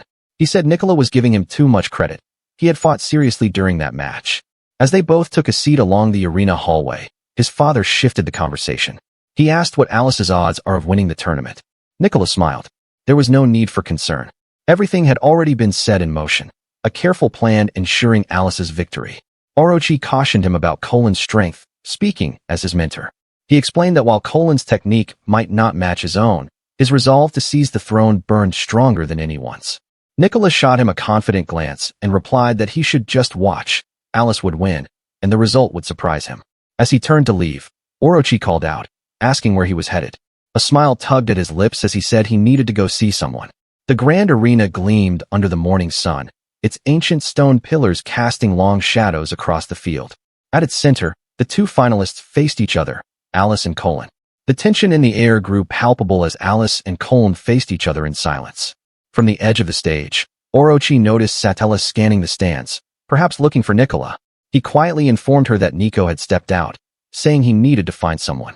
Satella blinked, a small smile curving on her lips as she replied that it made sense. Satella shifted her attention to the center of the arena. The grand finale was about to begin. The long-standing feud between the High Elves and Dark Elves would at last be settled here. Her voice rang out clear and commanding as she called to the combatants, asking if they were ready.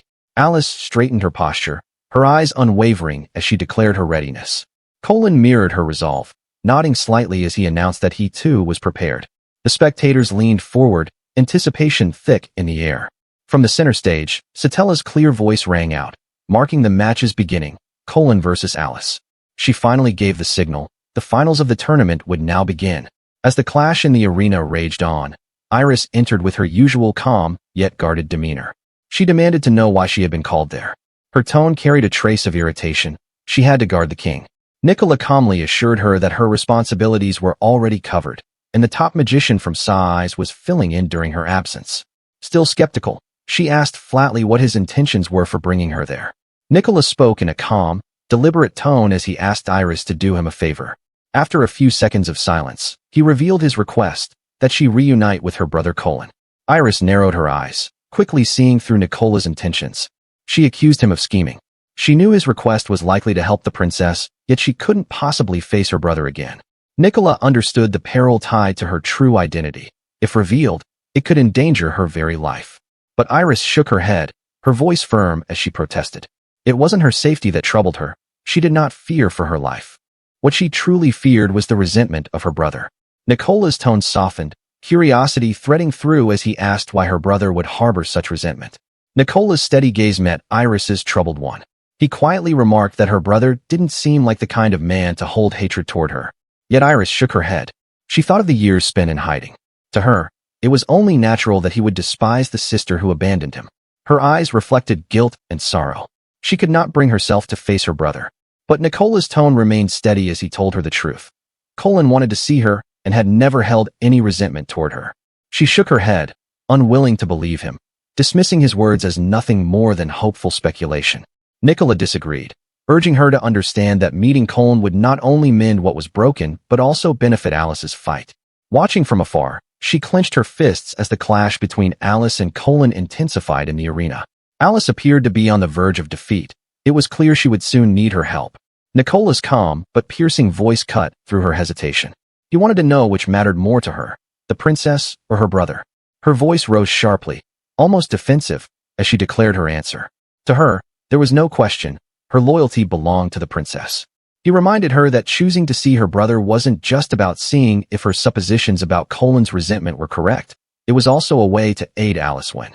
He steadied his gaze, now reflecting resolve and empathy as he told her it was a decision only she could make. Iris met his gaze in silence. She understood what he meant. Colin launched forward first, his steps exploding against the arena floor. Alice's eyes widened. Her instincts screamed as she twisted aside just in time. The wind from Colin's punch brushed against her cheek, grazing it with raw force.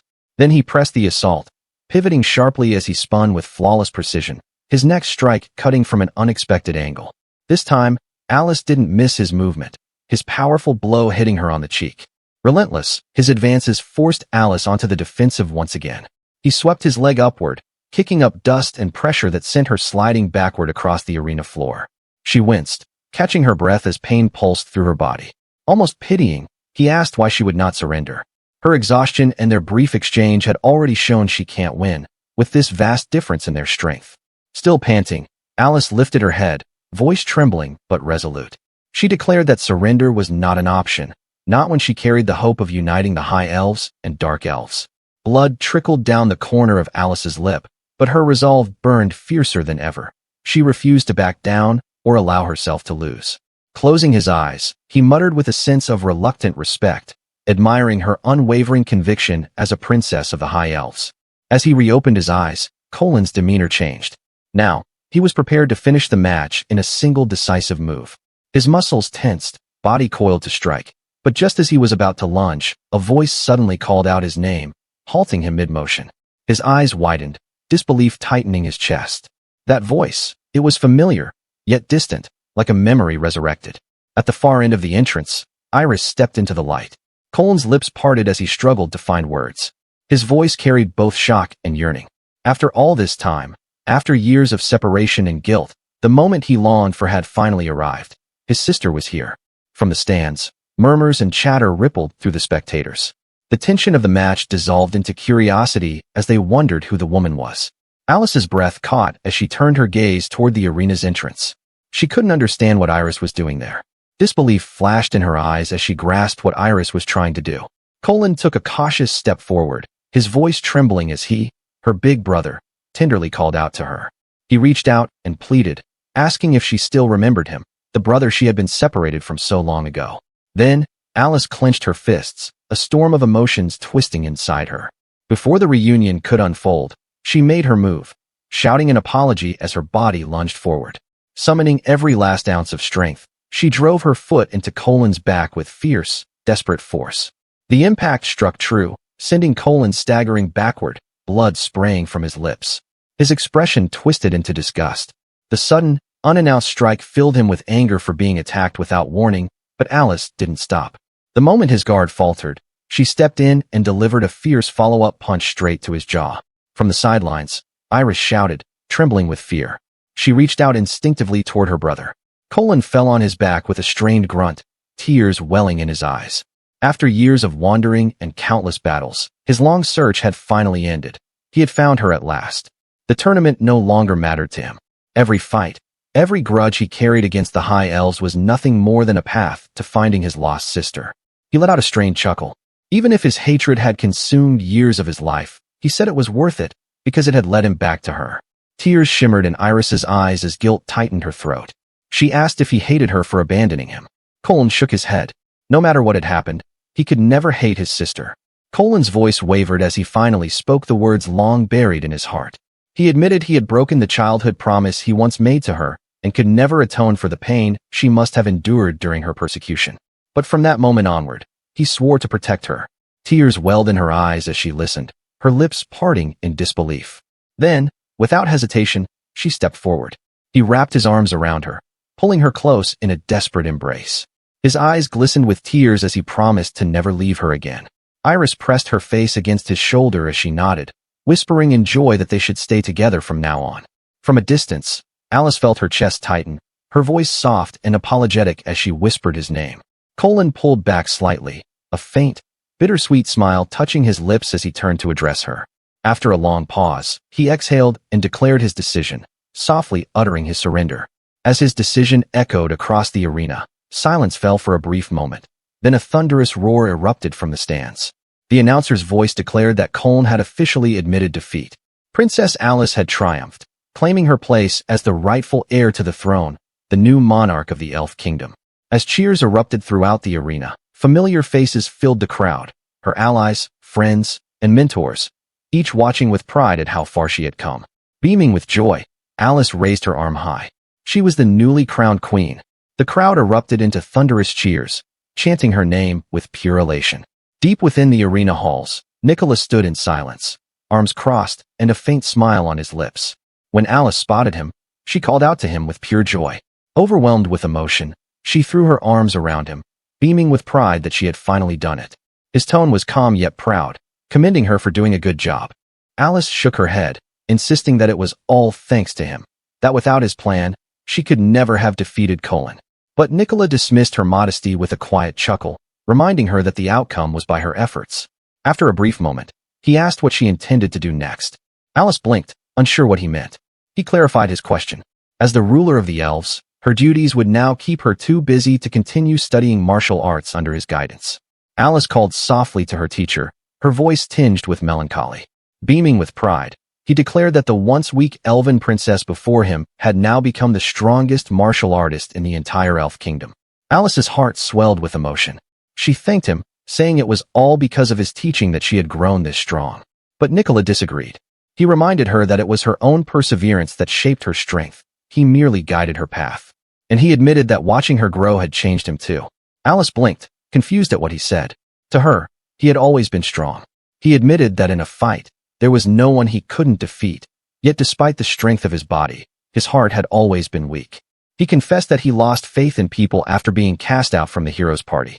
He trained relentlessly, believing that if he became strong enough, no one could ever hurt him again. But the truth was that he had only been running away from his own fears, building a stronger body to shield a wounded heart. Alice listened quietly, her concern showing. Meeting Alice had changed him. Her presence broke through his hardened shell, allowing him to trust again. If it were the old him, he would have lashed out in anger at the sight of those who wronged him like Mary. In truth, she had helped him more than she realized. His voice was calm, yet full of pride as he told Alice that he was truly honored to be her teacher. Her heart tightened as she sensed a hint of farewell hidden behind his words. When she finally asked what he planned to do next, Nicola paused. He admitted that nothing was decided yet, but he was considering traveling abroad to teach in another land. Before he could finish, Alice's emotions burst forth. She lunged forward, wrapping her arms around him tightly and protesting with tears that she wouldn't allow him to go. She was weak, but that changed the day she met him. She had always wanted to help others, yet never had the strength to do so. She admitted that she resented her own weakness, but he had reached into the darkness where she had fallen, showing her what true strength meant. Nicola listened quietly, saying nothing. Then she took a step closer. Even now, she still had much to learn and her shortcomings often resurfaced. But whenever they did, he was always there to bring her senses back. That was why she wanted him to stay by her side. Her eyes shone with determination as she smiled up at him. She declared that as long as her teacher was with her, she could face and overcome any obstacle. Nicola chuckled, rubbing the back of his neck as he teased her for being such a greedy girl. Alice called out softly, uncertain about what he said. Then, in a positive tone, he admitted perhaps he was too indulgent, always giving in to the wishes of his overly earnest student. Alice's face lit up, her voice trembling as she called out to him again. With a warm grin, Nicola told her he'd look for a new job another day, his way of saying he would stay by her side a little longer. Alice's face brimmed with affection and relief. Then she leapt forward, confessing her feelings without hesitation as she told him she loved him. Nicola froze in surprise, caught completely off guard by her words.